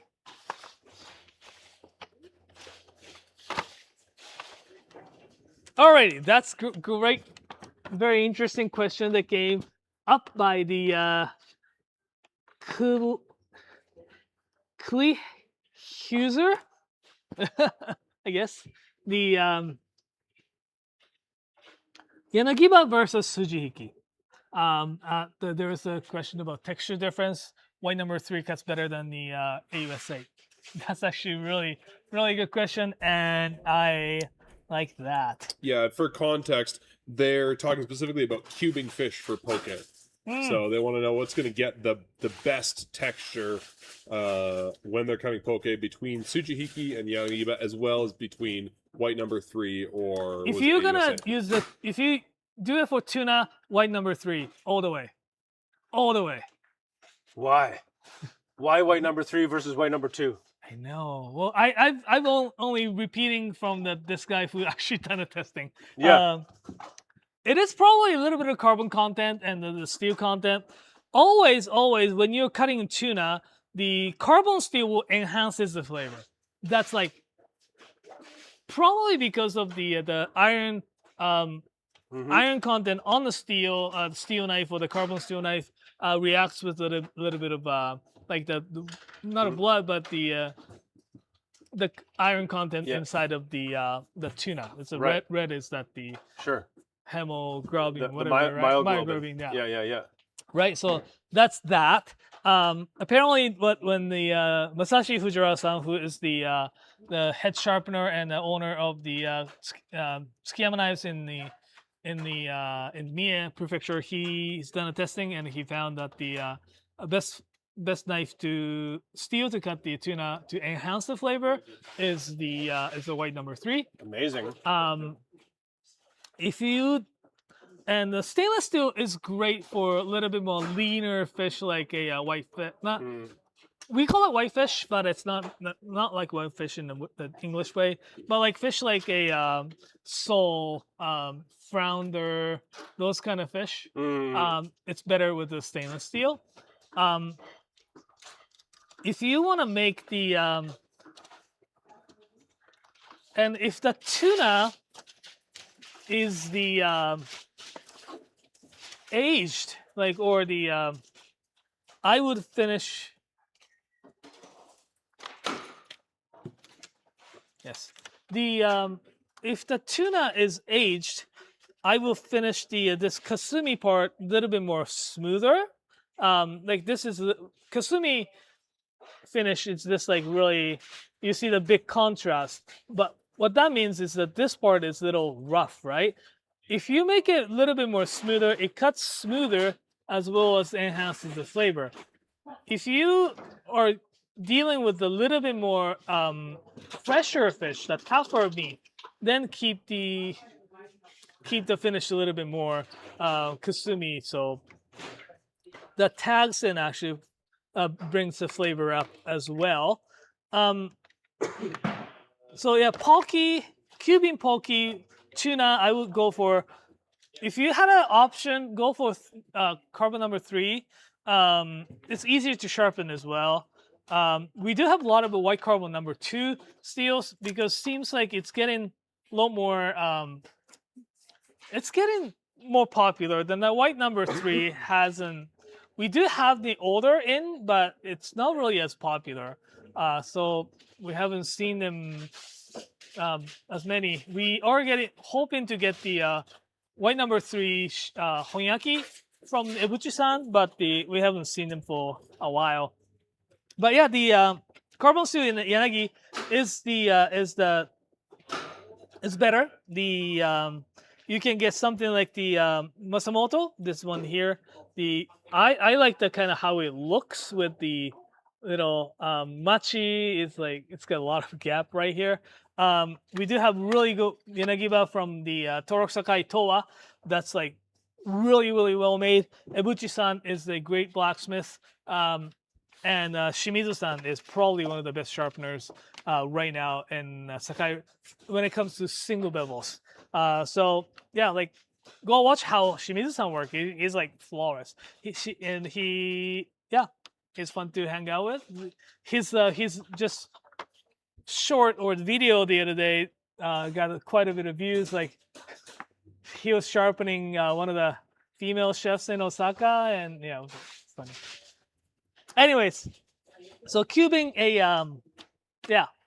tuna, Yanagiba all the way, carbon steel. Yes.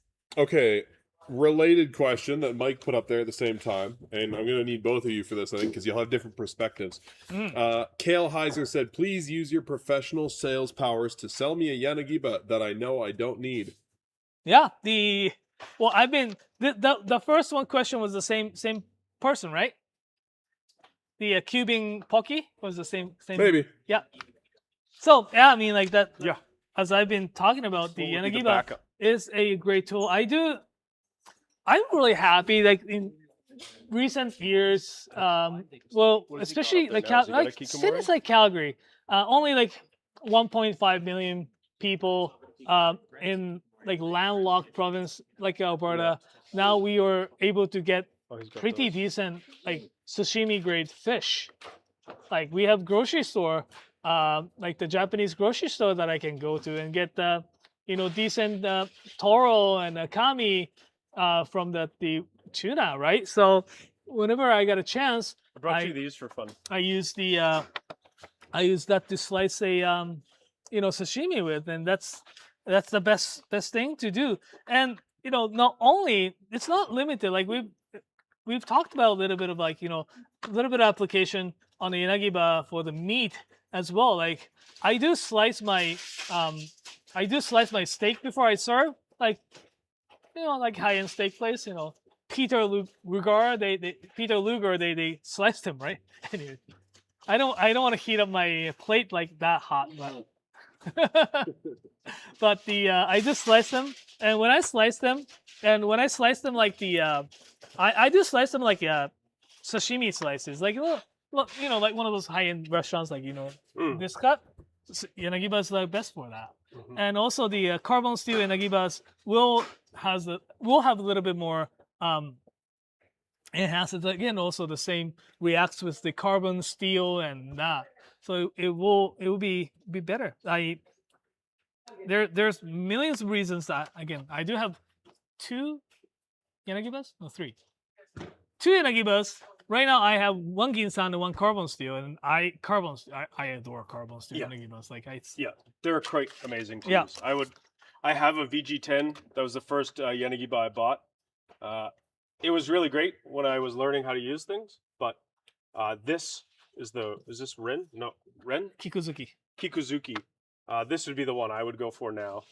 I like the white carbon steel. I know that this is this like quirky feature that this like tang sticks out a little bit. It's not for me, but this knife is. This, I just like knives around the Sakai region. There's just like little touches that make the fit and finish of them so much nicer. Oh, I'm out of the camera here.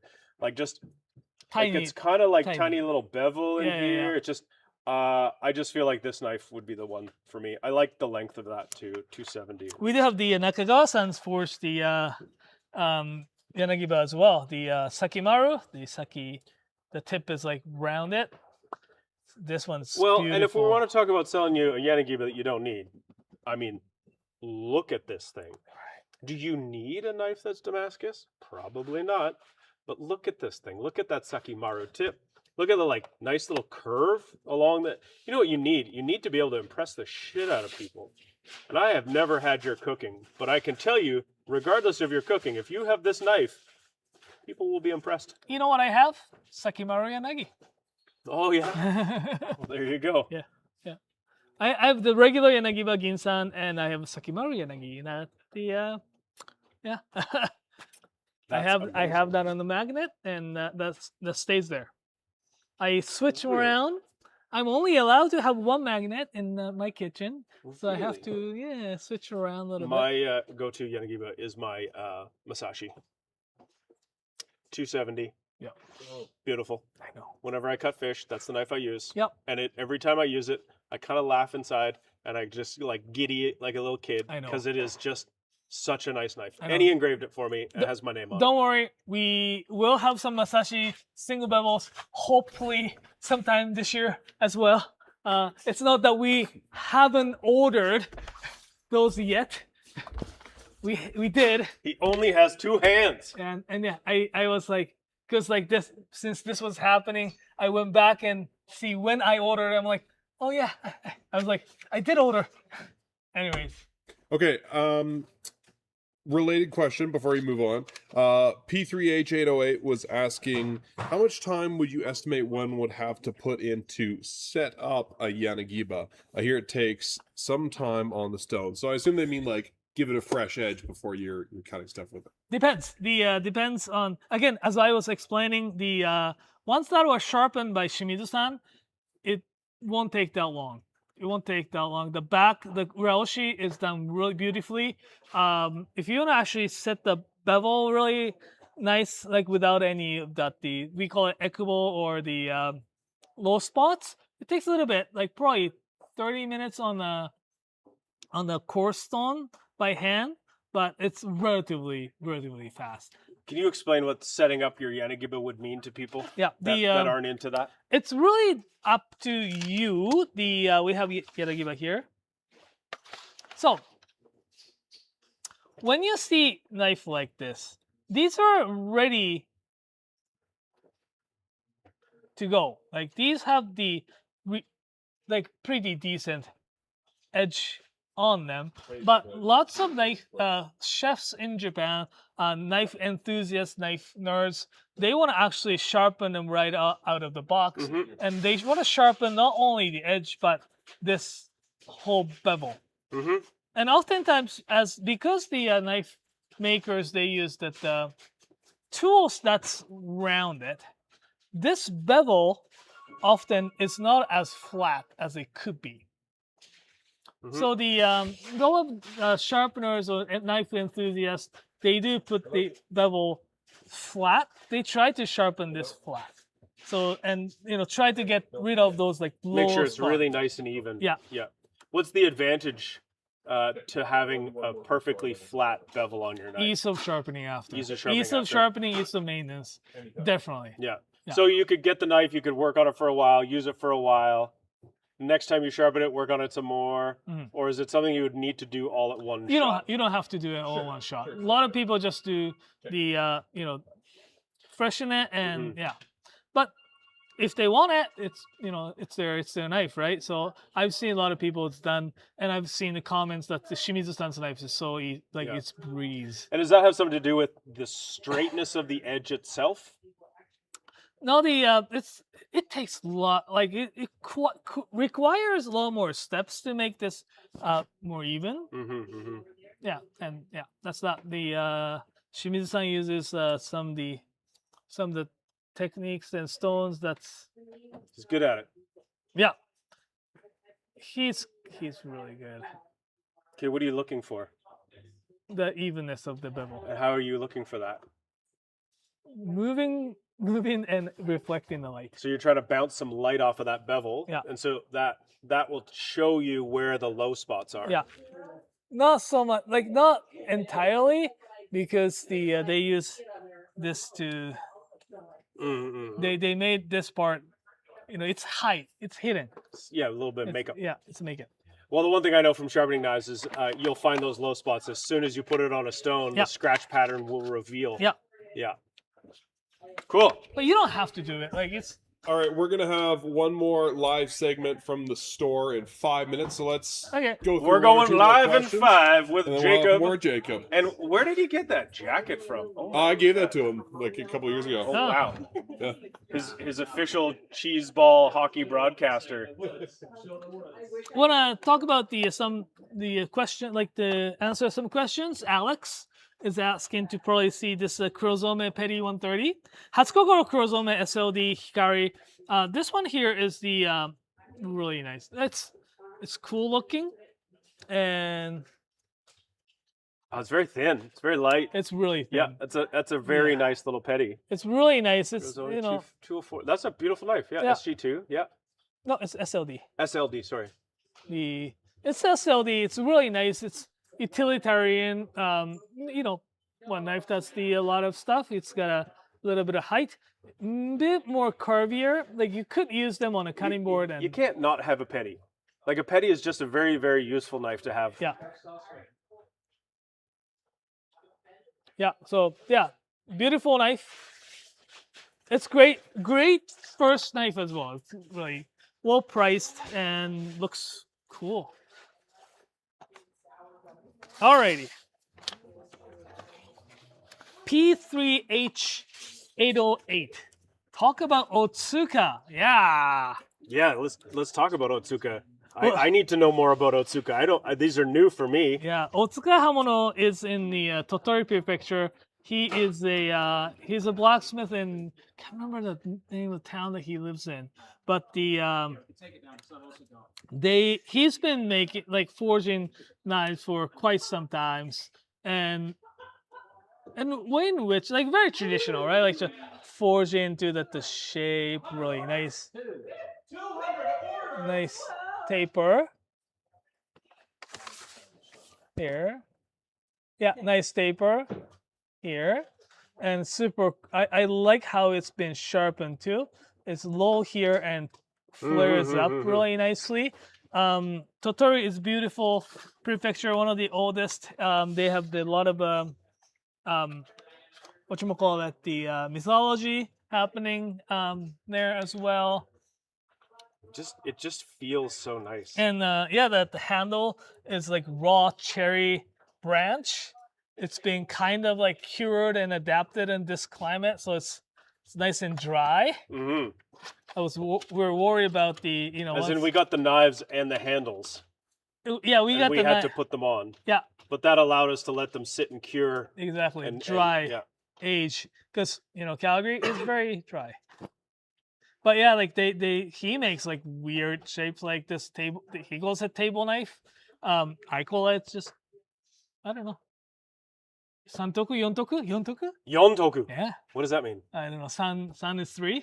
Oh. Toku is a purpose. So, so I don't know. Meat. What's yon? Yon 4. 4. So like skinning, maybe. I don't know. But the we should call it yontoku. Yontoku. Yeah, that needs to be a knife. And we are, I think, out of those except for the petty on the website. Okay. But I think there's a good chance we'll have a few more. Yeah, some in the stores. Yeah. Just a reminder, if you missed the knife you were looking for today, we will have all of the in-store inventory that is left going online on the website on Monday. We'll be going live on YouTube around 11:30 a.m. and live streaming for the afternoon, and we will be announcing on the live stream when that inventory hits the website. So you will know before anybody else if you are tuned into that live stream. So make sure you subscribe to the Knifewear YouTube channel. We're almost at 100,000 subscribers, and then you'll get notified when we're going to go live. Want to talk about this question or the knives? We're about to go live with Jacob, so why don't you give us a quick reminder about the garage sale, and then we'll cut to our This is the garage sale. We're doing it. You're here. You're with us. We're in our warehouse, which is like a garage. Our stores all have sales on the go right now, too. Naoto goes to Japan, buys a ton of cool shit, comes back, we sell it. That's the garage sale. Yeah. Lots of unique stuff like the one that we were just showing, the Tsukahamono small blacksmith knife makers. Really cool stuff. They can't, produce that many. And, this is a great opportunity for us to be able to talk about it. You must get bored at looking at the stuff we have all year round. So for 2 weeks a year, we bring you a whole bunch of extra special stuff. So you just have more things you can look at and consider and add to your collection. And we like spending some time with you here doing these live streams. So hit us up. Yep.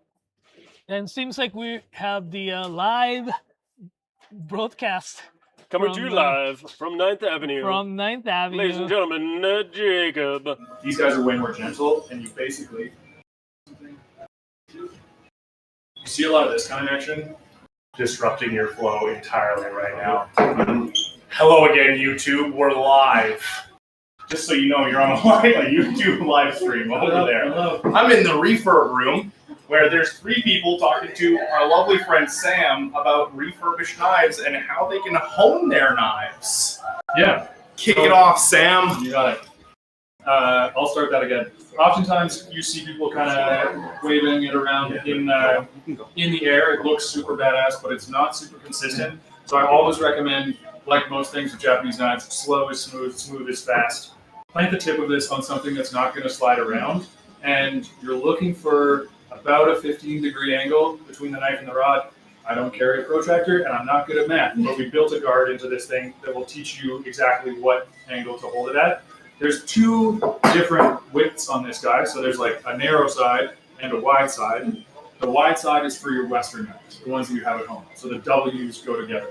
The narrow side is for not Western knives, so just not the W's, because it changes the angle at which the knife is sharpened. So, because it's a Japanese knife, we're putting it on the narrow side. I start at the heel, and I like to kind of lock my wrist and my elbow, and I'm just dropping my shoulder. Very light pressure. I'm not trying to remove any steel here. What's basically happening is every knife you've ever owned or touched or used is serrated on a microscopic level. And when the knife is freshly sharpened, those teeth are perfectly aligned. And as you use the knife, steel does bend, even though it's really hard, stiff steel, and it becomes misaligned. So you basically thicken the edge. It isn't as precise, and it is going to feel like it's dull. But it's still sharp. It's got point to it. This is just bringing those back into alignment, so it cuts really nicely. once a week-ish, once for every hour of cutting-ish, or whenever you feel like it, give it 5 to 10 swipes aside, and that should bring back the edge. If it doesn't, you can go a little more than that, but after about 20 swipes aside, I would say bring it in and we'll take a look at it if it needs sharpening. First time you want to get that sharpened, it's free. After that, it would be $20, and usually we can do it while you're in the shop. So, pretty slick. I have a question. Do you guys have your eyes on any of these? Do you like any of them? I think we're going to take You're a gonna grab Takamura. that one. Nice. Great choice. Fantastic choice. Sam, great job, buddy. Thanks, buddy. You too. And I'm out of here. I love that blazer. It's fantastic. Thank you. My orange corduroy. It's my it's Crazy Jake. That's my name. I'm Crazy Jake. Now we're gonna go outside. We're gonna take a look back at the knifewear side because there's only 2 people back there. Hey, look, it's the Ken of Inglewood staff, and they're like really bright. Oh my god! Wow, I'm white as hell. And we're going back in here. Get blinded, nerds. So we're back in the normal side, where there's a tripod that's not really working, and that's okay. Technical difficulties, ladies and gentlemen. Technical difficulties indeed.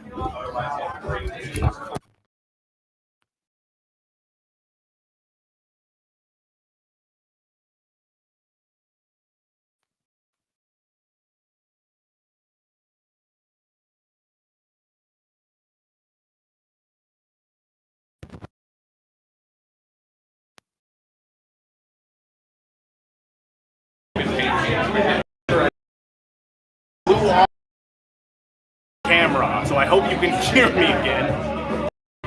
This has been Garage Sale from Knifewear Calgary. As you can see, there's about 1 million people behind me, and there's somebody waiting at the door there too. I'm Crazy Jake. That's Callum you can hear, and Naomi, this is for you. Strap these together. Get our covers as well. Thank you, Jacob. I'm gonna mute this here. This is the mute button. I don't see them.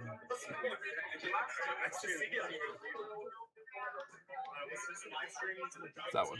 Oh. Okay, there you go. I think I figured out how to mute this computer now. Third time's a charm.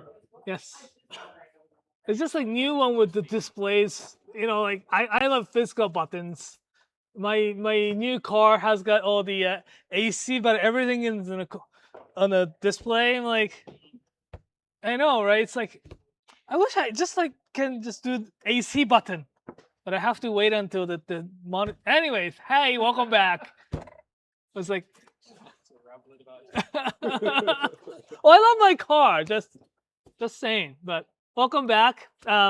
We're live from the warehouse. Today is the first day, semi-annual garage sale, the spring one. We have a lot of unique, cool stuff. The staffs were trying really hard right now to pack them so that it gets shipped out on Monday.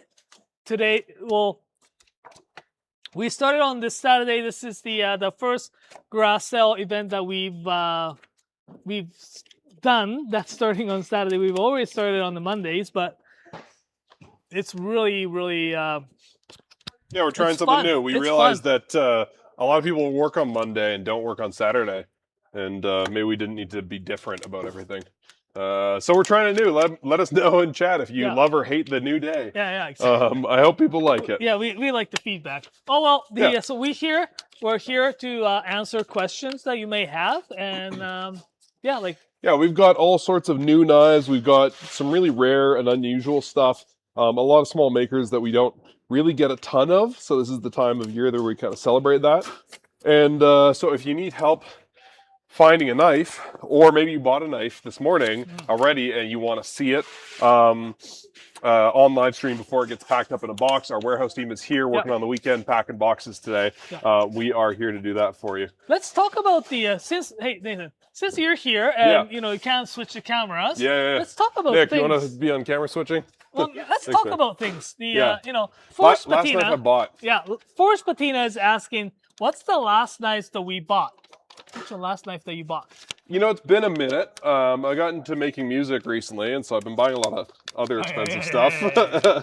Korg Mini Lug is the most recent purchase. And you're a dad of 2. Also, I have kids. Yeah, I guess I got to buy them stuff too. Yeah. So. But no, the last knife I bought, I bought a couple of boning knives. This one is actually interesting. So this is the knife I bought, but this is like a 1-of-1 limited edition.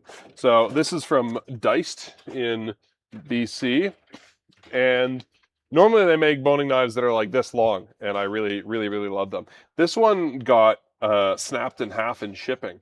We don't know what happened. It got stomped, I think, and so we had like half a boning knife. And Matt, who's a genius knife restorer and manager of the warehouse, took it down and turned it into like a little, he's calling it a petty knife, but I think this would be a great little boning knife too. If you're doing poultry, this would be really nice, even small fish. It's pretty thick. You're not going to have that flexibility. But I don't love a ton of flexibility if I'm doing like chickens and ducks and stuff. And it's got a nice curve. And so I like to butcher a side of pork kind of annually at home. Yeah. And this would be really good for doing the skinning portion of that. So this guy, normally these are around $300, I think. This one is $150. It's AEBL, which is really high quality steel. It's walnut wood. It's all Canadian made, Canadian wood. Really sturdy in the hand. It's a short knife, but it would be a beast for doing home butchery.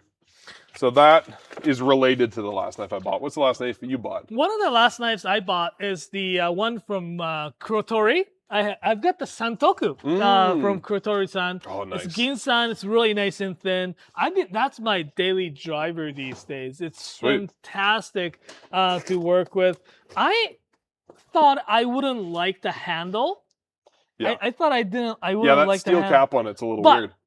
There's no like sharp edge or anything, right? No, they really finish it nicely. Yeah, it feels really good. And after seeing him, like how he finishes and how he makes knives, I was like, I have to buy knives from. I've always wanted to actually try his knives because ever since I've known, I've seen his knives on the internet. I'm like, I really want to get the hands on his knives, but I was like, that was the last one I bought. Also, I bought another one that I haven't got to use. Oh, really? Yeah. But hopefully my wife. Have you not taken it home yet? Yes. Gotcha. Classic. Hopefully my wife is not watching today. Yeah. I snuck a drum machine into my house the other day. Right. I have one knife that's sitting on that office on the rack. Yeah. Yep. I have not brought back. Maybe next time, because it's a deba knife. And it is a little bit more job specific. Yeah, it's a little bit hard to sneak one in. So we don't get a ton of fresh fish here. I mean, we do get lots of fresh fish here, but we're not next to the ocean. Yeah. Like Alberta is about as landlocked as it gets. So except for Saskatchewan. Yeah. So So that's the last knives we bought. They're the more. Maitre T is asking more Suzuki. Nakiri soon. Hopefully, we may get the other shapes soon. And I have been working, actually trying to get his. We actually talked a little bit about when we were talking about the left-handed knives. We found out that he is able to make the left-handed blades as well. So I'm gonna play some older, because it's it's nice. But hopefully we get some more soon. It's not again, we are like, oh my god, we forgot the order. It's been there. And we get asked a lot, understandably. Hey, when are you getting more Takamura? When are you getting Takeda knives? When are you getting left-handed knives? And the answer is when they show up. I can guarantee you, if there's a knife you're looking for, this guy has it on order. We're not just like, oh man, maybe we should order some Takedas today. It's more like, Takeda-san, please give us some knives, and then 2 years later, we get some knives. Because the reality is, like, a guy like him, it's his 2 apprentices. They're in extremely high demand. They're very sought after Japanese knives. Same with Takamura-san. And they, their bodies don't just move faster. In fact, Takeda-san had his knee replaced recently, and so. In many cases, they are slower, right? Exactly. They're working at a breakneck pace, but they are also, trying to take care of themselves and stuff. And so, we kind of get what we get, and we try not to get upset, and Yeah. that's how it goes. Yeah. So we appreciate your patience. The best thing to do is sign up for back in stock notifications for that knife that you do really want. Subscribe to our mailing list for the really hot stuff. We always announce when we get takedas in, and we will have some in a month or two. Yeah. Awesome. Well, let's get back to answering some of the knife questions here.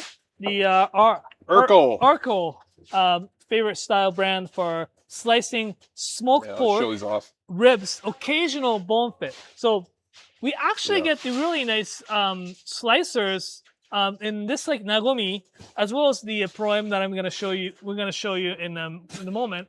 They're great because one, it's relatively more forgiving steel, 440A, and the other one is the AUS6. It's relatively forgiving steel, so that like even you hit the small bone or two, it's like alrighty, you can come back at it. Yeah, if you do chip it, it's going to be like a little ding on the edge as opposed to like a chunk of your blade missing. Absolutely. Which is what can happen if you run into a bone and don't stop. Yeah.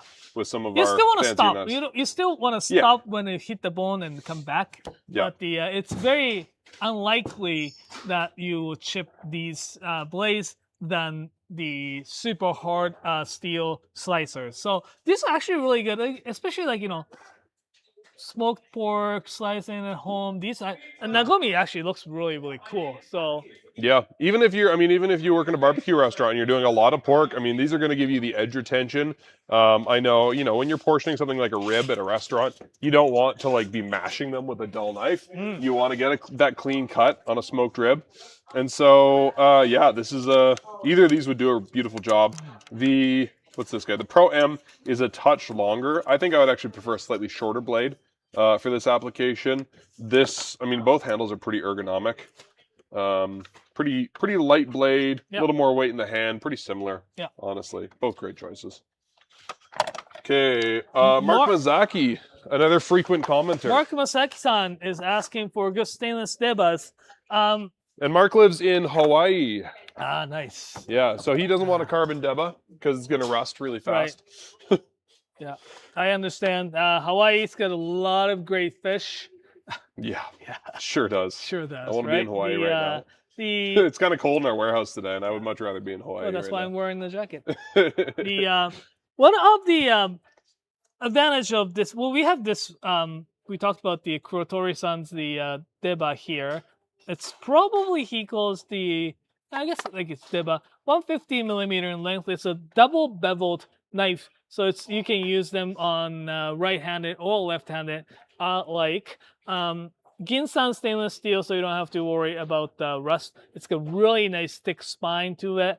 Tosa is known for its fishery. They got a lot of big fish like bonito tunas and stuff like that.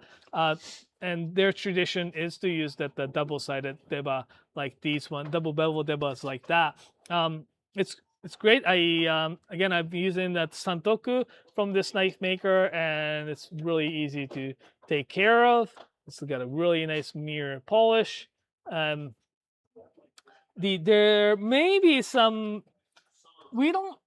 So the deba from the stainless steel, generally speaking, is like Nakagawa-san makes Ginsan debas. We don't have them here. That's a possibility. We will get them ish, but you don't see them as often. Yeah, carbon steel. Carbon steel is more traditional for something like a deba or a yanagima, right? Ginsan is definitely. If I were to choose a deba, I'm probably gonna go for Ginsan because it's really easy to get to make the edge really nice and toothy. I think we do have AUS8. Sakai Takayuki stainless steel deba in the regular stock, so that's really good selection for that as well. It's relatively inexpensive as well. Yeah, anytime you're cutting into something tough like skin, like fish skin is very tough. Any skin is tough. You want that tooth because it's just gonna skip across, right? And so you don't want to be fighting because that's when things go wrong. You want like a coarser edge. Yeah. Alex Winstead was asking if we ever get one-of-a-kind Kurosaki stuff. Because there's a lot of makers that do like kind of one of a kind stuff. Right. Kurosaki-san, we mostly get like his Senko and like more lines, right? We have got like a while back we did get this 450 millimeter long slicing knife. Yeah.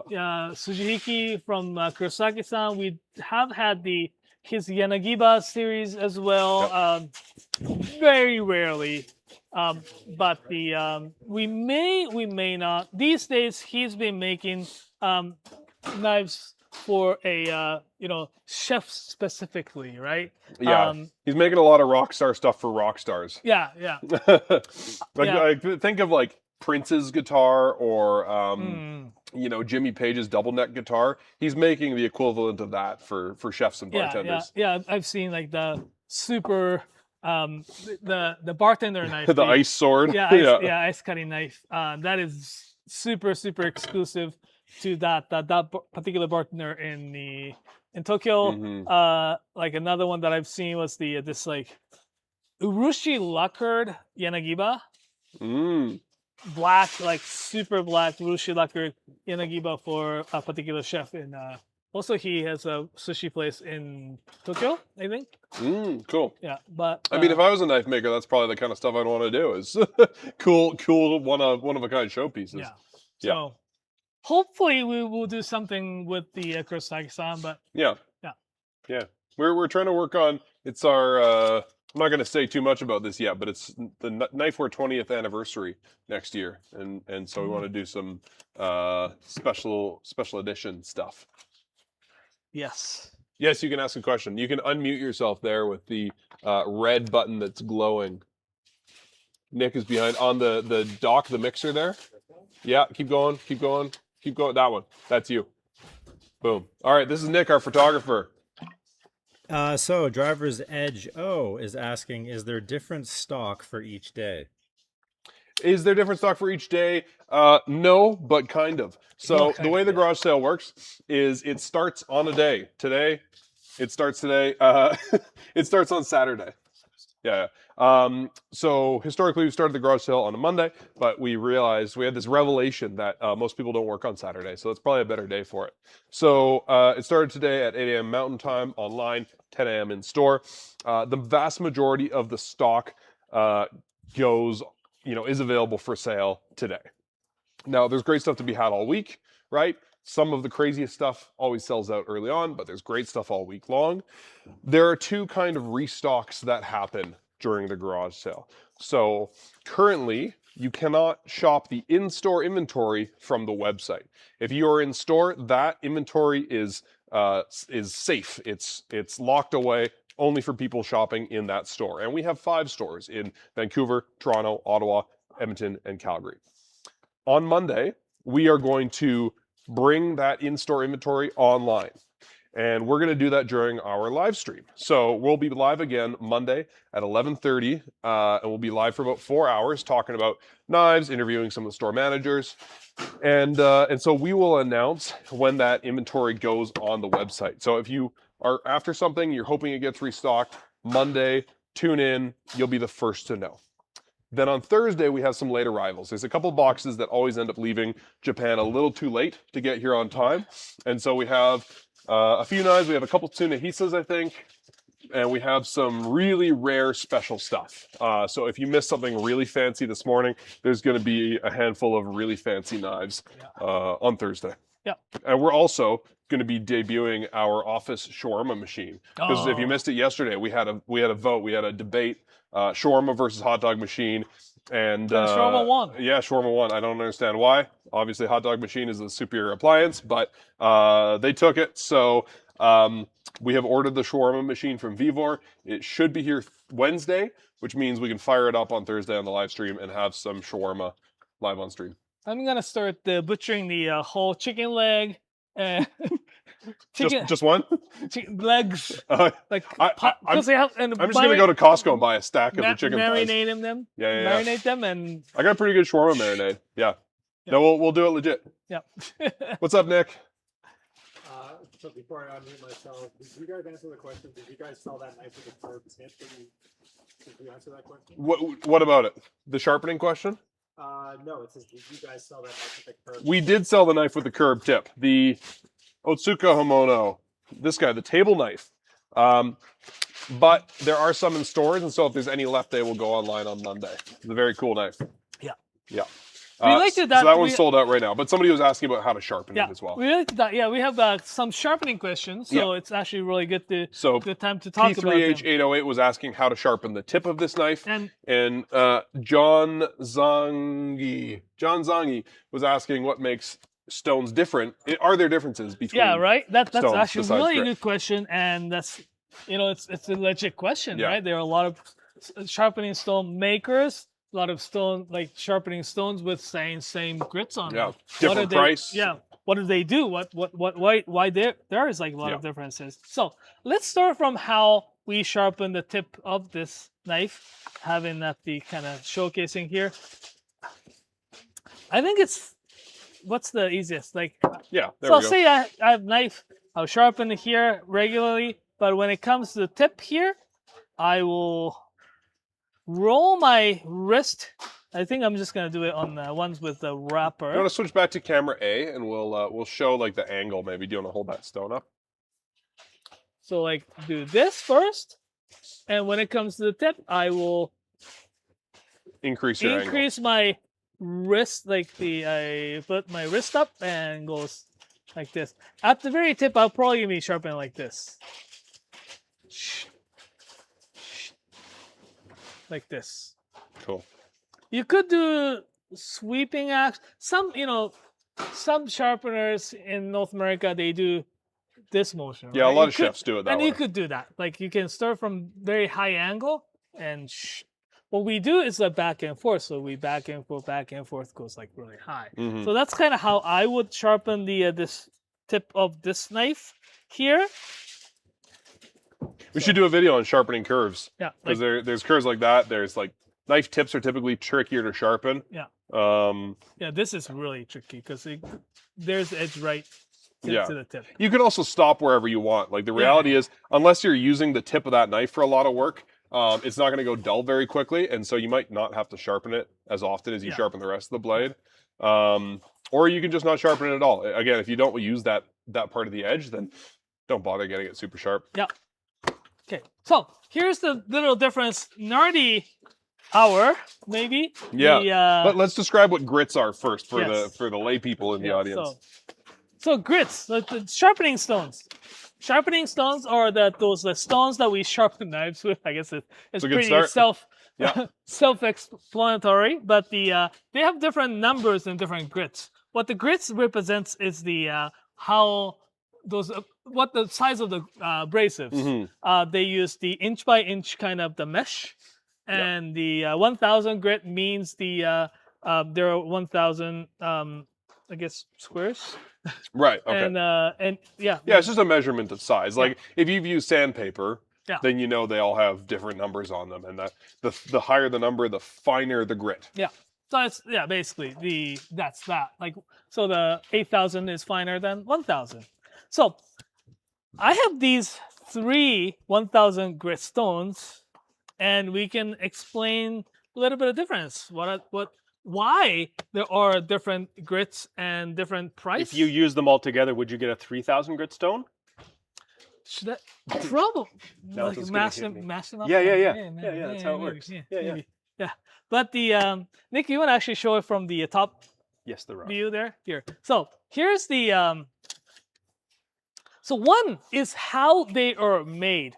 Stones like what our Knifewear 1000 grit and also the Hibiki stones are made like a porcelain. So they have the abrasive and mixed with the clay, and they put in the mold and bake in the kiln so that it gets really, really nice and tight. But here's the difference. Both are made with the same method, but sometimes in the porcelain as well, there's the fine china, there's another type of the porcelain or the things. There is a hardness too, right? Bone china is much harder. So, difference here is that the material, the clay or something that they use for these two stones are different. Hibiki is much, much harder. hotter the stone, it wears slower. What that means is that it keeps the flatness so longer. You want to keep the angle while you're sharpening the knife so that, keeping that the flatter surface is good, right? Another difference here on the Chosera here is that this one here is made like a cement. It's more the chemical reaction. They mix with a little bit of chemical and they are baked in a little bit lower temperature. What that is that you can do it a little bit hard and you can put a little bit more abrasive in it so that it actually cuts steel faster. More abrasive, it cuts a little bit faster. More cutty stuff, better cutty. Yeah. So so that's the little difference and represents in a price as well. This one here is probably really reasonable, knife for 1,000 grit, and Chosera sits about $100 for a stone. And different applications as well. Chosera holds and also this one does not absorb water. It's a splash and go. It's easier to use. Where ceramic stones or those porcelain stones, you need to soak in water about 10-20 minutes before you use. So that's kind of the difference. There are more nerdy stuff along the way, but let's shut up and answer more questions. Hopefully that kind of, clarifies that the little difference there. But if you have any further questions, just let us know. Okay, so question. Borealis lights. Oh, there. The Aurora. I'm late. Are there any knives that I must have? Now, I'll have to put a caveat on these. I don't know if these are left, but I thought this was a pretty great selection of some of the awesome stuff we've got at the garage sale. Blue is out. Blue is out? Yeah, blue is out because it's very... we had the Masashi Strix. Yeah, I think so. The Wakuis. I imagine Manakas are gone. So... what about Manaka bead Damascus? So we have the really cool selection. The one of a kind. If you're lucky. No, that 240s. That's gone. That's gone. That's gone. The Tsujihiki may be still there. Anyways, we have still really great selection. Still like one of a kind or the very rare stuff. This one here. I'm not sure if we still have them. Masashi Strix, the Gyuto 210, I believe. This is really rare. It's one of the first batches that Masashi-san made with the SPG Strix knife. SPG Strix is this new steel out of the Takif Special steel. Masashi-san, as he is the type of blacksmith, he never really liked the high-speed powder steel. He was like, high-speed powder steel is really great, but it doesn't really listen to what I do. That means it's really well-made steel that it doesn't change even if he forges it. Strix knife, what he was saying is that it actually changes as he forge. So like the quality and that so it's fantastic steel that Masashi-san approved. So this 210 looks like they are his SLD line of the Shiroshu, but it's got the distinct shinogi here. Hopefully we have a little bit more of Strix from Masashi-san soon. Talking about Masashi-san, we'll have he hopefully coming to visit us here he is coming to visit us here in Calgary and Edmonton in June. So that's exciting. We have this Sakai Kikumori Yogiri forged by Yoshikazu Tanaka-san and Yoshihisa Tanaka-san of the Tanaka Uchihamono in the Sakai. This one here is kind of like unicorn, I guess, put it this way, of a knife for the longest time. It is carbon steel core, the Aogami Super, and stainless Damascus. Yeah, look at it. And I love how shiny and sparkly this Damascus looks. Aogami Super stainless Damascus. on the outside. We have the Yogiri. Not sure if we have this still. This one here, it's kind of, we don't get to see them as often. Hado, the Kirisame, white number 1 carbon steel with stainless cladding, also sharp forged by Tanaka Uchihamono, Yoshikazu-san, and Yoshihisa-san. And this signature flare-up bevel of the Hado is fantastic. I guess I'm going to keep talking about this Hatsukokoro Shinkiro. I've been loving with this knife maker, the Nihei-san from the Fukushima. He learned the forging skill. He's been a sharpening knife quite sometimes, but he's learned how to forge knives from this legendary, I guess, like this almost like blacksmithing school of the Yoshikane Hamono from Kazuomi Yamamoto-san. It's really nice thick spine and tapers it down very nicely. It's got really thin behind the edge and beautiful Damascus finish. Aogami super as well. Mike's been kind of putting those knives out. Here is another one of my favorite knife here, the Sekai Takayuki SG2. Is there a name for it? It's just the Damascus SG2 Damascus here. I think this is such a beautiful little knife. It's this is one of those great finds for the garage sale. Not the kind of thing we have all the time. It would be great if it became a thing we could have all the time. I think it would fit really well. But really sometimes you just can't get everything you want. Yeah, it's really well made. And you try sometimes, but you find you get what you need. It's really, really well made. I love it. And wakui. Yeah, wakui. The wakuis are such amazing knives. They kind of come around for the garage sale. That's the thing with wakuis, is they're just, again, we're patient. We enjoy things while we can. And the garage sale is when we can enjoy the wakuis. We're always happy to see them. White number 2, such a beautifully shaped knife, like well ground. I think it's really exceptional because it's simple. This is the one I think you could see if there's any more of that. But I did have one fun question for at Randall Brown 229. What's your favorite part of a YV? What is your fave part of YVR for a weekend trip? My first answer is Knifewear Vancouver. Duh. YVR means Vancouver. And yeah, especially if you're a pilot, you should know that. Vancouver, we have a store in Vancouver on Main Street, just sort of south of King Edward, and it's an awesome store, and the team there is always so much fun. Go visit them. While you're there, go for lunch down the street at a little place that's called the Hawker's Market. It's Singaporean-style street food. You can get delicious things like laksa and mee goreng and stuff. I always go for the 9B spicy. It's like a chow guai dio. It's like a chicken and noodles and like a rice noodle, and it's kind of like got some dark soy, and you get it spicy. It's really good. One of my other places that I like in Vancouver is like out near UBC. I think it was under renovation, so I don't know if it's back, but it was like the Museum of Anthropology.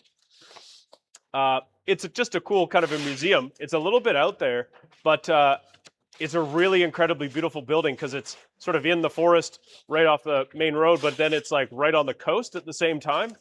And they have incredible stuff there, but also it's just a really cool spot. Vancouver's got tons of great stuff to do after you go to Knifewear Vancouver. When I was out there last, which was a couple months ago, I went out for dinner with the team, and they took me to this great place called Chinatown Barbecue.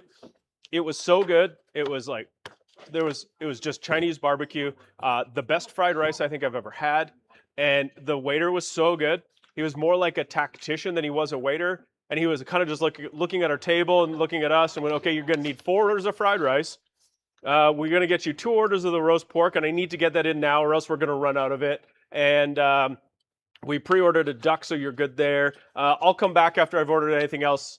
You can tell me what else you want. And it was so good. By the time we left at about 7:30, I think they were about to turn the lights out because they had run out of their food. So get there early. What else do you do in Vancouver? Oh my God, there's so many great things to do in Vancouver. Yeah, the Vancouver Art Gallery usually has some good stuff too. Not sure if we're able to really answer Julio Garcia here. I snagged the custom handled Hado Sumi 210 and the Satomasa 210. That's Hado 210. Yeah. Custom handle. Yeah. So this one here is the one that he's. So this is the knife that you've snagged. Look at it in its beautiful little bed. Ooh, it's so sweet. And now you asked if you could see a couple of the other custom handles Hados. Well, we do have these Hados with this beautiful blue handle. This comes from Hado. This is the Bunka and the Bunka. I think their Bunka is just an incredibly special knife, and these blue handles really match the knife itself. There was something about the name of the knife that talks about water or waves, and so putting this blue color is designed by them to match the theme of the knife. Those are both SG2, which is a powdered stainless steel. And then the other Hado that we've got right now is this guy here with the, this is the Kuresame, I believe is what we're calling this one. Yeah, Kuresame. Kuresame is white carbon #1, which is a little bit of a harder carbon steel, so it is a little bit sharper. Look at that. And it's got the burnt oak handle. Woo! Now, Urkel has requested to see the knife that they've just bought, which is another Hado, which is another beautiful Hado knife. There's a couple of nice Hados going out here. That's awesome to see. You got the Kuresame 210, and I can show it to you right here. This is your knife, pal. We'll take the stickers off.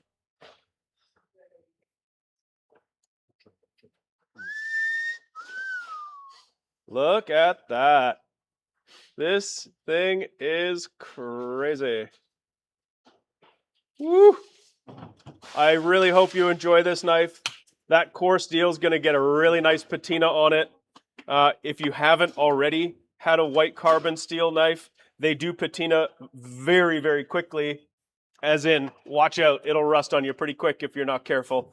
But once you get that patina, you're good. And when you do sharpen that thing, just wait. It's going to be the sharpest thing you've ever had in your hand. It's so good.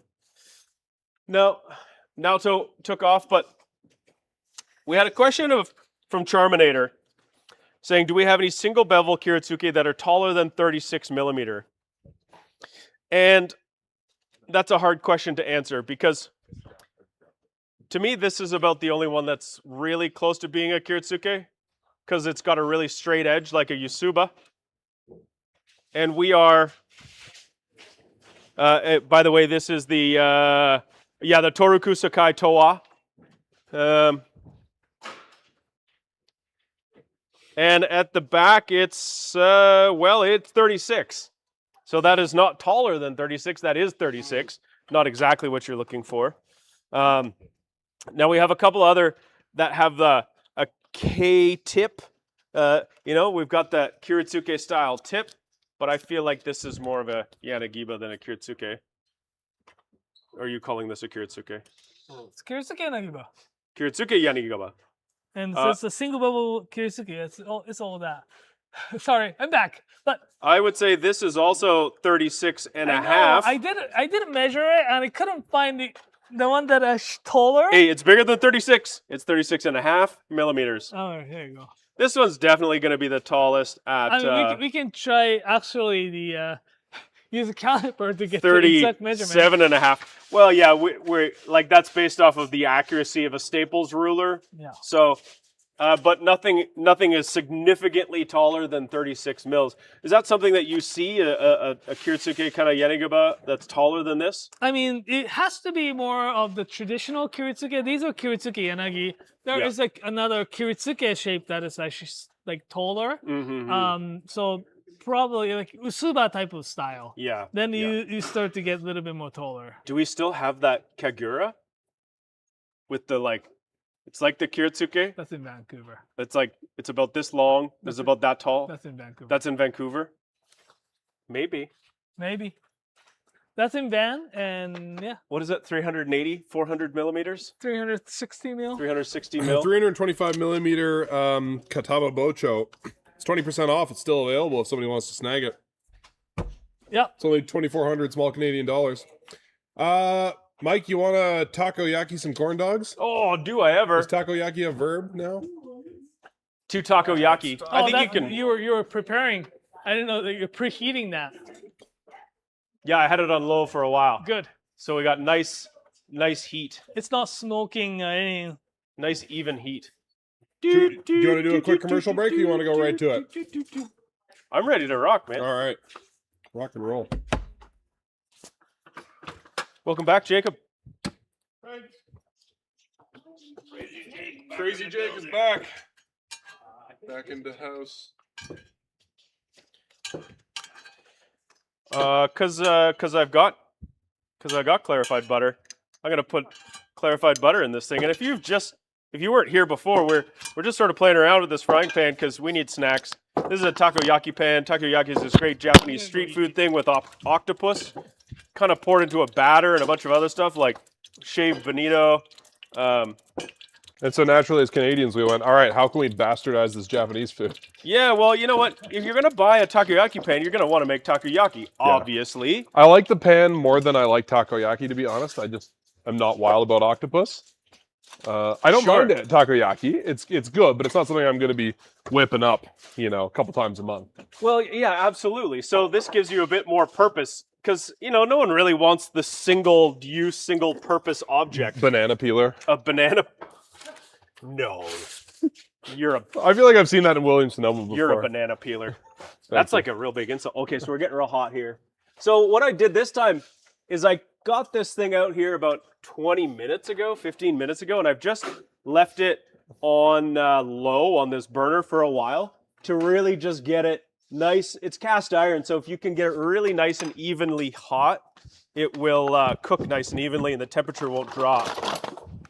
These are kind of fun, these takoyaki pans, because it's like a bit of a trick. You got to get your batter the right... Now, wait, hold on. Naoto's not here. He screamed at me because I wanted to use this, and it's not the right purpose for it. So we're gonna try it out. I'm telling you, you're going to make a total mess. And Naoto's going to be so upset when he comes back.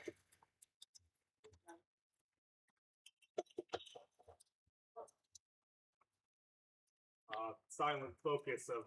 This little burner is awesome. Great television. I think you need a square pan, a square burner. Somebody do some Julia Roberts something. We're going to make a famous corn dog recipe that I learned when I was in Bordeaux. I meant Julia Child. They got it. So. That was Julia Child, yeah. Did you say Julia Roberts? Oh yeah, I didn't even. My brain just immediately went to Julia Roberts. I said Julia Roberts by accident. I meant Julia Child. Oh, okay. Y'all got it. Like, what do you? How do you want me we to understood, do Julia understood Roberts? the assignment. We could also do Martha Stewart. It's so simple. It is so simple. And now, if you go to Martha Stewart Living, we have corn dog scented candles. Can we do Snoop Dogg and Martha Stewart? Nathan is Snoop Dogg. Oh, good. I mean, hey, it's me, Snoop Dogg. I'm drinking gin and juice. Hi, it's me, Martha. I just got back from a meeting with my parole officer, and here to hang out with my pal Snoop D. D-O-double-G. Yeah. Snoop Dogg. Okay. Oh, look at you. See, you got to do the ring around the posy. Yeah. You got to go around the rim and then flip it. Yeah. But you're doing it right, because if you get it with just enough little liquid center, but you really got to get the temperature That's the right. magic. Yeah, you got to get it till there's just enough crust. Oh, yeah, look at that. Because like when you watch them do the real takoyaki, they actually just like pour the batter all over the top. And then you break score it, and then you like stuff it in, yeah. But why would we follow the rules of people who've been doing the same thing for a long time? Right. You're not the people that have been doing it for a long time. Good point. Good point. Yeah. I bet you there's a couple of street food places though that have takoyaki pans that they're putting little chopped up hot dogs into though. There will be after this. Oh man, that corn is getting real crispy. I'm liking this.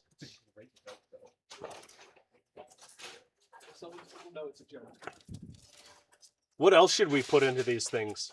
Yeah, tell us. I mean, we kind of prepared to make traditional takoyaki as well, and latkes because I just love making latkes. But what are some other batter-based foods? Come on, guys. Guys, come on. It's an escargot pan. Escargot, yeah, we did. I bet you could do a little shrimp, little baby shrimp, Some garlic shrimps. Like I wonder what happened if you made more of like a tempura batter, more rice flour to it. Yeah. And then like the soda water and stuff. You could almost do like a little, hargao, how it's got like the rice like wrapper on it. Yeah. So you do a little shrimp and rice Oh, fritter. look at that. That's a beauty right there. Yeah, we got a couple of really good ones. I'm telling you, man, that little ladle. I know Naoto was naysaying, but certain things have certain purposes, Nathan. It's true. It's true. Like this pan, for example, is only supposed to be for takoyaki, and yet no, they're not working. They're terrible. Chad has said cream puffs, which is a very like do a little shoe paste. You could pipe some shoe in here. Yeah. One of the greatest inventions is shoe paste. If you've never made it, and people tell you it's difficult, it's really not that difficult. You just have to do it once and then you understand. But you can pipe shoe paste out and bake it or fry it and turn it into sweet and savory things. Make little pockets, gougères. I love me a gougère. I love a good gougère. Great little you didn't just call me you're done. I'm fired. What did he call you? Called me a gougère. Oh. Don't fire him. That means I have to start doing the videography. Or the guy that I worked with who could never, ever say anything in French, and he would call them a googer. A googer? I need me a good googer here. It's like a googer counter. Yeah, right? How many googers have we got on the go today? This is riveting television. To be fair, this is more interesting than the average game streamer. So. What do you mean? You're an above average game streamer. Not anymore. He's not. Not anymore. Yeah. Let us know in the comments what you would make in these things. Now I want to try cream puffs. Mm-hmm. Sounds really Naoto good. said you got to move them around. Right. Yeah. You gotta do the dance. Okay. All right. I'm gonna give one a try. I think I'm gonna go for the mustard. So that's what they look like. Obviously, some of them are more perfect than others. You gotta really fill those little pots to max capacity. You're getting full face can. Oh, hey, look at that. Oh, mustard water. Fuck. Every goddamn time. Oh my god. I'm gonna start a company that makes mustard that doesn't piss everywhere when you try to squeeze it out. Look at that. I soaked a paper towel with all the water. Oh. Bruh. I love how offended you are by something that is fucking enraged, man. Ah! It's more water. There we go. Demonetized. Thanks, Nathan. Oh, I didn't monetize this stream. Are you kidding me? I was the one who built it, so. Oh yeah, maybe you did. All right, let's. There it is. And all its corny I'm gonna glory. eat the one that's perfectly spherical, and I'm gonna do the right thing and give it a little hat of sriracha. We'll get one. That's good as fuck. Oh, fine, I'll take one. But you have to go on the stream and eat it. Oh yeah, Jacob? That's really good, huh? Let me tell you the secret to my batter. Can you mustard this one for me, please? Oh, yeah. Do you have the strength? I just moved the bowl so your hand touched the mustard. Right? Really good. I took pancake batter that we used for the pancakes earlier, and I did 50-50 pancake batter and cornmeal. And I gotta say, it turned out all right. Mini corn dog. I've got Guy rogue, takes off folks. with I'm my off plate. in the packing station. Oh no, thank you. No? One day. Actually, I can put one in your mouth if you don't. It's, I don't want if to you be don't a want to chef get your one hands day. dirty. I did a chef one day, and that day, You did a chef. Good, yes, eh? Where's Nolan? that's a different channel. Nolan! Your just intrusive thoughts are a problem. Okay, let's do one more round. One more round. We'll let some questions come in. We could do little fish fritters. Like little mini fish and chips. Oh yeah. Like beer batter. To go with your little mini latkes. Yeah. I have a question though. I think we've ordered the shawarma machine because it won. Uh-huh. So my question is, what else would you put in a shawarma machine? Yeah, true. We need lots of things. We need lots of excuses. That's our next YouTube series. Will it shawarma? What else can you put on a vertical rotisserie other than just stacks of chicken? Yeah.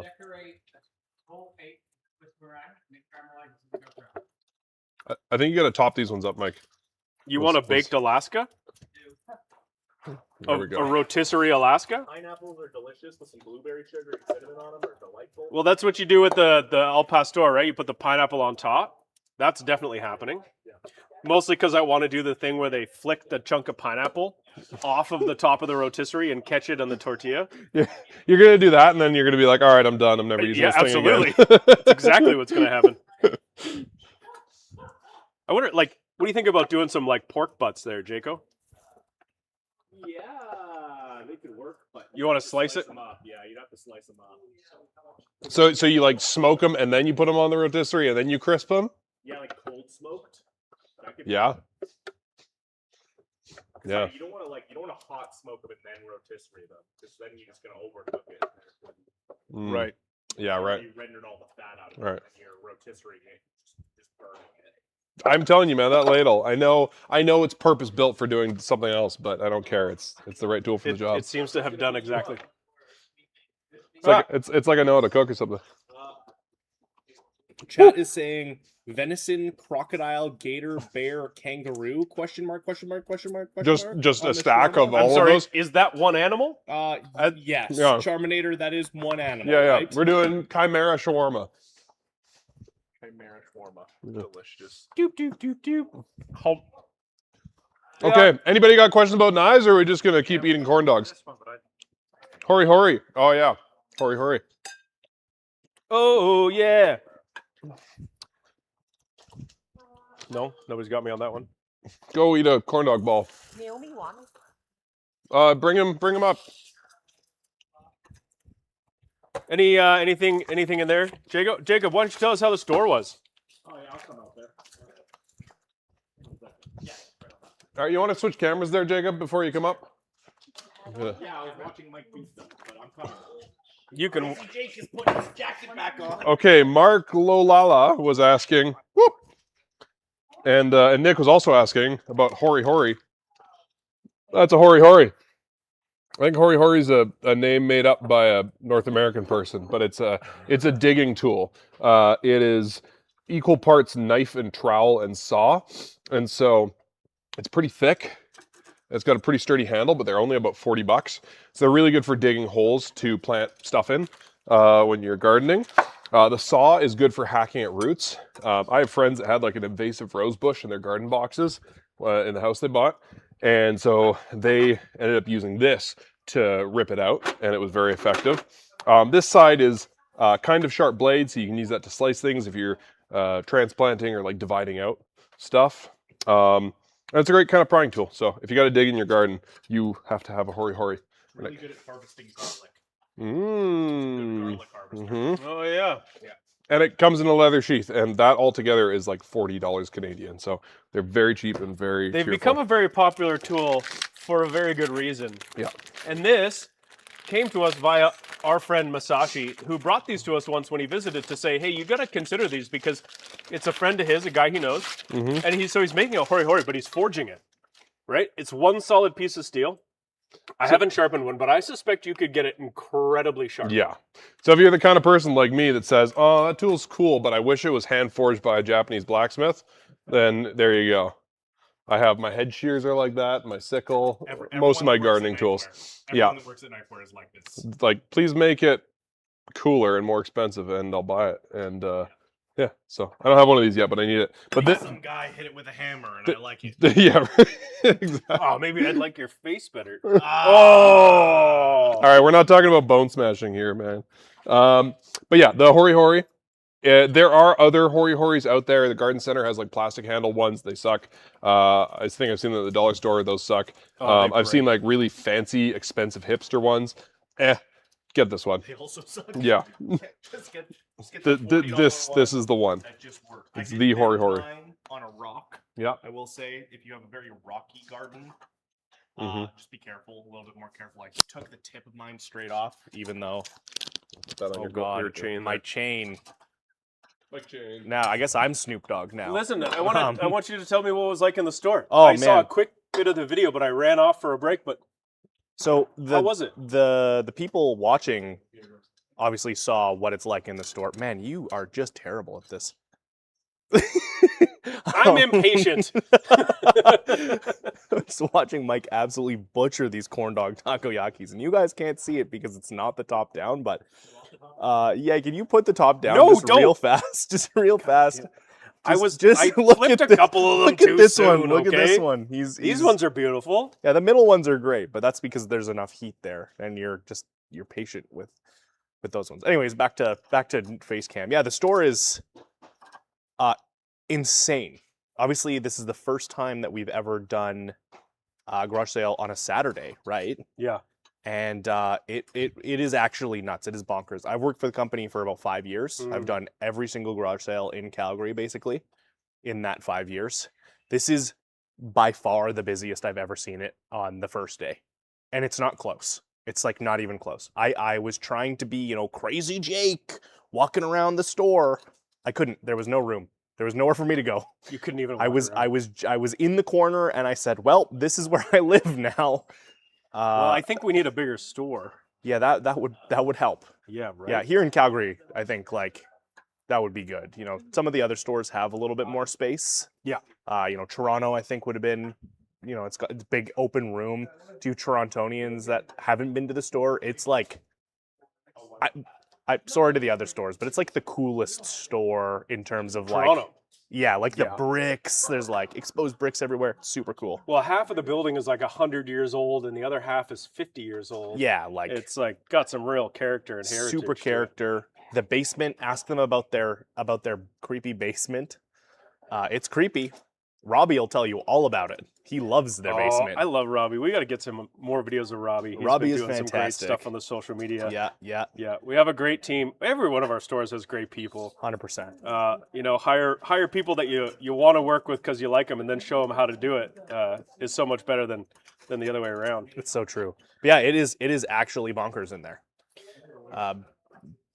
I went with the intention of, filming some content for our social media, and then did almost none of that because I was helping 800 customers. 800?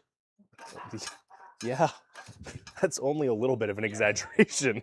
Oh my goodness. Yeah, it was really busy. Listen, it's time for me to take my takoyaki pan and move on to greener pastures. Move on. Because I have absolutely failed more than once here. Now, so they're blaspheming over here with takoyaki. Look at how bad Mike did. Well, he needs to clean up very good. Well, I did the.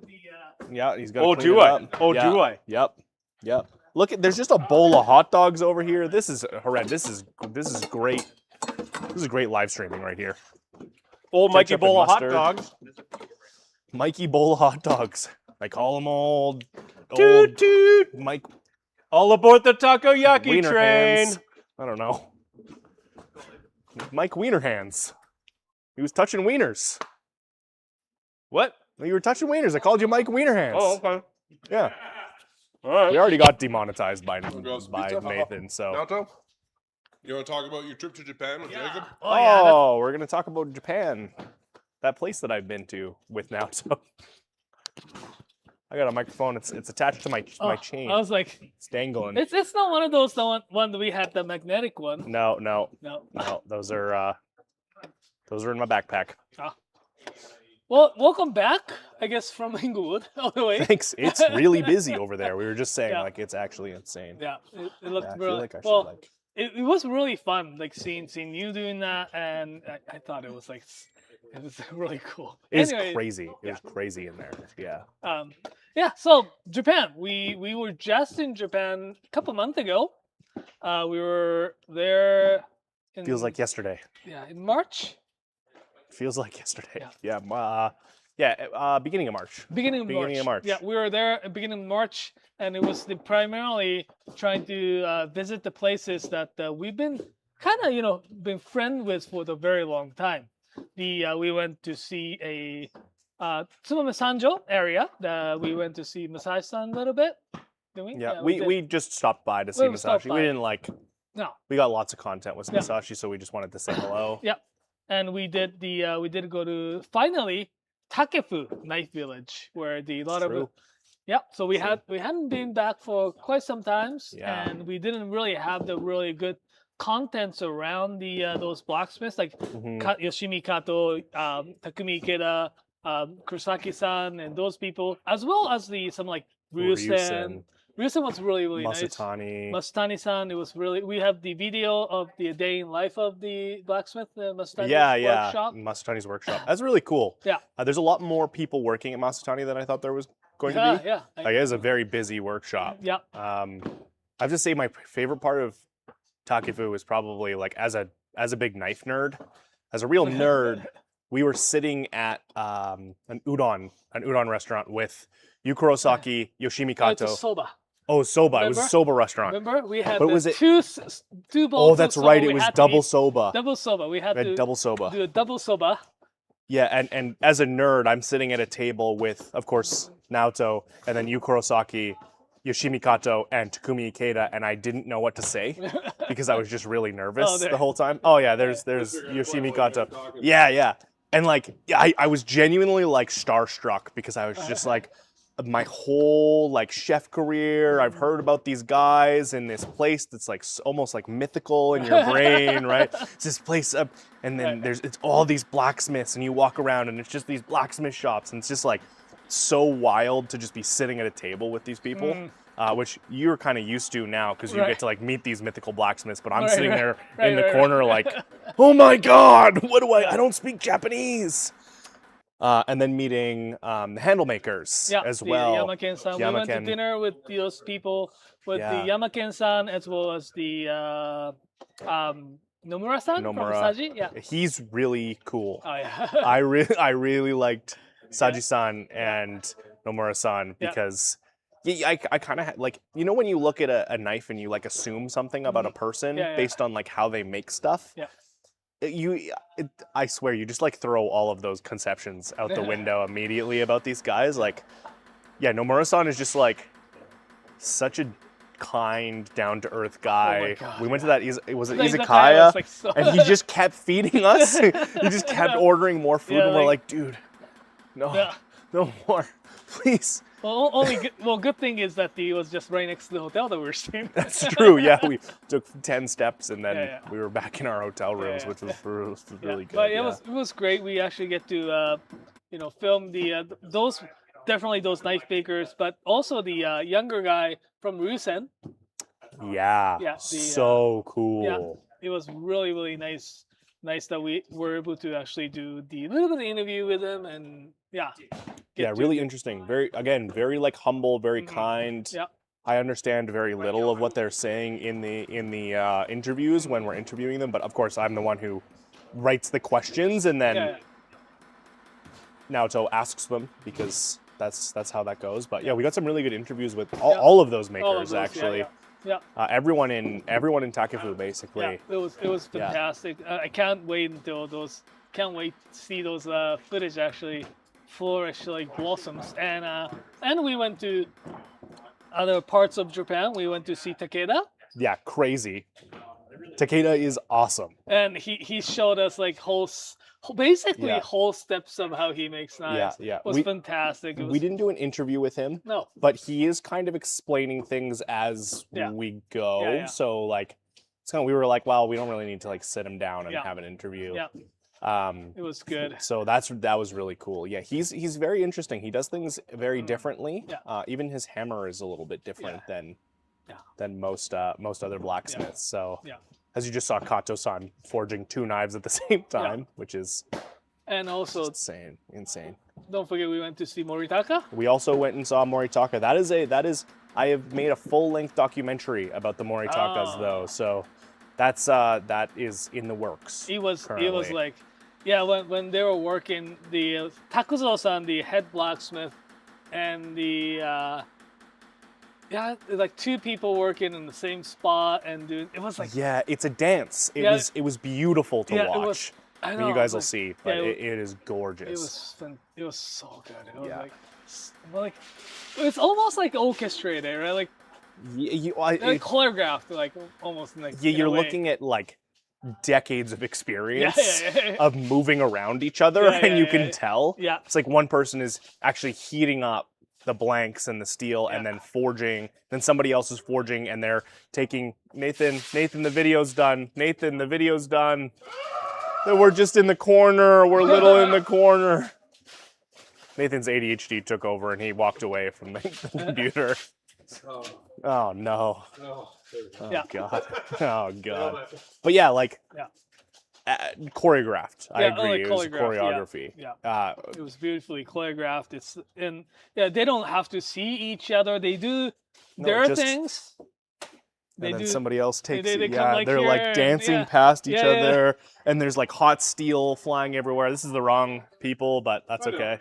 Just play someone else. Well, we're talking about the Moritakas right now, but we don't have. Well, you didn't make that one, dude. yeah, you're right. I almost made it this morning when I got here. When I was like, you know what, I'm not going to do it. That is Tanaka. Yeah, that is yeah. So the Yogiri, he made the Yogiri, right? Oh, he's made a lot of stuff. He's made a bunch of stuff. He has a Yogiri. We have one of Yoshikatsu Tanaka knives. We also like most of these Hados are forged by Tanaka-san as well. Is that not that one. The only one that I grab is not forged by. Damn it! This one? Kirisame. Yeah. Kirisame is forged by those guys. Yeah, like the Kirisame is just like so ridiculous. But we had a really good trip. Where else did we go? Oh man, we went all over the place. We went to visit Sadamasa as well, of course. We did. Oh, we did Shiba's place too before. Oh, and Shiba's. We went to Shibata-san. We saw some secret stuff that we can't tell you about at Shiba's. Yeah. At Shiba's. I mean, like how he sharpens. It's secret. His secret technique, and that was great. And at the Shibata-san's place, we wanted to kind of focus on the way he does things, as well as how his ideas been transferred to employees, right? Like there are a lot of guys who's working on the belts. A German guy works there? Dutch guy? No. Oh, I mean, nobody works there. No. It's only Shiba. Only one person works I there. think he was on one of the posts, so yeah. Yeah, or was he just like he was doing something? And then we have a bunch of footage of Shiba actually sharpening, which is like not something that we really have. Yeah.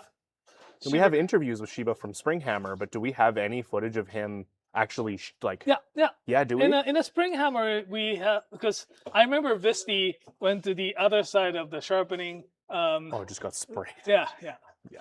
But I debated it, but it's also like very cramped in there. There's a lot of people working, so, and I also don't want to be in their way, like try and get the best footage that you can without being a total inconvenience to their work day. It was great, and thank you. And we did interviews, and we did a little bit of detail shot of how they polish the choil, do the spine and all that. Like attention to detail, right? Good attention to detail. I went to Sadamasa after. Yeah, where else did we go? We stopped at a few places like because we had to travel from one city to another. We were traveling a lot. So we were in Hakata one night. Yeah. I don't know if had Hakata ramen. Yes, Delicious. in this small in a stall. Yeah, in the tent. A tent on the street. Yeah. After we had already had dinner, we ate dinner. We saved the room, right? We told you to save the room because we're gonna stop by and because we were walking from our hotel kind of into an area that we wanted to go eat in. And then we found it was a mackerel restaurant. We ate at a mackerel restaurant. Yep. It was Fukuoka, right? Yeah, it's Fukuoka. Yeah. Fukuoka, and they're known for mackerel. Yeah, and we went to the bar after. Right next to inside of a convenience store. Yeah, like you have to go in the convenience and turn left. There's like the full. It's a whiskey bar. Whiskey bar. Yeah, so we went. We were just like, we have to know what this is. And it was only like 2 doors down from our hotel. Too, Yeah, right? it was right there. It was, oh yeah, so weird though, like to walk into a konbini and then be like, oh, I can go to the bar right here. I guess we'll go to the bar. But super fun. Yeah. Yeah. Anyways. Fukuoka's my favorite city. I think Fukuoka's- that we've been. Yeah. We stayed twice. Like last trip, we did stay in Yeah. Fukuoka as well. So yeah.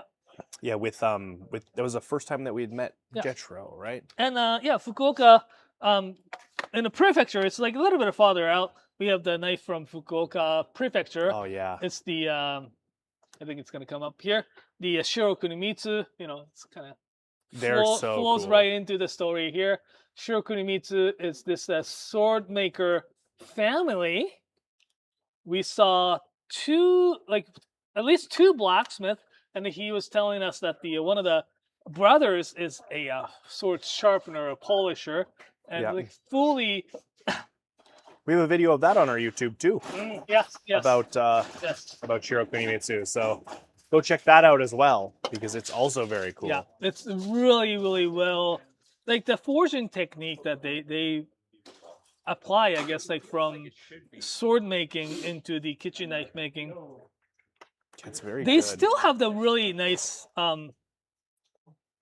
Often, when the sword maker makes the kitchen knives, often it becomes very, very rustic in a way that's like, it's rustic. This is Yeah, but where the this Shokunimitsu, they are certainly rustic. It's got a kurochi finish and stuff, but it does have like finesse to it and like how the edges sharpen and stuff. It's got a really cool style to it. So I'm like, that's really cool. Because often they some black knife makers, the swordsmith, they think that making the kitchen knives is, they don't rank them, but kind of they do rank them. Yeah, it's like almost like it's below them Yeah, a yeah, little yeah. bit. They do Okay. sometimes see it as, and that's what I think. They got to how make money. yeah. They got to make money somehow. There's But not a lot of people I think making the swords. Shiro Kunimitsu still does have like same dedication to make really good Yeah. kitchen knives. So it's like, I mean, you can tell. Like if you've tried one, I was saying this to somebody in the store today. Actually, Yeah. They were asking like, what even is this? What is the purpose of this? And I was like, you know what? Like it may feel like it's not. It feels very rustic. It may feel like these people like don't make a lot of kitchen knives. But when you actually like sit down and use it, like they've put a lot of thought into the detail. Like the food separation on them is pretty good because of that really low bevel. I would say it's almost Moritaka-esque. yeah, exactly. Right, where it's like, I guess these families that have been doing this for a long time, right? They have these strategies, Yep. and that low bevel, it really does push stuff off, which is, I personally think is really important as somebody who's cooked professionally, as somebody who cooks a lot at home. I think that this is just such a cool thing to be able to, chop up a cucumber, and some of the cucumber is always going to stick because it's a cucumber. Yeah. But like this really, almost like a Suzuki Uchi as well, where it like just pushes things away. Right. I really like that they've put that kind of thought into it, and maybe it's unintentional, maybe it's intentional, but like they still really function as a really great kitchen knife, regardless if they're sword makers or not. Yeah. Right. Yeah. I agree. That's like such great. They put all that work into forging the knives. It'd be a shame to grind away all the evidence of it. Exactly. That's what I think. Exactly. A couple of questions for you guys. Yeah. Charminator, have you guys gone to the Sakai Knife Museum? Yes, we. Oh, we did. I made a letter opener. Was that there? No, that's not there. That's the Sanjo. So, was that Sanjo? Yeah. I can't even remember where we were anymore. We just- were in Sakai, across so the we entire must country. have been to the Sakai Knife Museum. I have been for sure. I don't know. I think Ichikawa-san took us there last time we were there. From Hado. So I think I have at least, and they have really, after they renovated it, they made it actually really nice. It made it look more like a museum. So they have the all the equipment or the spring hammer. They made it like museum looking lighting there as well. So I don't think I was there. I think you might have been with Ellie. I didn't go to the Sakai with Daily, but I've been to Sakai a few times, so might have been one time that I was by myself too. So Okay, we Maybe got a we couple didn't, more I don't questions. I know the spring garage sale has only been on for 1 day so far, but Randall Brown is already chomping at the bit and wondering if you can give any hints of knives we could expect for the fall garage sale, which is in the beginning of November. some things that I am hoping is that when we actually visited Moritaka's, we didn't see this knives came out, but we were at the Moritaka's, and they brought out this a whole like box full of blanks that had a tsuchime on, and they're not necessarily the ones that we don't always order. I Like remember the seeing shapes these. and shapes and sizes. I'm like, what's that? Because Ishime finish on the from Moritaka is very exclusive to us. The Kevin the shop owner We're the only ones. decided to deal. They made an exclusive deal, so those tsuchime, the Ishime patterns on the kitchen knives are exclusive to us. And I think what happened was they were forging knives, and the shapes that were for other people's order, but accidentally put the tsuchime on, Ishime on. So like, oh, I can't sell to anyone else. But like that's not being ordered by Knifewear. So let's just pile them up. So we found actually a small, Just a box. Yeah, small pile. It wasn't even a small. It was like it was a box. It's a box of knives. Knives with the Ishime. So yeah. So we kindly asked to sharpen and those. finish them, Yeah. and yeah. Yeah, Hopefully they're really cool. They're really cool. Some shapes that we never had. Some of the shapes. Maybe not never, but Yeah. very rarely. Very rarely. Very, So, very like, rarely have. Yes, please. So these should be a good hopefully sneak we peek. finished, and we'll get those soonish. I don't have a cup anymore. Someone I was Sure. speaking to. Oh, maybe. I can't promise the timeline, so. That's the problem, right? It's Yeah. like, oh, well, we have ideas, but we can't. A we good can't friend of ours, the promise. Masashi-san, who is visiting us in June. June 20th Yeah. For and June 21st. Yeah. But after, I'm hoping to see some, like say, single bevels from him, or some revival. Some revivals. Revival. You hear that? You hear that, chat? Masashi revival. I mean, some We're stuff. reviving Masashi. Yeah. He's not Resurrect- dead. yeah. He's not dead. No, we're not resurrecting him. No resurrections here. But the yes, we probably would have something like those. That's what I'm hoping. They start planning the budget, for, especially if we're gonna get some Masashi single bevels. Again, no promises, No promises. but like those are crazy good knives. they're- A lot of us have them. I don't have one. Do you have one? Yeah, of course you have one. I think Nathan, do you have one as well? A Masashi single bevel? No, but like I would really like to get one. He actually sent me a DM today. While we were streaming, and he said that you look tired. Are you Me? okay? You need some more sleep? You? No, you. Me? I wasn't on the camera. Oh. He messaged me and he's Oh. like, he said It was probably in the he said morning. hello and Yeah. he said, yeah, hello. Naoto looks a bit sleepy. I wonder if he hasn't had enough sleep. And I just responded, yeah, he hasn't had enough coffee yet. So Yes. yeah, he needs some more See, coffee. now I'm happy. Yeah. Yeah.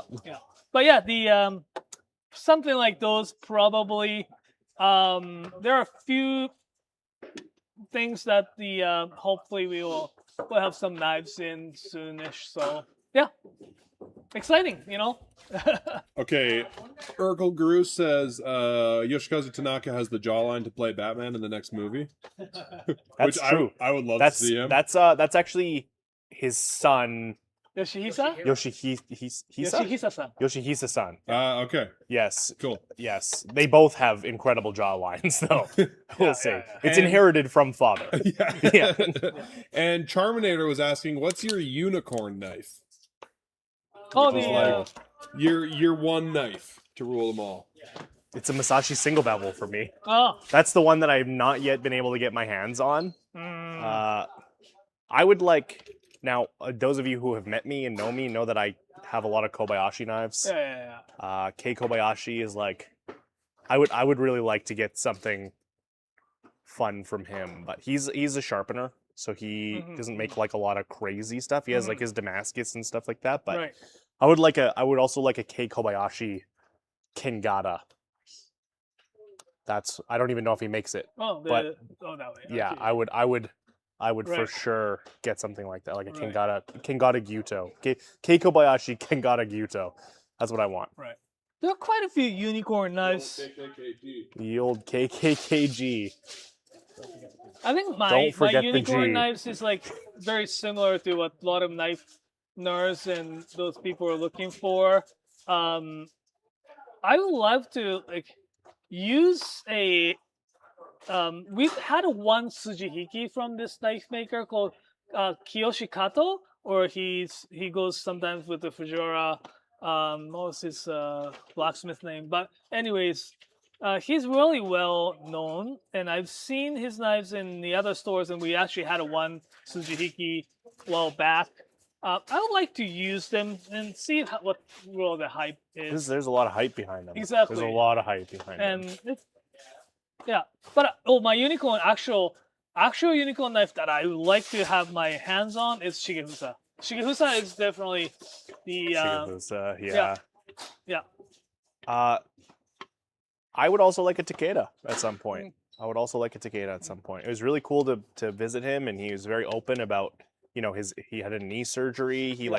I have literally film of him pulling up his pant leg to show his knee scar, because he was just like, yeah, show the people. Well, it was just done like a couple months ago, right? Yeah. So. And we met some of his family as well. Yeah. Like I would really like a Takeda cleaver, like a Chukabocho, like the giant ones. I think those are really cool. Yeah. If at some point we are gonna sell more Takedas at some point, I'm sure. Yeah. If they are not all gone in the first 45 seconds, Right. maybe I will get one, but it's unlikely. Right. It's unlikely. Maybe I'll message him myself. Please send me one. Please. Just kidding, I don't do that. Yeah, one of the reasons why I say Shigehusa is my unicorn knife is that when I asked the Masashi-san who you think the the blacksmith that he likes, yeah, he did, for kitchen knives, and he was saying it's Izuka-san. It's a family, right? Family of three, father and two sons, and he was saying the younger son, who is actually more the blacksmithing side, he was like, he's good. Masashi he's really good. Yeah. Okay. Well, Masashi praising somebody is well, he praised. Yeah, he gives people praise, but not like, oh, they're really good. Yeah. You know, like, what is it, Masashi? Like, I think it was Twig asked Masashi like who he likes. And like who he takes inspiration from, and then Masashi laughed and said, "Oh no, they take inspiration from me." I was like, Masashi just like laugh. Yeah, he's like, no, that's not how this works. Yeah. So, but the such a great guy. There are a lot of like really crazy, like not blacksmithing. In Sanjo, there are a lot of like really good blacksmith in that area. Not only making the kitchen knives, but there are like blacksmiths making the great chisels, plane blades, hammer. I would love a hand forged hammer. Yeah. Oh my god, I bought my friend's hammers while we were in Sanjo actually. Forged weld, 2 pieces. The tip is forged welded into the Damascus steel in the core, so that it absorbs the shock. Like they think of everything. I swear. Right? I think they think of everything. I swear. Like, oh, you know what we can do? We can just make different types of steels so that it absorbs shock. Yeah, no, we don't do that here in North America. No, nobody thinks of that. They say slap a piece of metal on the end of a stick and hit stuff with it. A lot of places, what they do is I think they just harden and quench the tip of the steel and Yeah. keep that Yeah. rest of them a little bit softer. Right? Still though, like, Yeah. or That's like a- the nail remover part. Yeah, I guess they would have to quench that as Yeah, well. so like, both, So right? it doesn't, Yeah. both ends kind But- of thing. Yeah. Do you have any questions, Nathan? We are going to go to the packing station. Oh, okay. Yeah, go to the packing station with Tiff.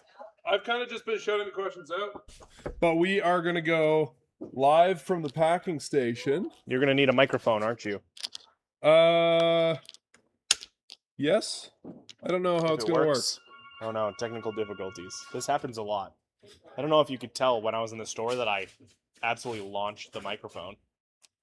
I know we could tell because we couldn't hear you for 30 seconds. Yeah, it went flying, and there was a customer trying to pick it up and help me, and he wasn't really helping me. He was kind of just there. But he was his intentions were good, and I appreciate that. I appreciate his good intentions. But yeah, like, just wild. Oh, look who it is! Wow, what a crispy shot. That's some great lighting over there. My goodness. Right? Here you go. Have this microphone. Nothing like warehouse fluorescent to really flatter your employees. Seriously, though, it looks really good. You. You look. All right. Hi, Hey. everybody. This is Tiff. This is Hi, Tiff everybody. At the Knifewear Warehouse. Here I am in the Knifewear warehouse. Tiff buys all of our non-Japanese products. I do. And not just for Knifewear, but for Kent and Inglewood, which is Yeah. our sister store. They're right next door to Knifewear. Yep. What do they sell, Tiff? Well, so the whole concept of Ken of Inglewood is to get dirty and get clean. And so we have this wonderful backyard here in Calgary where we can go and hunt and fish and climb mountains and play in mud and do whatever, get dirty. So we sell a lot of stuff for that, backpacks and toolboxes and handmade axes and pocket knives and handmade hunting knives and all kinds of stuff. And then, you know, after spending your time in the outdoors, you just want to get clean afterwards. And there's nothing like a good shave for any of us, really. Yep. And, you know, so we sell a lot of like really nice luxury soaps and shaving gear and, yeah, that kind of thing. So self-care stuff. Tiff buys a lot of that stuff. I sure up? do.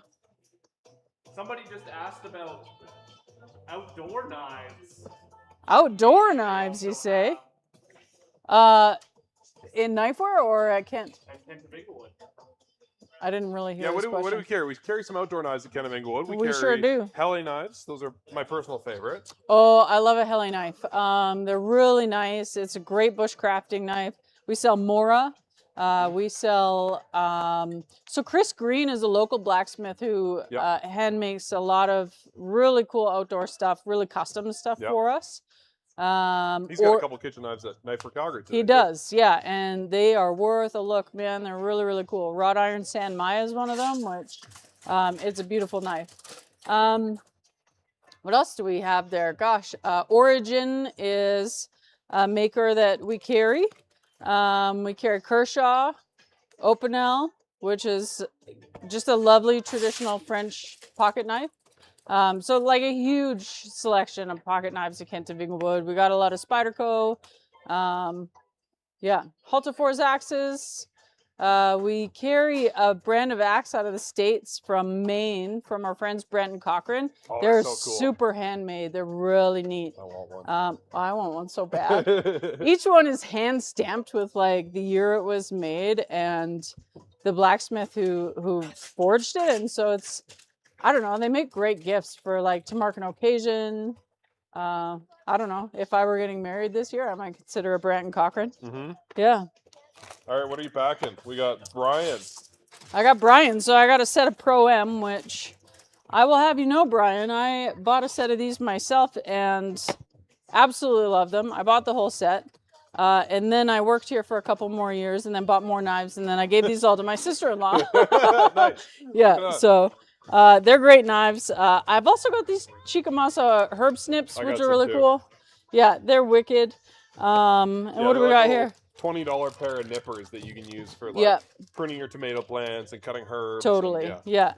You know, for the oregano in the garden, etc. Yeah. I've also got Tatafusa here. with the walnut handle, which is really cool. We get these sometimes during garage sale, and I'm a sucker for a good Nishiji. So this is one of my favorite knives. So yeah. Butcher makes great stuff. Yeah. All right. Let's give her a motion sickness real quick. Nice suit, Nolan. Nolan's got the best suit in the house. Nolan's here in his formal wear for the garage sale. Some of us had to dress up. Right? I feel underdressed. You should. Nolan, what are you packing? I'm checking an order with stickers from Sticker Sunday. Nice. And this Honesuki Maru. That's a great little boning knife. It is. I absolutely love them. I actually have one. Oh, you do? Yeah, well, I didn't have one until I started working here. Yeah, that makes and sense. I love butchery knives, so kind of had to. How many knives have you bought since starting at Knifewear? A lot more now that I had before I started at Knifewear. For people who don't know this, Nolan is a serial knife enjoyer. So You many. can check out our YouTube channel. Just search Nolan or Collection, and there's a couple like 45-minute long videos of him going through. Yeah, you know, just a knives on couple, knives and knives. just a little part of my collection. Yeah, not all of it. No, just the part that I shared that Yeah. have good stories. We got some stickers too. We did this thing called Sticker Sunday last year, where we launched like a sticker every single weekend. Yep. And so we Good got times. We got a cat forging knives. Cat Blacksmith. We got Knifewear cheesies. Cheesy Don't bag. kill us. We love cheesies. Knifewear Godzilla. Knifewear Godzilla. Big fan. This is one of my favorites from the year. And ready to serve. We got the turkey serving himself. Yeah. Pretty fun. And this is going to Brian. Are these both going to Brian? Different Brians. Yeah, no, different Brians. Yeah, yeah. Cool. But they are both going to Brian. They're both going to Brian, different Brians. All right, cool. Well, Jacob, let's cut to a commercial because there's nobody standing in front of the camera over there. Commercial break? What could it be? Thanks, guys.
The new Tan grill gets very hot very fast. I don't know what I'm saying. I've fully forgotten all the things that we like about this grill. It gets hot fast. We're still going on, which is well. Just keep going. New Tan grill. Good grill marks. Good grill marks are good. It does grill. It's got a good sear on it. We did that fucked up, right? Scream at me. All right. I bought this knife over 2 years ago, and it's finally time to sharpen it. It's still pretty sharp, but you can hear it sounds kind of rough. All right, let's get it. First of all, got to flatten out my stones because whoever used it last time didn't true it. Now I'm going to thin the bevel on 220 grit, do the heavy lifting, get it nice where I want it. After that, I'm going to polish it up on 1000 grit. Light pressure on the upper part of the bevel, high pressure on the lower part of the bevel, and then polish on 4000 grit to shine it up. Sharpen the edge on 1000 grit, 4000 grit just on one side. Give it a little strop on leather, and there we go. All done. Let's see how it cuts. Oh, it was so satisfying. It doesn't mean anything, but that felt really cool. Newsprint is the real test. Silky smooth, just a little bit of bite. Exactly how I like it. My name's David. I work here at the Knifewear Vancouver shop. I love it. Great place. Right now, my favorite knife, because it changes up like all the time, is the Hatsukokoro Kumokage 150 millimeter petty, blue 2, full carbon steel. It's little, but it's tall, which I really like, so you can use it for all kinds of things. Don't try that at home.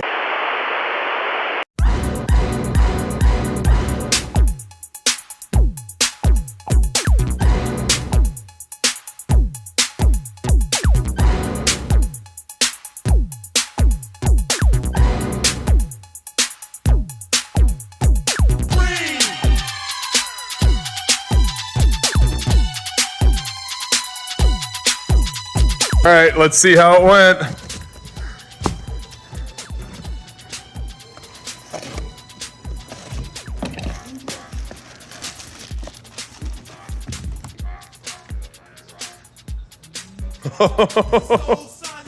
Still straight.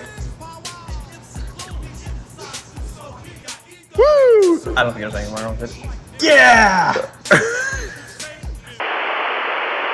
Let's make salmon onigiri together.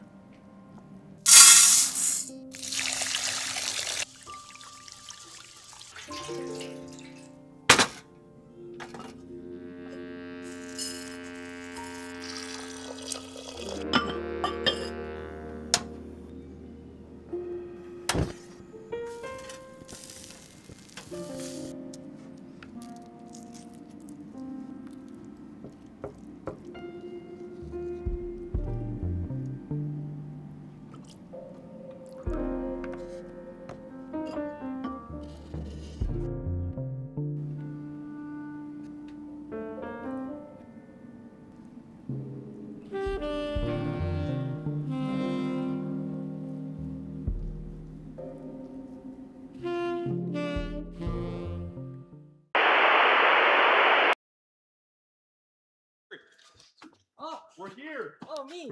Whoa, mic'd right. up. They All call right. me Michael. We're live, I think. Yeah. We're live. Oh, hey, everybody. This is Avery. What's up? He also works in the warehouse. I do. All right, you wanted to show off. Don't show Yeah. the shipping label because we don't want to No, dox that's anyone. crazy. But this is for a customer Yeah. that bought one of Diana's custom painted sayas. So Peter in Kitchener. My dear Peter. Yeah, thanks for grabbing it. I really hope you love it. It's so beautiful. Yeah, I'm really proud of how hard she worked. Wow. I would come back So here and to be lovely. like carefully hand painting these sayas. Yeah. They turn out so good. Oh, they're so Yeah. good. Yeah, I hope you love it. I'm sure they all went first thing in the morning. I don't see any on the table anymore, but Maddie in our Toronto store and Diana here in the warehouse are both artists and both love to paint. And so they both did some incredible hand painted sayas. That's something that we probably won't ever have again. So that's like a really special thing if you manage to get one. For So sure. good work, guys. Yeah. All right, cool. We're gonna switch cameras, and I'm gonna run back on camera. I'm leaving it. I'm leaving it and you running. Ah! Okay. All right, nailed it. How's everybody doing? Happy Monday. Saturday. Happy garage sale Saturday. Super Saturday. I keep forgetting that it's not Monday. It's fucking me up. This is the first time we've done it on a Saturday before because we're dumb. And it's been busy. It's been busy. Turns out less people work on Saturday, and so more people can come to an event like this. Who would have thought? So yeah, we're here. We're live. Spring garage sale. Naoto is getting ready to do some takoyaki. This time he's going to do the authentic takoyaki. Little octopus fritters. They're really good. They're really hot, really gooey. They're pretty awesome. And Naoto won't mess it up like Mike did. Naoto will not mess it up. Mike did a really bad job of the corn dogs. He got impatient and just absolutely ruined Oh, did he? it. So, I missed that. That was doesn't terrible. shock me in the least. No. Mike, impatient? Yeah, so we're going to have some authentic takoyaki. We started off with the inauthentic, and now we're going to go for the real thing. It's been a really fun day, guys. I really appreciate everyone that's tuning in today. We'll probably wrap up in about an hour or so. So if you got more questions, pop them in the chat. Just a reminder, if you need help shopping, now is the best time to do it. We are here to help you find the right knife in the garage sale because there are a lot of knives to choose from, as you can see. This time of year, our stock our selection, our variety of knives grows by probably about 50%. We add well over 100 more knives. And so if you need help navigating that, we are here to shepherd you through the many, many knives that we have and help you choose the right one. Like I said earlier, a lot of the really crazy rare stuff went early this morning, but there are great knives to be had all week. There's great deals. There's new stuff. There's still some rare stuff hanging around that's available. We are going to be back Monday because our in-store stock is not available online for the weekend. And so Monday, we're going to go live on the YouTube channel at 11:30 a.m. Mountain Daylight Time, and we are going to announce when the in-store stock gets added to the website, which means if you missed a knife this morning, you may have a shot at it if there are any left in store on Monday. You will be the first to know if you are tuned into the live stream. We'll give you the first heads up that that stock is back online before we send out an email to our whole mailing list. So definitely tune in there if there's something you're after. And then Thursday, we've got some late arrivals. This happens almost every year where a box just leaves Japan too late. You know, we try to get everything we can for the garage sale, but we are beholden to the schedules of the folks that make our knives. And so stuff always ends up leaving a bit late. And so whatever does end up showing up here late goes on our Thursday wrap-up live stream. And so we know for a fact we have some stuff showing up from Takoyaki Shibata-san and some Tsunehisa and some really, really rare stuff. I think there's some other Mizaki knives, if I'm not mistaken. So stay tuned for that. If you haven't subscribed to the Knifewear YouTube channel, we would really appreciate it. We are so close to 100,000 subscribers, and so we would really appreciate your support in getting there. It's been a dream of mine since I started this channel back in 2020. And I can't believe we're almost there. So thank you all so much for your support. It's been a wild ride. Speaking of YouTube, we've got some great stuff coming up later this year. Jacob has little mini documentaries on the Moritaka family, on Shosui Takeda, on Sadamasa-san, whenever we get more of his knives. We've got a lot of great videos coming from their trip to Japan, Takafu Knife Village, Kato-san, Shibata-san, a lot of great makers, all the people that make our knives. So definitely stay tuned for those. We'll have kind of one video a month coming out. I think we got one coming out about Tojiro this weekend, right? Yep. You know, in a week, we'll have a video on Tojiro. So Tojiro are well known for providing some of the best value for your dollar in the Japanese knife world.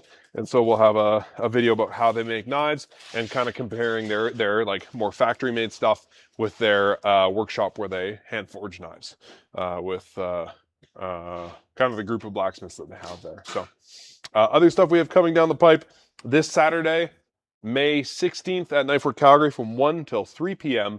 Julie Van Rosendahl, prolific Calgary food journalist and cookbook author, is going to be at Knifewear Calgary signing copies of her new book, which is called Kathy, the Mail Girl's Mother's Cookies.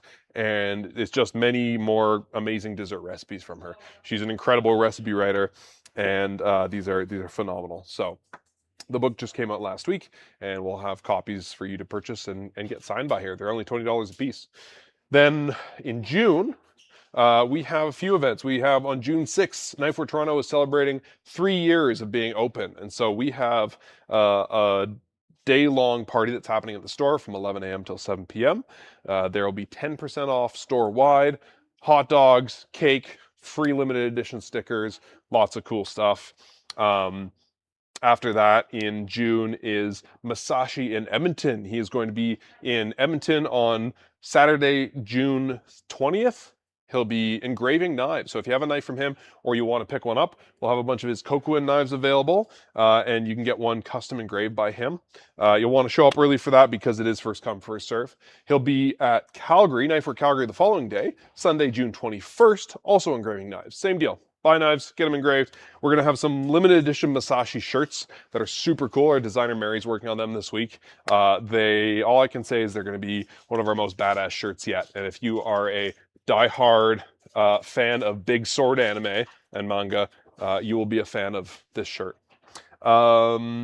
After that, in early July, I think the 11th and the 12th, we have a pop-up in Victoria. So I was chatting with Dean in chat with this earlier because I believe Dean's in Victoria. We will be at the Hotel Grand Pacific that weekend for 2 days. Owen and Reagan will be there sharpening knives and selling knives. And then later in July, Knifewear Ottawa celebrates several years in business, I think 13. And they'll have a shop party. And in August, Knifewear Vancouver is celebrating 10 years in business. And their 10th birthday party means that we will have free limited edition shirts. So if you show up to the party, I think the first 50 people get a free t-shirt at Knifewear Vancouver. That's going to be in August. So stay tuned. The best way to find out about these events is to follow us on social media, especially Instagram, or to subscribe to our mailing list on the Knifewear website. Will check. any of these Check. shirts be available online? And also, Nathan, what is your unicorn knife? My unicorn knife. Okay, shirts. Yes, the secret Masashi special edition shirts. I'm going to try to get enough that we can have a handful available online. Depends on how well they sell in store, but they're going to be really cool. So I think we'll get some extras for the online customers so they don't miss out. My unicorn knife I have a question. Yes. Would anybody here want to buy a Knifewear hoodie? Because I would love a nice, sweet Knifewear hoodie. Yes. Okay, poll in chat, hoodie or sweatshirt? Oh, so that's like... Because I won't buy a hoodie. I hate them. Okay, I will buy a too. sweatshirt. Okay. I would buy a sweatshirt too. Yeah. Or if there's other merch you want to see, like hats or long sleeves, socks, Knifewear Yeezys, I don't know. No Yeezys. I would go for either sweatshirt or onesie. I think we should run an annual Christmas onesie. What about the tracksuit? Tracksuit. Just like knives down the.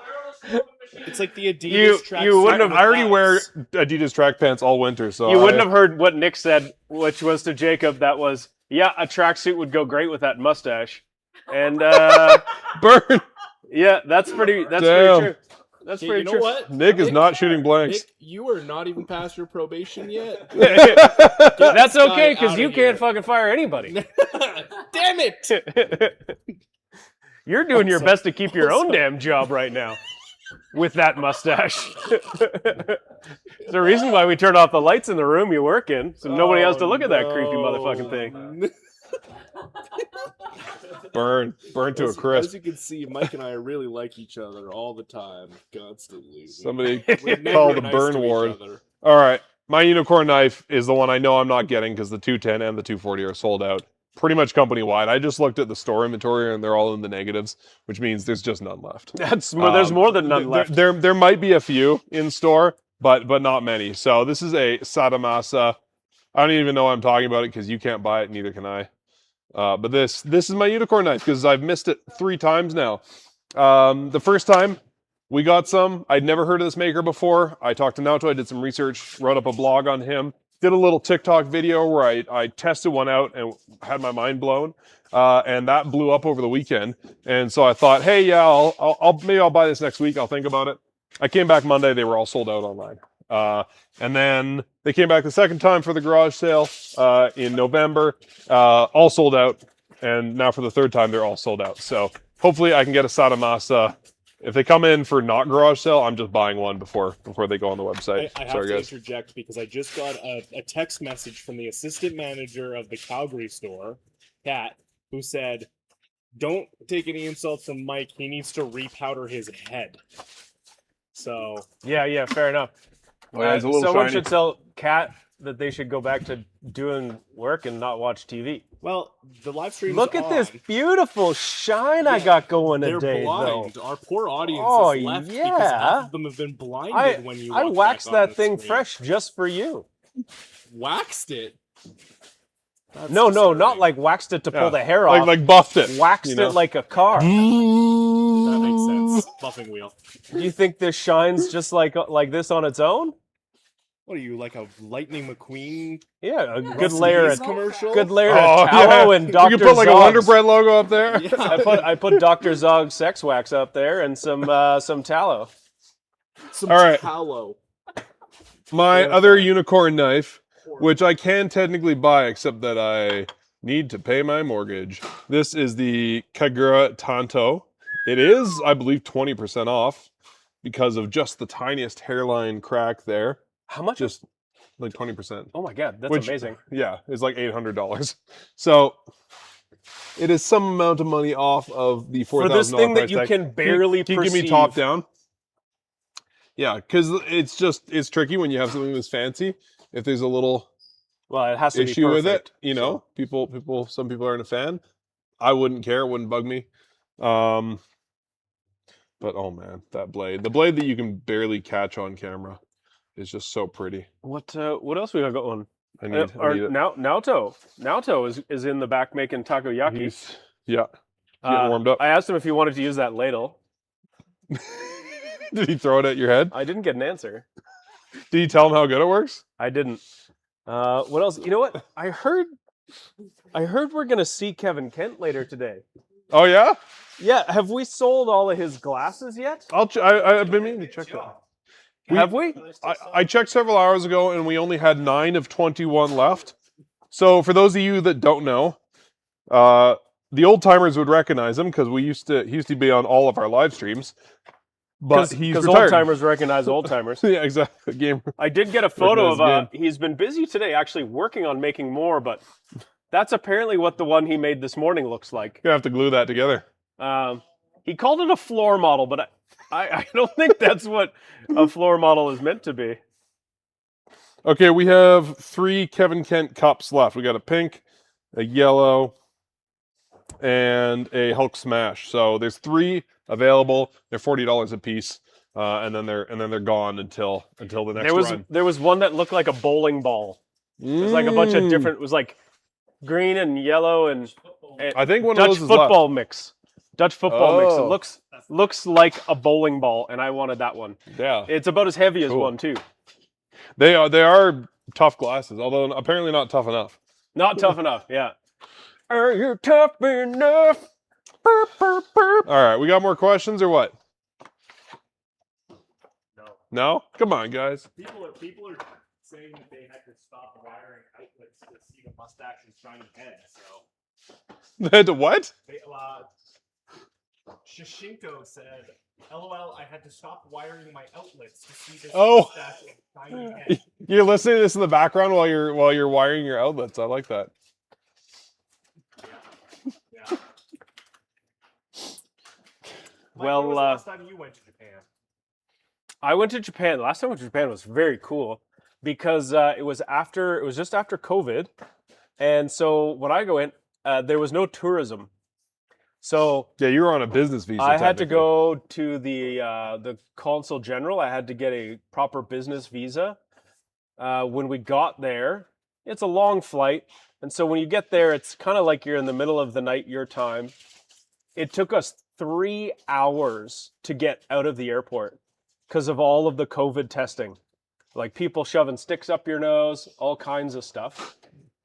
And we got out of through security.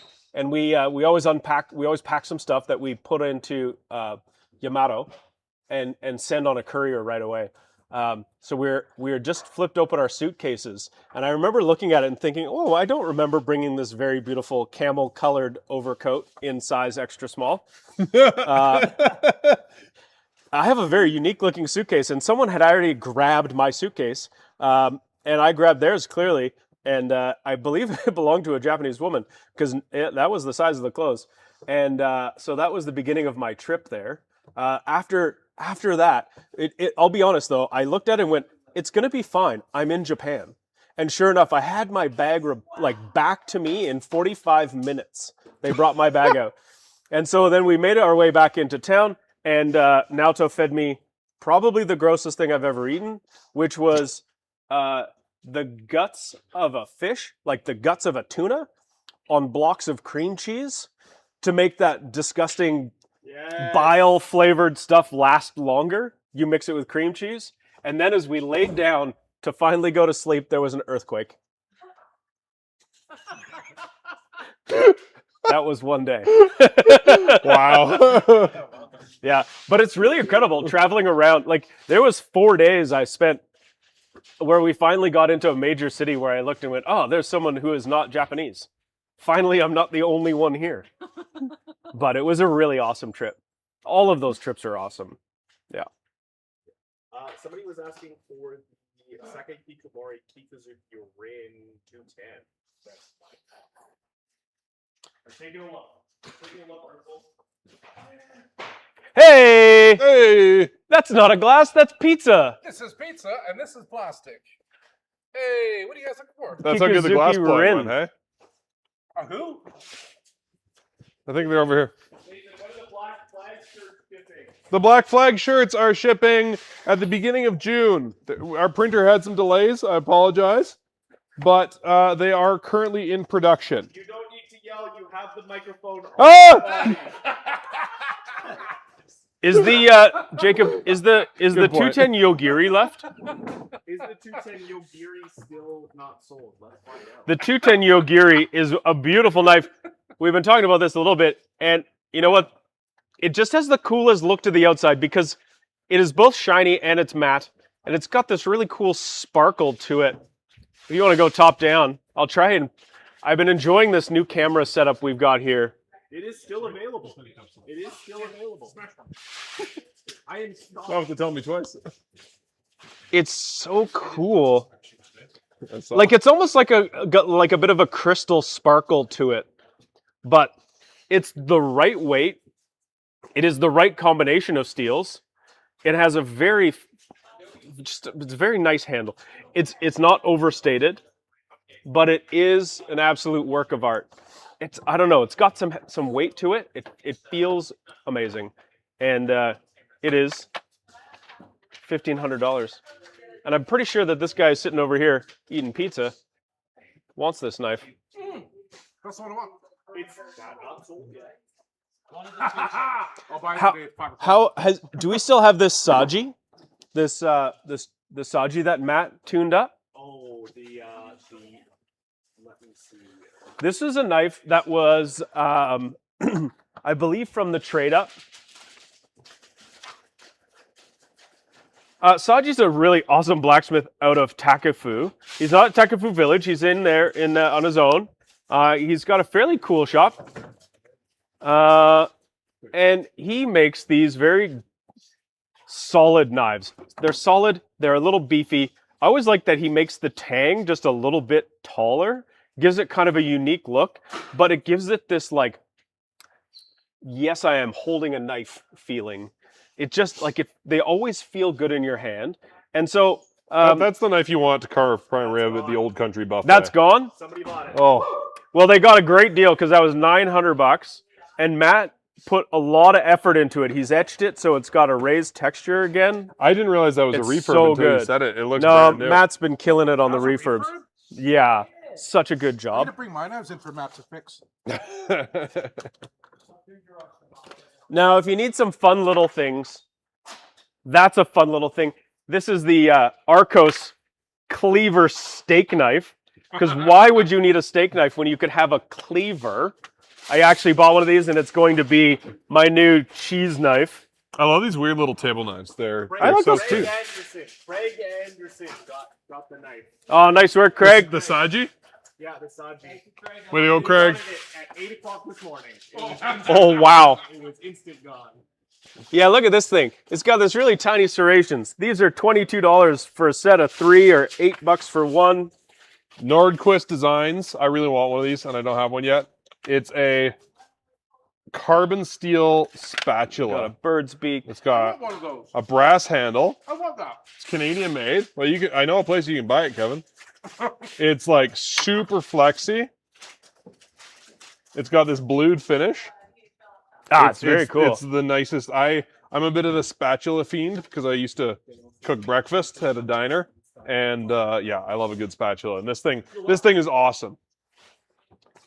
You know what else we've got is a very cool and very unique item.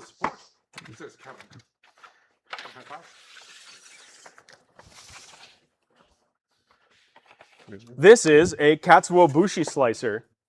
Katsuobushi is this dried tuna, I guess is a way of saying it. It goes through quite a process of I think it's like salt cured and cooked and smoked and dried. Smoked and dried, yeah. And it's almost as hard as glass. And it's what is shaved into make bonito flakes. And so this box is how you would shave it if you had a whole loin, which you can get sometimes. And I have this because I'm dumb. And yeah, what you get is this sort of. But not stale and in a plastic envelope. And it's quite incredible the difference in flavor between shaving your own bonito with this guy, which is, it's literally a plane that sits in a box, this lovely oak box. And this lovely oak box, I don't think, aside from this little handle and the blade, I don't think there's a single nail in here. It's all dovetail jointed together in beautiful Japanese sort of woodworking style. And so, yeah, you put this thing in here and then you shave the bonito into this little drawer that comes out the bottom. And then you would simmer some kombu and water, and then typically you turn turn it off the heat, and then you add your shaved bonito and then let it sink and absorb the flavor. And that's the base for so many things, like the chawan mushi that Naoto was talking about to use in the steamer, or of course, miso. Yeah, he's going to use the powdered version of dashi for the batter today. It's like the difference between, like, this is a tea bag, and using this is like using really good fresh tea leaves. Yeah, absolutely. Yeah. And the kombu can be hard to come by, but I have heard of some people, someone on the West Coast who is making it out of albacore. I don't know how that works. The katsuo is hard to come by, yeah. Yeah. Last time I was fishing with Shiva in Okinawa, we caught a katsuo. He called that. Oh, they're so good. They're not very big. They're really fat tunas. Mm-hmm. And the skipper knew what he's doing. For those of you that can't hear, Kevin is talking about catching a katsuo. Really? With Shiba. If you get to go to Japan, you need to eat katsuo. And I mean, like, when you get it with sushi or sashimi, like raw katsuo is incredible. It has a very cool texture. Have you had the raw katsuo? Where it's like kind of crunchy in a way? Yeah. Like there's this crazy texture to it that's so much firmer than other fish, but it's not, it's just incredible. I love that one. I don't know if crunchy is the right word. It's not the right word, but it's like, but it is firm. Yeah. Like it is definitely Look at toothsome. What other cool stuff have we got here? Oh, we're gonna put some takoyaki in the takoyaki pan finally. Naoto is here to show us how to do it. Naoto, you didn't grab the ladle. You didn't have the proper ladle. I don't have the proper ladle. That's why I just mixed that. But no, but Nathan opened one of those ladles for you. That's terrible. That is terrible. Okay, there. Well, I think it's kind of weird. It smells good already. Oh. Okay, so. I didn't cook any. Alrighty, so. What goes into takoyaki? Takoyaki. Well, obviously you need a batter. Right? Yes. Yep. Batter is really, compared to like a lot of things that you use, it's really thin. Yeah, I would say this is thinner than a crepe batter. Yes, I'm not quite sure the exact ratio. This one I use the 1 part flour, 3 parts water or dashi. Oh, okay. Mine was more of a 1-to-1. Yeah. Right. At home, I do a little bit more water, or the dashi heavy. Mm-hmm. So I usually do 1 part flour and the 4 parts dashi. Okay. So a little bit more runnier. And just regular wheat flour, like all-purpose flour. Generally speaking, it's very interesting. When I actually moved to Canada, what I found out is the flour you find in Japan is actually a cake flour. Regular flour is a cake flour. So lower protein. Lower protein, lower gluten, right? Yeah. Where, if you come here, it's all-purpose flour. So it's a little bit more glutinous than the cake flour, right? But I didn't know actually. But generally speaking, you can definitely use the all-purpose flour. I've been using the all-purpose for for sometimes, you know. So dashi and flour. And we actually, just before you got here, I was talking about the katsuobushi slicer. So Yeah. I kind of described dashi a little bit already. Yeah. So dashi is the we use, you know, some cheating way. I use the dashi powder. Just mix it in. But yeah, you can make the dashi like that. It's quicker way because, you know, when you're mixing with the flour, you have to boil it and let it cool. Right. Otherwise, you Right. make a ball, Yeah. right? Yeah. Yeah. And we have these things. I do actually usually do put the so-called tenkasu. Tenkasu. So I have the octopus. I have the benishoga, the red ginger, pickled ginger. Okay. Get the red one, not the pink one or the pale. It's completely different flavor. Usually comes in The pink one, is that like the sushi one you're talking about? Yeah, okay. Don't get a gari. We put the green onion, and a tenkasu is this you know, it's a custom means it's a leftover. Basically, when you make a tempura, you get those better little crispy bits. Crispy bits, yeah. Yeah. So we usually have that as the adds a little bit of richness and umami. Okay. You could actually sub to the what a lot of people do sub, or what I do at home often is that the potato chips, regular plain potato chips. Okay. You know, break it up into the Sure. Yeah. Yeah. So it adds the same kind of the you know, fattiness and bit of Amazing. So yeah, that's and just to state it, because you know it probably is a smart thing to tell everyone, but the octopus has been cooked already. Yes. Yeah, and you can actually just buy cooked octopus. But of course you can go and cook your own. Hey, you could catch your own octopus and then cook your own octopus. In some area. You could probably raise your own octopus too. Yeah, that's smart, right? I know they are very smart. You know how many brains they have? How many brains do they have? 8. 5 or 6. Octopus have 5 brains. They're such a smart creature. Or is that a heart? I can't remember. I don't know. You don't have enough brains to remember. Exactly. So yeah, that's like really basic, and we do have a sauce. You can buy this okonomiyaki sauce or the otafuku. Like this specific okonomiyaki sauce made by Otafuku is very popular in Hiroshima area, and it's a little bit more sweeter side. You can have the kibi mayo at the end. Is the okonomiyaki one that has like lots of Worcester flavor, like Worcester sauce flavor? It is like based off of the Japanese Worcestershire sauce. Okay. And they added a lot more the fruit flavors and like stuff dates like that. Or whatever is in that one, I think. But yeah, like make sure you heat up the pan really well. And are you going to try and heat it up until it smokes, or are you just sort of getting it warm? You got some heat coming out now. But... that's good. Yeah, just until it gets like really nice and hot.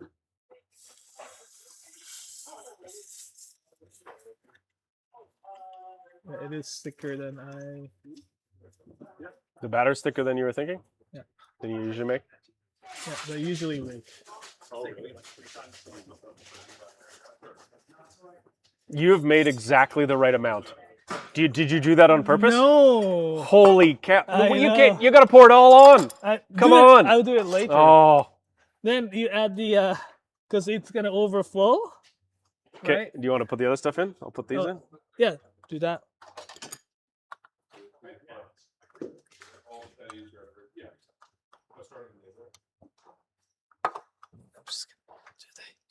This thing is a really smart burner. It's designed to aim the flame towards the center. Most of the time with these little gas burners, any gas burner, the flames kind of blow out from the center. This aims it into the center, and then it wraps around your pot, especially if it's got a round bottom like a donabe or a wok. But I'll be honest, it kind of makes it a little harder to have even heat on your takoyaki pan. It did okay when we did the one before, right? Yeah. So I'm sure it's gonna work out. This would work great over a fire. Yeah. Oh, that looks so good. Yeah, and especially in the look at how it looks on the camera. And so you said this is called Beni Shoga. Beni Shoga, yeah. And what's the difference between gari and Beni Shoga?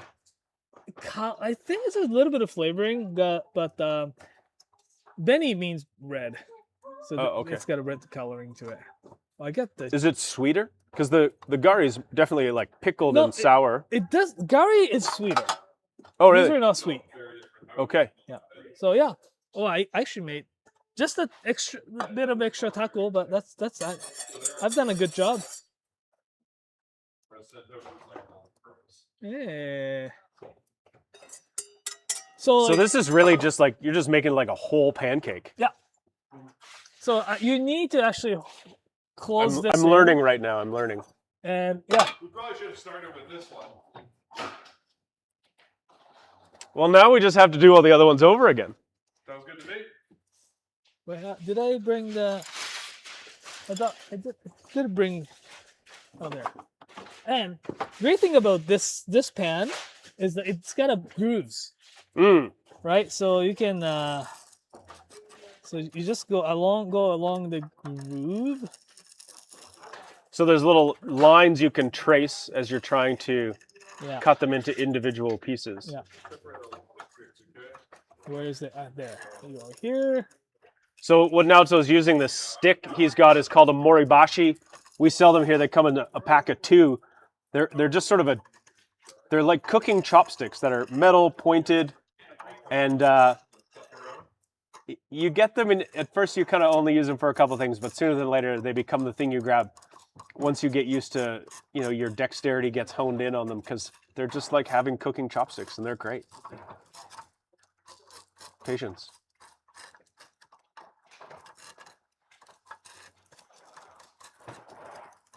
Does anybody on this chat, does anybody have one of these pans already? Is anybody else a fan of takoyaki? And has anybody had takoyaki? That's an even better question. I know it can be a bit of a divisive snack, this one. Some people really don't like it. Yeah, I can see that. Kevin never really liked it, did he? I don't know. Huh. I've always found the ones that I've had, the traditional ones, and probably these two with how wet the batter is, that it doesn't set up in a way that it's like kind of cakey like the pancakes were. No. They stay quite creamy inside. Yeah. And so maybe it's the Oh yeah. The combination of octopus and the creamy filling maybe is a little bit weird. Yeah. Well, Jacob and I had this takoyaki place in Osaka. It was the one day that I was so sick. I felt so bad. You were just super hungover? Yes. You've never been sick for just one day before. Well, I didn't have a choice. I wasn't. Yeah. And what happened in the preceding night that landed you in this situation? Oh, was that on this trip? Yeah. Hungover takoyaki doesn't sound so good. It's not. It was good. It tasted good. But So I ended up eating like most of it. yeah, we got 2 different companies that were straight across the street from each other. So they had the theme park almost. Like they had this is a place where you can actually find 6 different takoyaki spots in one place. It's like one block, not even. Yeah. Takoyaki block. Takoyaki park. Takoyaki park. Yeah. Oh, okay. Yeah. So I get to try those 2 places that. I also tried them. I did try both. I was just like very. One was obvious winner for me over the other, but. All right, that should be better, Matt. Thank you. And it's all like on the outside and accessible. I do appreciate it. So when you go to these places, like the street food vendors, these places that cook it, yeah, are they cooking them on like little pans like this, or do they have just like an entire flat top that's dedicated to it? They have like. And so they just like do a section, let it cook, do another section, let it cook, get to the end, go back to the front, flip them, flip them. Yeah. And what are they using? Are they using a moribashi for it? No, or- they use this another tool, dedicated tool. It's shorter, so you hold them here. Okay. It's a metal tip, but I would like to have them for myself. I don't know if there's enough people want. What are they called? Ko moribashi? No, it's actually it is actually a punching tool for a sawing. Oh, really? But Like it's they- like an awl. Yeah. Yeah. But they hopefully it doesn't stick as much as. What are the other kind of street food things that you find are some of your favorite Japanese things that maybe people haven't heard of? Maybe some people haven't heard of. It's getting like a lot of things are getting popular. Like there's taiyaki, which is the like the fish looking batter, and you put the Japanese or the bean, like red bean paste in it. Mm-hmm. You've seen them at the Korean places time these days. And that's a sweet thing? Yeah, it's a sweet Is that thing. the fish-shaped cake? Yeah. Strawberry sandwiches. Oh, yeah. This is like strawberries and whipped cream on white bread. Yeah, and when you You cut look it, like you eat those a lot. It just looks like a thing a kid would like to eat. You look like He's just got a propeller hat and a giant lollipop eating a strawberry sandwich. with a propeller. Yeah, and a giant lollipop. Guys, I'm almost 30 years old. I'm not a child. Yeah, you. Yeah, 30s. I'm almost 30 years old. Oh. Almost 30. I'll get you a in the frame, okay? It's so nice to not be the youngest person on the team anymore. Yeah, Barry's not here. Yeah, true. Mind you, Avery's like 19 over there. That's true. Hey, Avery catching strays over there and just nodding like, what the hell, guys? So you look like you're not. Oh, that's looking good.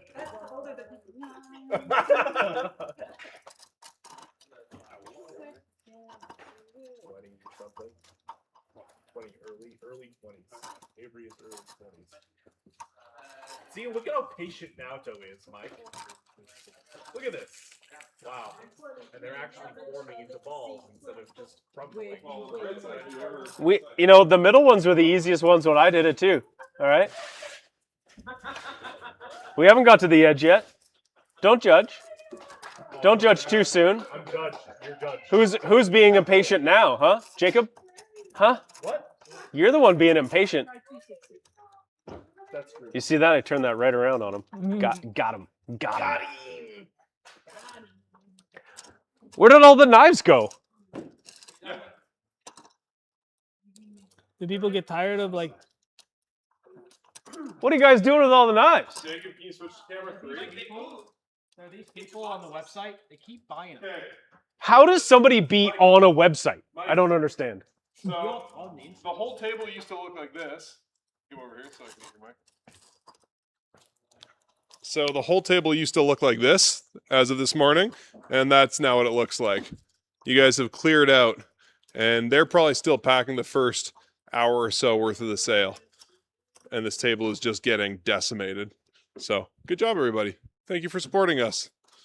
Yes. This is a lot of fun, and we wouldn't get to do it without you. Oh, you know what? Meow.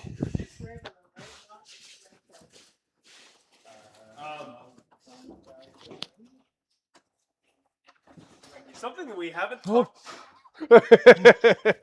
Whoa, that's Whoa. a good video. Naoto, you look like. Can we turn off some of the other lights? Can we turn off the overhead lights? It'll look so good. Oh, look at that. Yeah. Why are you rubbing your belly? You know? It was a good side shot. Oh, wait.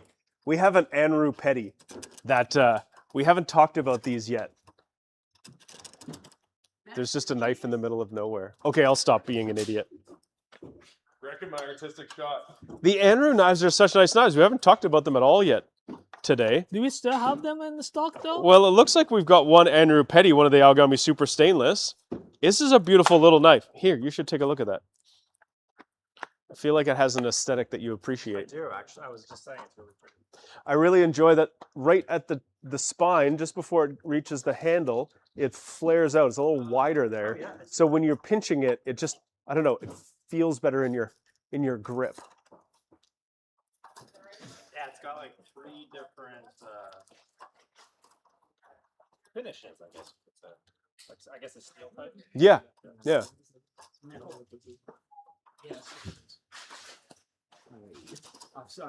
Yo, can we get the top down so we can see what's going on here? It's quite the technique. Oh no. Look at that one. Falling apart. But look at it, he's tucking it in. I'm like corn batter over there. That's your new nickname. You're corn batter now. I think what it is that the because your batter had the sugar in it. Yeah, it burns a lot more faster, right? Yeah, especially when I put the caramel chips in it. Yeah. Okay, I'll be honest. I thought the Score caramel chips were going to be like a broken up Score bar, but it was just broken up pieces of caramel. That's the part of the score. Says the guy that doesn't like chocolate. Yeah. Yeah, isn't that? Well, I was making it for other people. Fair enough. Those Those were really good. The pancakes were my favorite, I think. The Score pancakes. The corn dog actually worked out better than I expected. It was really good. I think that was the best tasting. What one is this? That's I think that's the gluten free. Is it? Tamari, yeah. The tamari. There should be products on the website. Their page. Photos. Yeah, it's a tamari. Wow, which? It is a gluten free tamari. Yuasa? Nagara? No, Nagara. I don't know if they're. Yuasa is gone for a while. Yeah, this is. I'm just trying to find it, and it doesn't look like it's online. So. Oh no, those ones are not online. Okay.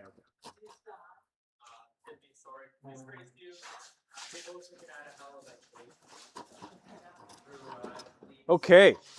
Well, it's gonna take a little while, so if you wanna just talk What other about, kind of bananas things do we want to do here? do you wanna just like Pallet how jack about, like, me races? just like going that way, and you guys can show the show knives? Sure. Well, yeah, let's do that. I'll show people these. Is This it is hot? beautiful. Is it hot? Are there any of those left? Is it hot? I don't know. Are there any of the Anru? I'm gonna look it up. Do we have a cloth? What's that there? It's still kind of hot. That's the Algami Super. Just go quickly. Yeah. Algami Super Stainless Steel, $265. We've Oh, we always still have some of these left. Wow. It's a beautiful Kurochi finish with this nice kind of evenly dimpled pattern. Yeah, it's reminiscent of the Masakage Koishi, but it's not quite the same. This though, this little detail is something that's quite nice as it gets a little wider, right to where you pinch the blade. So it feels like there's a really natural spot for your thumb to sit. Like not Teflon or anything? And the knife has just a really nice taper towards the tip. You know, it's just a petty knife, but I think it would be a particularly good one that you'd be able to put through service over and over again. Mm-hmm. Like it's a really nice thing. Mm-hmm. What else do we got? No, we don't have any of those left. Never mind. You know what? You know a knife that's pleasantly surprises me? This is the Hatsukokuro Shinkiro. It's quite a thick knife. And so you assume that these knives that are really thick up here are going to feel not great when you cut. Like thick knives tend to wedge through dense vegetables and stuff and not feel amazing. But one of the things that you'll find as you learn more about knives and kind of, you know, go through your journey of becoming a knife nerd is that what matters more than the steel up here is the steel down here, closer to the edge. And specifically how it thins out. And as Mike was saying earlier, how it tapers from the thick part to the skinny part. And these Shinkiro taper really nicely down to that edge, and so they feel great to cut with. This is, I don't know that these are made in Sanjo, but these are often referred to as like Sanjo style, where a lot of makers in Sanjo like Made in Fukushima. Fukushima, okay. Made by Nihei-san. Nihei-san. From Sanjo. That learned his skills in Sanjo. That makes sense. Yeah. So, as I was saying, you know, makers like Hinora-san and Masashi-san, the folks at Yoshikane, like they tend to make these blades that are thicker up here, but taper down to their edge really nice, as opposed to being thinner overall. Right? There's nothing wrong with a knife that's super, super thin. I know Jacob really likes those. But to me, that kind of knife feels too light, and I'm a bit too heavy-handed for something that light and that thin. And so this extra weight, to me, feels like the knife is going to drop through food really comfortably, like really easily. The weight is going to pull the blade down, and gravity is going to be on my side, and I'm going to have to work less hard, and I like that. But they're still thin at the edge, and they still glide really nicely. What else do we want to show off? I don't know if we still have this Mizaki ball bearing Damascus Tsujihiki left, but I sure have had fun looking at these. This one is my favorite. The Gyuto that sold earlier this morning is probably more of a practical option. But to me, if I'm going to have one showstopper knife, it's probably going to be a Tsujihiki, because I'm never going to really show off my chef's knife to my friends and my family, but I am going to show off my carving knife at the holidays and during dinner parties to my friends and my family. And so I'm going to pull this out to carve the brisket and the prime rib at Christmas and that ham that I cured myself. That's what this knife is for. It's got this really cool, like, rusty looking handle, which I love. It's kind of a Mad Max handle. Like, it's got a lot of texture and attitude and personality to it. I would pull this knife out just to show it off to people. Totally. Just to be like, hey, you want to see something super cool? Yeah. They'd be like, oh my God, can I touch it? Be like, not a chance. Absolutely not. Not at all. In No. your dreams. No. Stop breathing on it. Yeah. Actually, my first trip I ever took to Japan, I went with Kevin, and we went to see the Moritakas. And it was super cool because Knifewear has been buying Moritaka knives almost, as long as I've been around, probably almost as long as Knifewear's been around. Mm. And Kevin, who is the founder of Knifewear, was the first customer of the Moritakas outside of Japan. Now, this is a family of blacksmiths who've been doing this for over 700 years and have a long history of sword making. And so they have a collection of swords. So every generation would make a family sword. So they would painstakingly make what they felt to be one of their most perfect swords, and that would stay in the family's collection. And so when I was there, we pulled out the family collection of swords. Now, they don't have all of them because it's been a real long time, and sometimes things happen over hundreds of years, like you lose a sword in a battlefield or something. But the NHK was there, which is sort of like the national news of Japan, to film us, to watch us gaijin looking at these swords. And so they pulled them out from underneath this altar, and I got to hold on to a 600-year-old samurai sword. That's sick. And before we pulled it out, they said, without joking, they said, don't breathe. When you're holding it, don't breathe. Yeah. Like, don't too much moisture in They your don't breath. exactly. They Yeah. did not want me to exhale onto the blade. You'll notice Yeah. with that Mizaki, I didn't really touch it with like the palm of my hands because I'm a sweaty guy. I mostly will use like up here to hold it or down or like the back of my hand because the oils and sweat on your hand, like the salinity, will leave fingerprints in knives like that. So you definitely don't touch it. Yeah, you don't even breathe on something like that. Yeah, that's it was crazy. so cool. Yeah, that's cool. And well, the Don't best part breathe was this. they had some other sword around, and afterwards, Sword smoke. He said, "Hey, do you want to go and play with a sword in the yard? We'll go chop some bamboo." And immediately, I was like, "Yeah, absolutely, I want to." Yeah. And can I also use throwing stars? Sure, yeah. But he couldn't find the sword. He's literally like going around his house.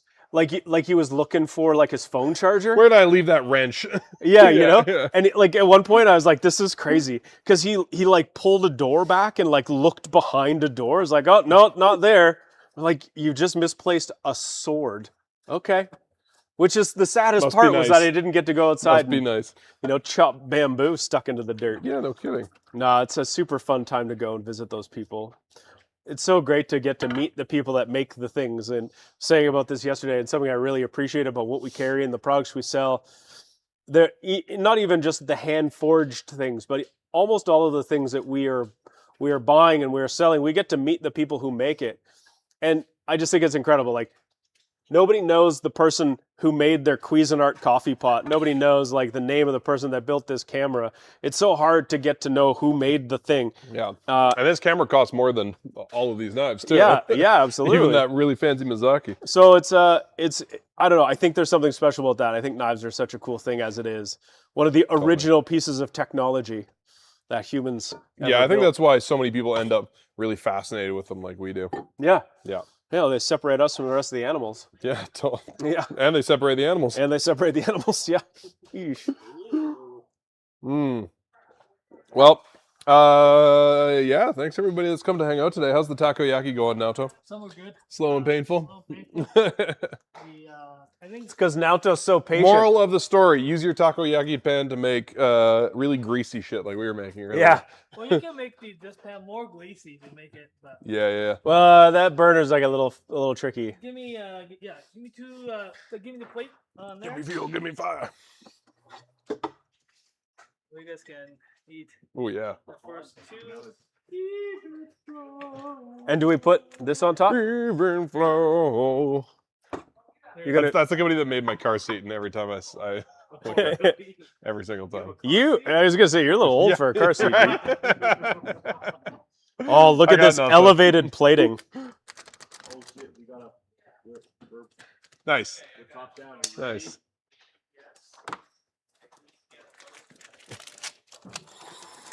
Even flow. Now that's totally stuck in my head. Thanks a lot. Even flow. They're just stimming together. Oh, we got little. Look how nice this looks. Wow. Yeah, Naoto's definitely nailed it on the plating job here. All right. If anybody wants to know anything else, I think we're gonna call it soon. I've been here for 8 hours, which means I can have a beer now. That's amazing. Me too. Is there any updates we need to give people? We should probably wind this up with what we've got coming up for the next rest of the week here. But I'm just gonna use my hands. Thank you, Naoto. Such a beautiful plating. Oh, hot. That's the point. That's the point. Eat it. Shove it in there. I'm gonna wait a second based off of that. What is it? He's crying. It's so hot. He's tearing up. It is literally molten lava in his mouth right now. You're really missing those, There's, Jacob. there's a story that I have to tell you now based on this. Because All right, tell me. I ate some really hot food when I was in Takoyaki. Oh, my fingers are on fire. And Yamaken looked at me, started laughing. Yamaken is a handle maker. He looked at me, started laughing at me, and then called me Nekojita, which means like pussy mouth. So the literal translation is cat tongue. yeah, cat tongue. Oh, And no. he's just laughing, and then that's what he called me for the rest of the time that I was there. Nice. So, that's you now. Oh, good, yeah. Amazing. Naoto, those are delicious. That's so good. QP mayo is the best thing ever. So today is our first day of the live garage sale, the live stream for the garage sale. And thanks for joining us. We have more to come this week. Monday, we'll be back at noon, 11:30 noon, Mountain Daylight we'll Time. probably start a little early, like 11:30, and around noon, the in-store stock will go live on the website. But please tune in to that live stream if you want to know exactly when it happens, because the minute that inventory goes online, we'll announce it. Yeah, we also, we do know that we have some packages that are in transit. They have yet to arrive, and it's really hard to say that they will arrive exactly on time, but we will have another live stream on Thursday, which is typically kind of our roundup. And I'm really hoping that we get to see a couple things. So definitely check back on Thursday, because there's a pretty good chance we actually have a couple of boxes of stuff that are coming. Yeah. We know for a fact there's going to be several things, if not a bunch. Yeah? Yeah. Okay, great. Yeah. Several, if not a bunch. Yeah. That's a Yeah. metric several. Specific. I know. An imperial bunch and Yeah. a metric several. So we're gonna come back a couple times. Yeah. So don't be afraid. And if you've got questions, send them to us. If you have questions about your order, you can always contact hello@knifewear.com to get a hold of them. Operators are standing by. Operators are standing by. And some of them are even sitting over there eating pizza. If you're just after a great knife, and it doesn't need to be something very specific, we've got a lot of great knives that are still in stock and will be until Friday when the sale ends. Amazing. Yeah. And again, if you're in any of the cities, Calgary, Ottawa, Edmonton, Toronto, Vancouver, yeah, go down to the shop, say hi, see them. They're open all week. Yeah, and they're a fun crew down there. And they're garage sailing all week too. So go in, say hi. If you've been roaming around on the website today and go see them this afternoon, they'll probably about ready to fall over. It Yeah, sounds like they've bring had him a a busy coffee, day. maybe. We've always traditionally run this sale on Mondays, and we moved it here to a Saturday because that seems to make sense. And it has created a very busy weekend, I think, at the stores. So that's a lot of fun, and I hope people have been able to get down to the shops. Monday is Industry Monday. Right. So if you work in a restaurant, front or back of house, you get one free knife sharpening every Monday at Knifewear, all Knifewear stores. So come down Industry Monday for that. Other upcoming events we have this Saturday, May 16th, is going to be our book signing / book launch with Julie Van Rosendahl. She's got a new book out. She's a cookbook author. It's like her 16th book or cookbook or something. So it's good, crazy. She's a super awesome lady. And so Knifewear Calgary, book signing, 1 to 3 p.m. Come down for that.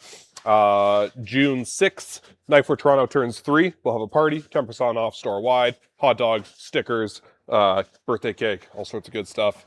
June 20th, Masashi Yamamoto in Knifewear Edmonton. Free knife engraving for people who have his knives or buy one of his knives. First come, first serve. On one of his knives. On one of his knives, yeah. You can't get him to engrave your hand or something.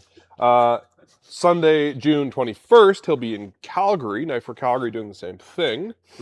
Then in July, we've got a Victoria pop-up. I think that's July 11th and 12th at the Hotel Grand Pacific. That weekend or the following weekend, we have the Knifewear Ottawa shop birthday party. That's right, yep. They're turning, I think, 13. Yep. And then the following month in August, we have the Knifewear Vancouver, and it's the 10th, Big 10. The Big 10, which means there'll be, I think, 50 free t-shirts for the first 50 people that show up. Limited edition t-shirts. Only available there. So, oh, winner, chicken dinner. Did somebody win the Satamasa prize? Who won it? Jason, you won one of the Satamasa prizes. You won the prize. You got a golden ticket. Okay. Oh my God, is that Jason? Oh my God, it's Jason Bourne. All right, I think that's our cue to call it a day. Everyone say goodbye. It's been a Slice and Alto. Come say goodbye. Bye. Thanks for Thanks, everybody. following along. Ellie, Matt, wave. Bye. Bye.